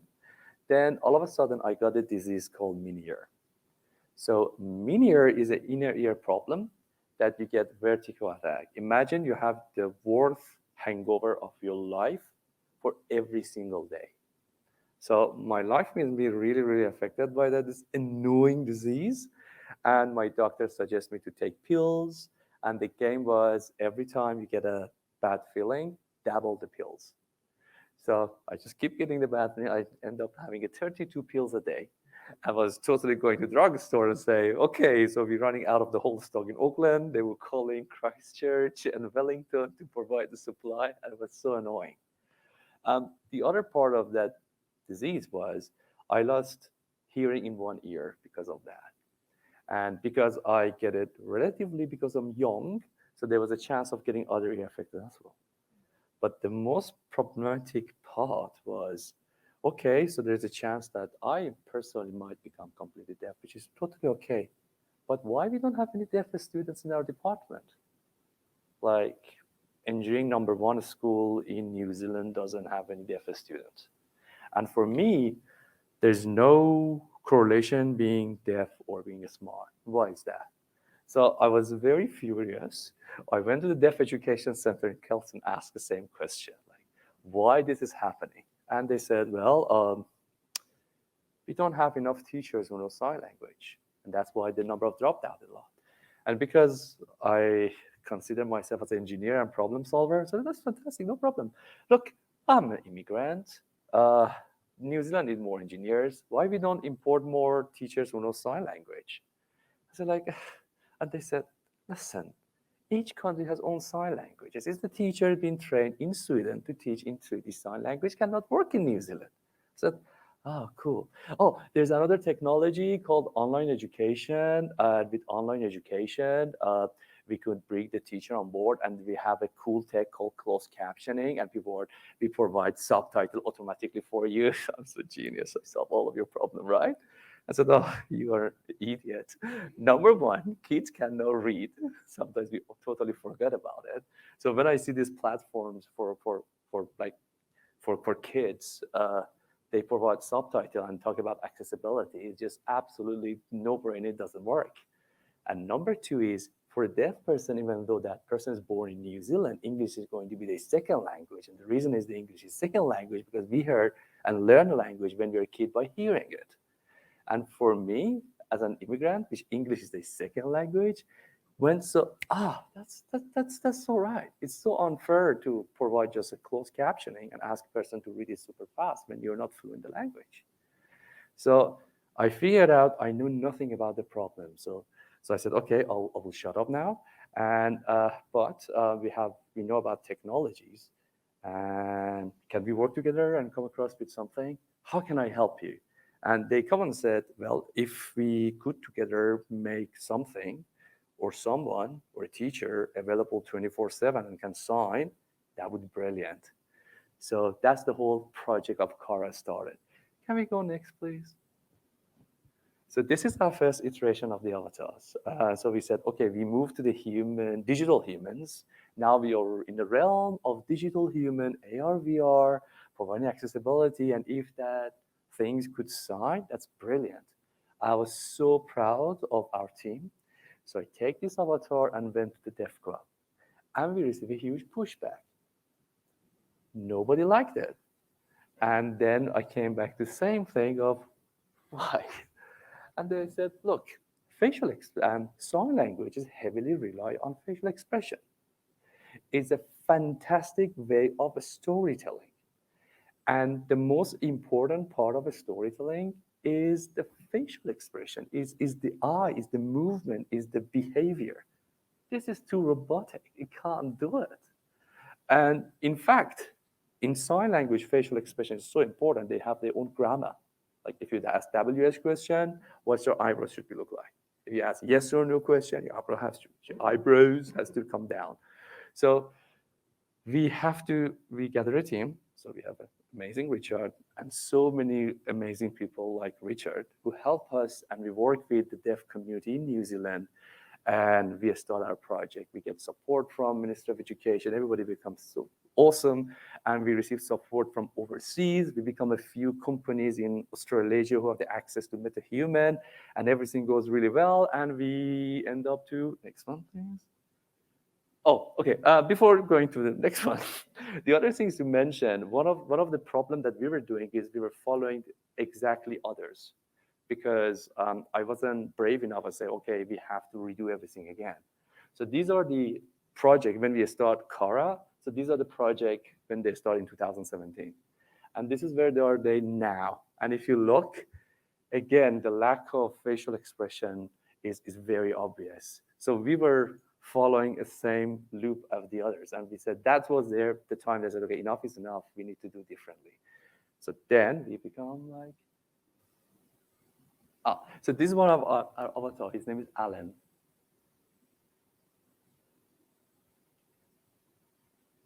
So it says lots of new project, and it's very exciting. So you can see in the facial expression, the exciting was very expressive. And that's when we gained the trust from the deaf community. And from then, we start getting calls, we start receiving emails. So we start working on our storytelling journey. And we said, okay, how we can narrate the children's book into sign language. And the cool thing we did, we have a motion capture studio in-house. We bring a deaf person to narrate the story. And the deaf person will motion capture, so then everything the deaf person does, the avatar will follow. And when we're talking to our animators, like Richard, and when they see a deaf community signing, they were like, wow, that's a fantastic actor. How much are you paying? Volunteers. Oh, really? Well, this is top-notch acting.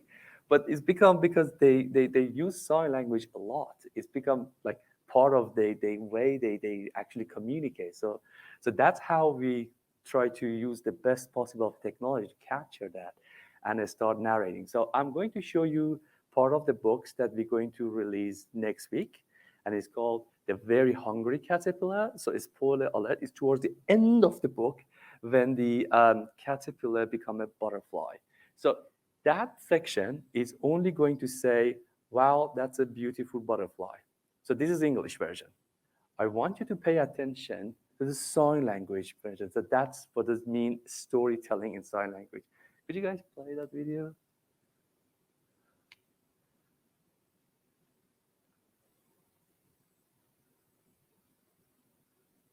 That's a part, actually, the butterflies coming out of the cocoon.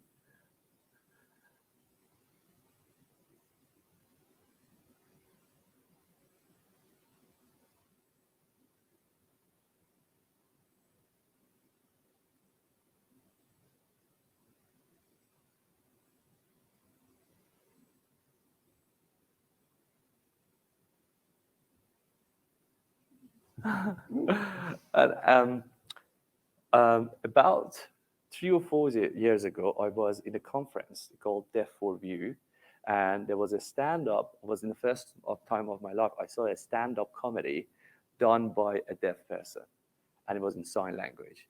Amount of things become funnier and better. It was like, wow, this is so cool. I start going to stop learning English, and I want to do more sign language, because it gives you the asset that you can tell the story in such a magnificent way that really touch the human heart. I just really, really love it. Cool. So can we go next?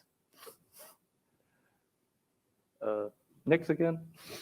All right, cool. So this is the Kura's vision that we're doing. So we are now moving from storytelling, and we've been approached by many people that we can use our technology in many different applications. Imagine how we can make everything more accessible. So my personal favorite things, how we can make the famous characters for famous kids movie and accessible in the sign language inside the movie. That's something that I'm really passionate, our team are really passionate, so hopefully we could do it one day.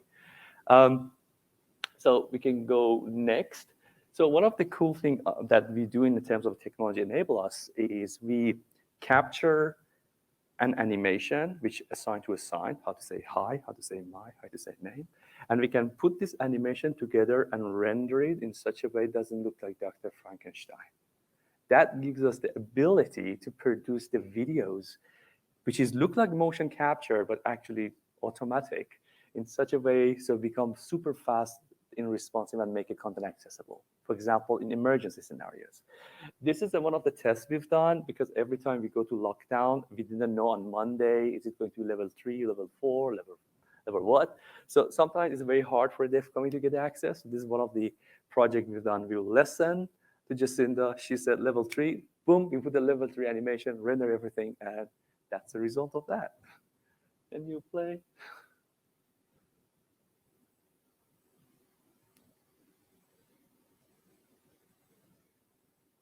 That open, lockdown level 4 to level 3. Tuesday night. How long? 2 weeks.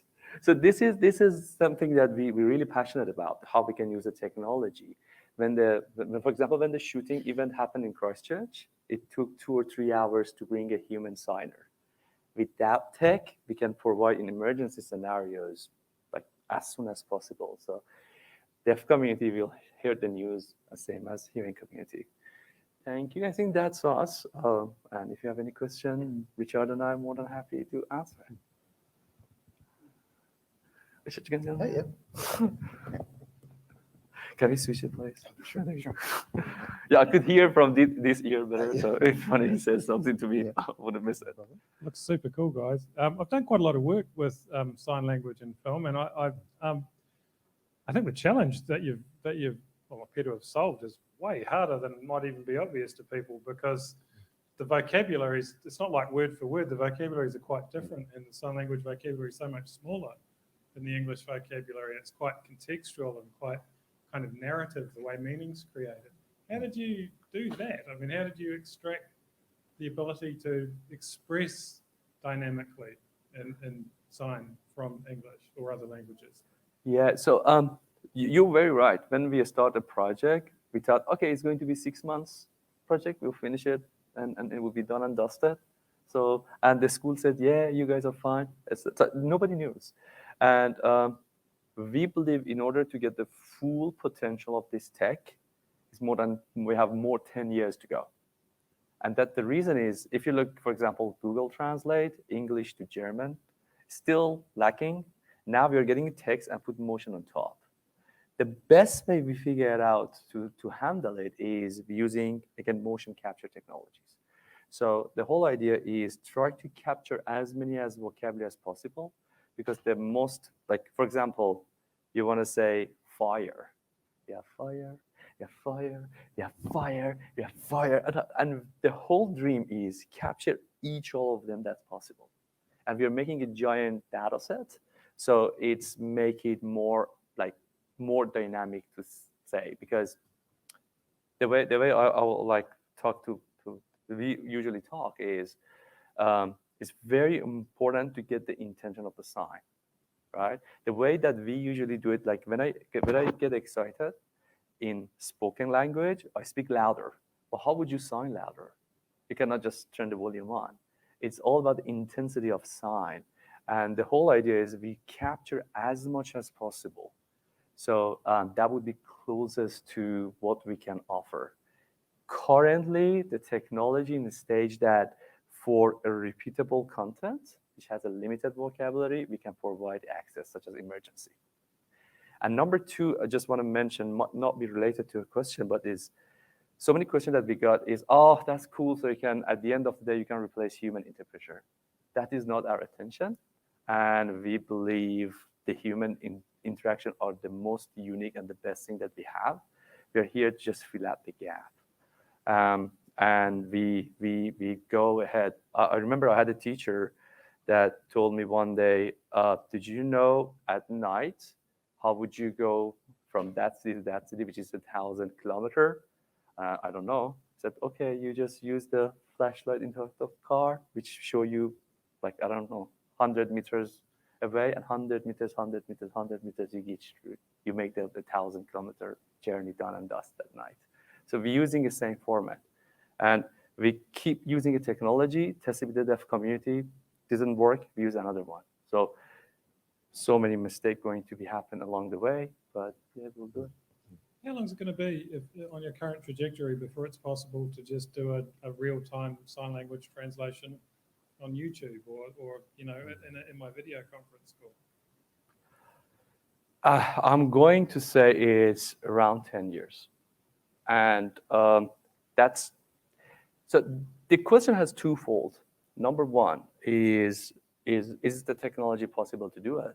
Number two, is it something that the deaf community like it or not? Because as a hearing, we have this assumption of, oh, these avatars can solve it. So there are a culture elements of accepting.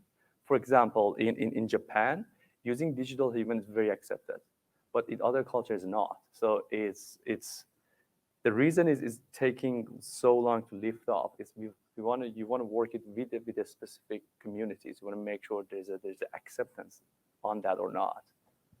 Have you had any kind of social impact feedback from the community? I would think people would be nervous about the possibility that this makes human sign interpreters unnecessary, because that's a really important source of dynamism and kind of formal integrity in the language. People training professionally to do that and finding work doing that.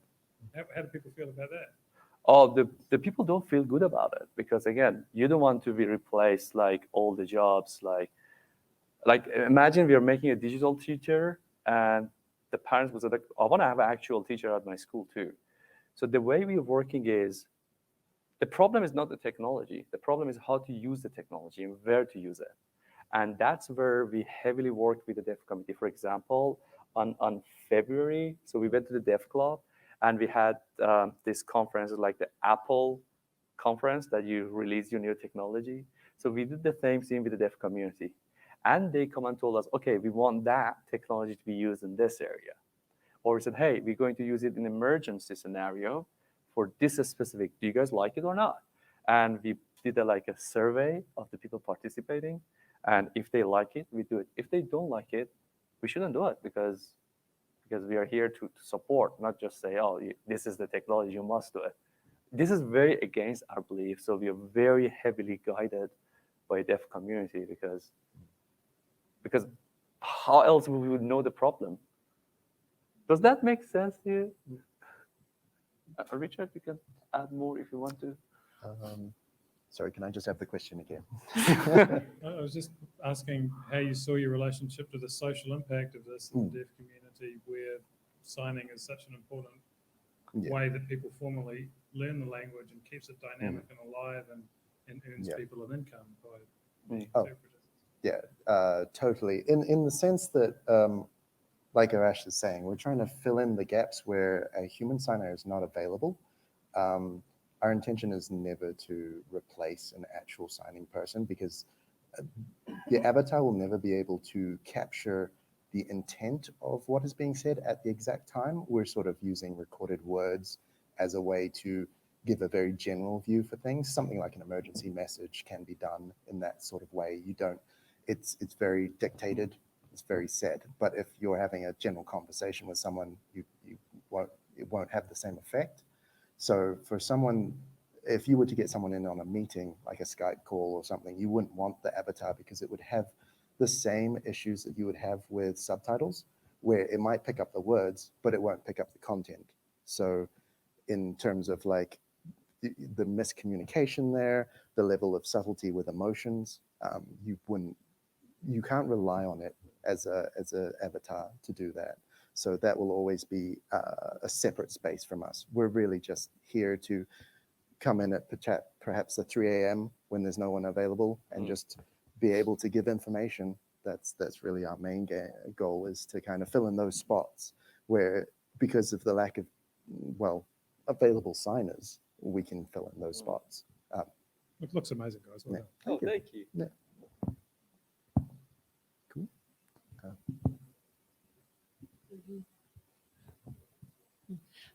I just wanted to know, how do you choose? We were speaking a lot about representation and how you look and ethnicity, gender. How do you choose a character who's speaking and translating? So it depends on the content. So for our New Zealand Sign Language content, we've gotten mostly Auckland signers to come in, but we've also had signers from all around New Zealand, from Christchurch, from Wellington, coming up and doing our content. When it comes to cultural content, such as a announcement about the 7 kaitas of Matariki, the celebration coming up, we will use a signer that is a Māori descendant, and that applies for our other content as well. Wherever possible, we're able to get someone who's appropriate for it and be respectful for the original person. Because with an avatar, obviously you can put anyone's face on it, which is, in a sense, something that you do want as well, because in certain cases where you are providing content that is, say, subjective or has some sort of connotation to it, to have a digital avatar in front of a person, a signer, you don't put their face to that. You give them a sort of a screen between you and that content, so you don't associate that person with the content. So in that way, it can be very useful. Yeah, just one thing to add to what Richard says here. So when the project is coming, we work with that specific group from day zero. So that is really cool. But the other things, which is it's very obvious, right? The other things that is a little bit hidden factor is our team is very diverse in terms of men, women, different cultures, and immigrants, New Zealanders. So that is make it like very welcoming for other people to come in, and that is make it like everything so natural happening. And there's no so many people asking me like, what's the process of making that? There's no process. It's all about including that specific. So if you want to make a, I don't know, a story about the group, include them from day zero, and everything will happen naturally. For us, that was like the key of success. We have to sometimes drop out a couple of projects because that specific group wasn't accessible, and we want to do it because well, we should do it. So that's something that we really, really strongly believe in it.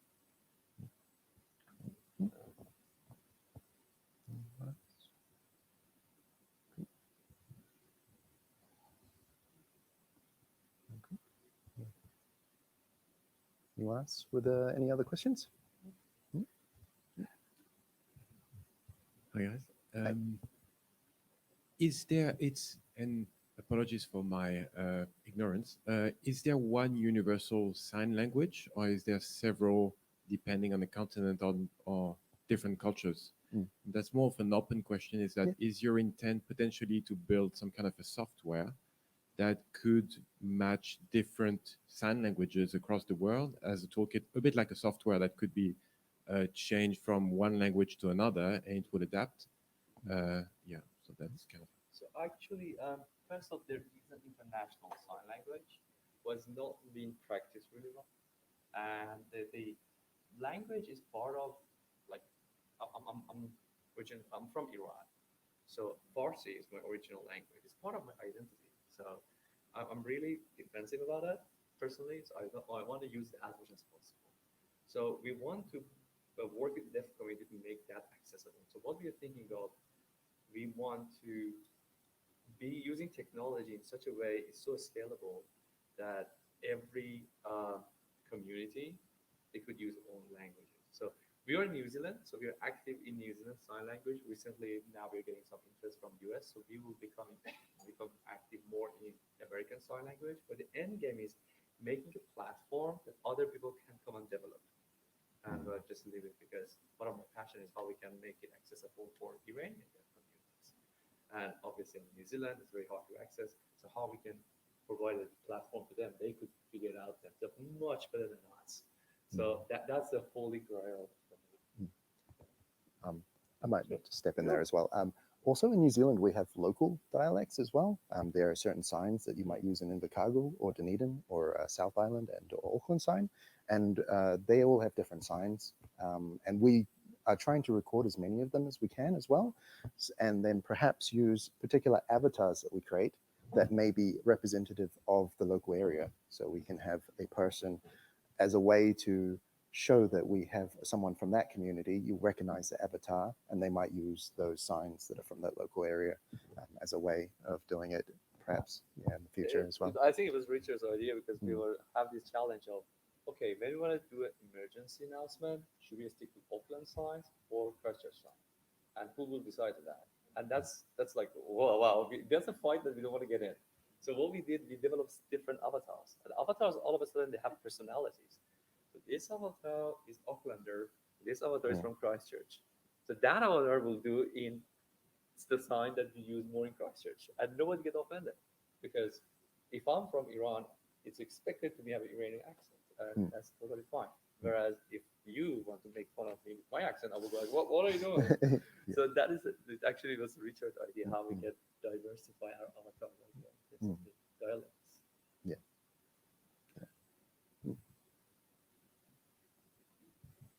Can I ask a question that's sort of adjacent to your project? Maybe this is something that you have some intel about, but my partner is hard of hearing. He wears hearing aids in both ears and he lip reads, but he doesn't sign. So we haven't come to that yet. And he's a world-renowned film editor and watches all films with the sound off. And when for people don't know that, but I'm wondering if there's anything coming in the technology for the hard of hearing community, or is there any research being done about how can I know he's coping better in the Zoom world because he can actually see people's faces are in front of him, so he can lip read better. Yeah. But I wonder if there's anything in the pipeline for the hard of hearing. I guess we've encountered with our Skype calls recently that the subtitling has gotten better. It's getting better. It's better. So perhaps that plus the new technologies that are coming in for voice text to speech have come a long way.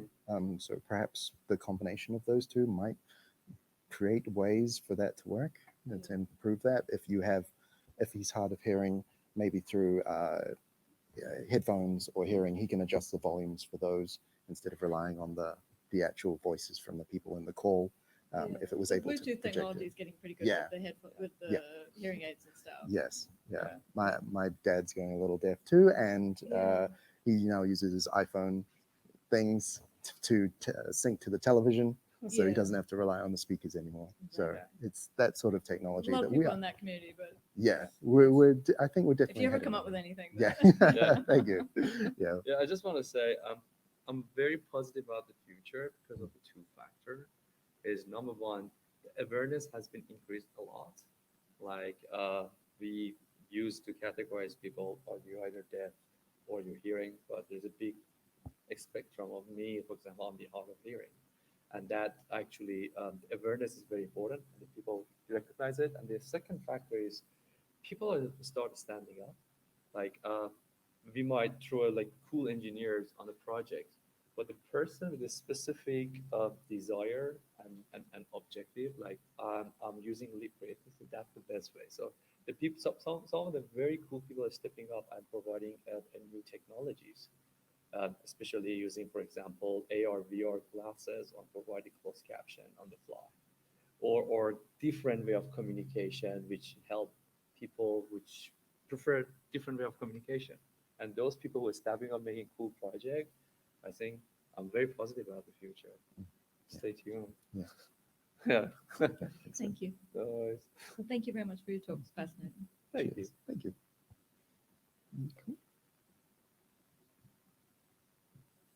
Cool. Cool. Thank you, Arash and Richard. Really great of you to come today. I often say that small is actually really good. Small can be perfectly formed. You can get an audience that are very, very invested and have lots of questions. And you've got a new business idea, hard of hearing. How cool is that? I'm sure you thought of it already, but it's just another thing that you can do. But yeah, thank you very much, guys. And we look forward to seeing the rest of your development over the years. Thank you. Okay.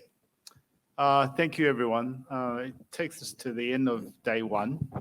We've got 2 more days to go, actually. Day 2 tomorrow, and then the big one, which is next Wednesday at the Employers and Manufacturers Association. Maya is going to be doing a masterclass on editing. So just wanted to do a little bit of a shout out. It was such an amazing discovery for me as I started to, travel the world and started hearing about this person. It was originally Maya Hawke. And every time I looked for Maya Hawke, they said documentary editing. I found Maya Hawke, the actress. And then finally I discovered it was actually Maya Daisy Hawke. And as I read more and more about Maya and connected with Maya, it was just so awesome that New Zealand has actually produced. I mean, I'm going to take credit of it as a New Zealand, that New Zealand has produced this amazing editor that I think New Zealand really needs to know a lot more of. And for those of you who haven't seen any of her films, I mean, Cave of the Forgotten Dreams is just absolutely wonderful. At the International Film Festival, Maya's work, Navalny, will also be screening. So, please make sure that you support Maya and Maya's work. But what's more exciting is that she's also doing a lot of her own projects. So please make sure you come on Wednesday. You also have Gayleen Preston's masterclass at the same time, and you have the conversations that we're going to have with the Film Commission, New Zealand Air, and Screen Australia about the future or where they see documentary heading and what support they're providing. For those of you, I'm sure you all met Olivier, but Olivier is from the Film Commission as well. So with that in mind, once again, thank you so much. Want to thank all the sponsors, most importantly, because sponsors are people that you need support from, particularly with the training organizations or organizations can help make available facilities, help make available partnerships that can help you be able to get to the next stage. So I wanted to acknowledge all of them and, thank you so much for, supporting us and supporting all of us here. At the same time, if you get an opportunity, there are also films tonight at the Capitol, tomorrow, and then we head into the, as you know, we're heading to the Civic, and don't forget Matariki Day, which is Friday, which is all New Zealand Day. Some really amazing, amazing films. Like someone asked me, do I have a favorite? And I said that I have 113 favorites. Never ask a parent which is your favorite child, because it doesn't happen that way. They're all special in their own way. So thank you again. Thank you to the volunteers and to the team. Really appreciate all your help today. And thank you everyone for being here today. Really appreciate it.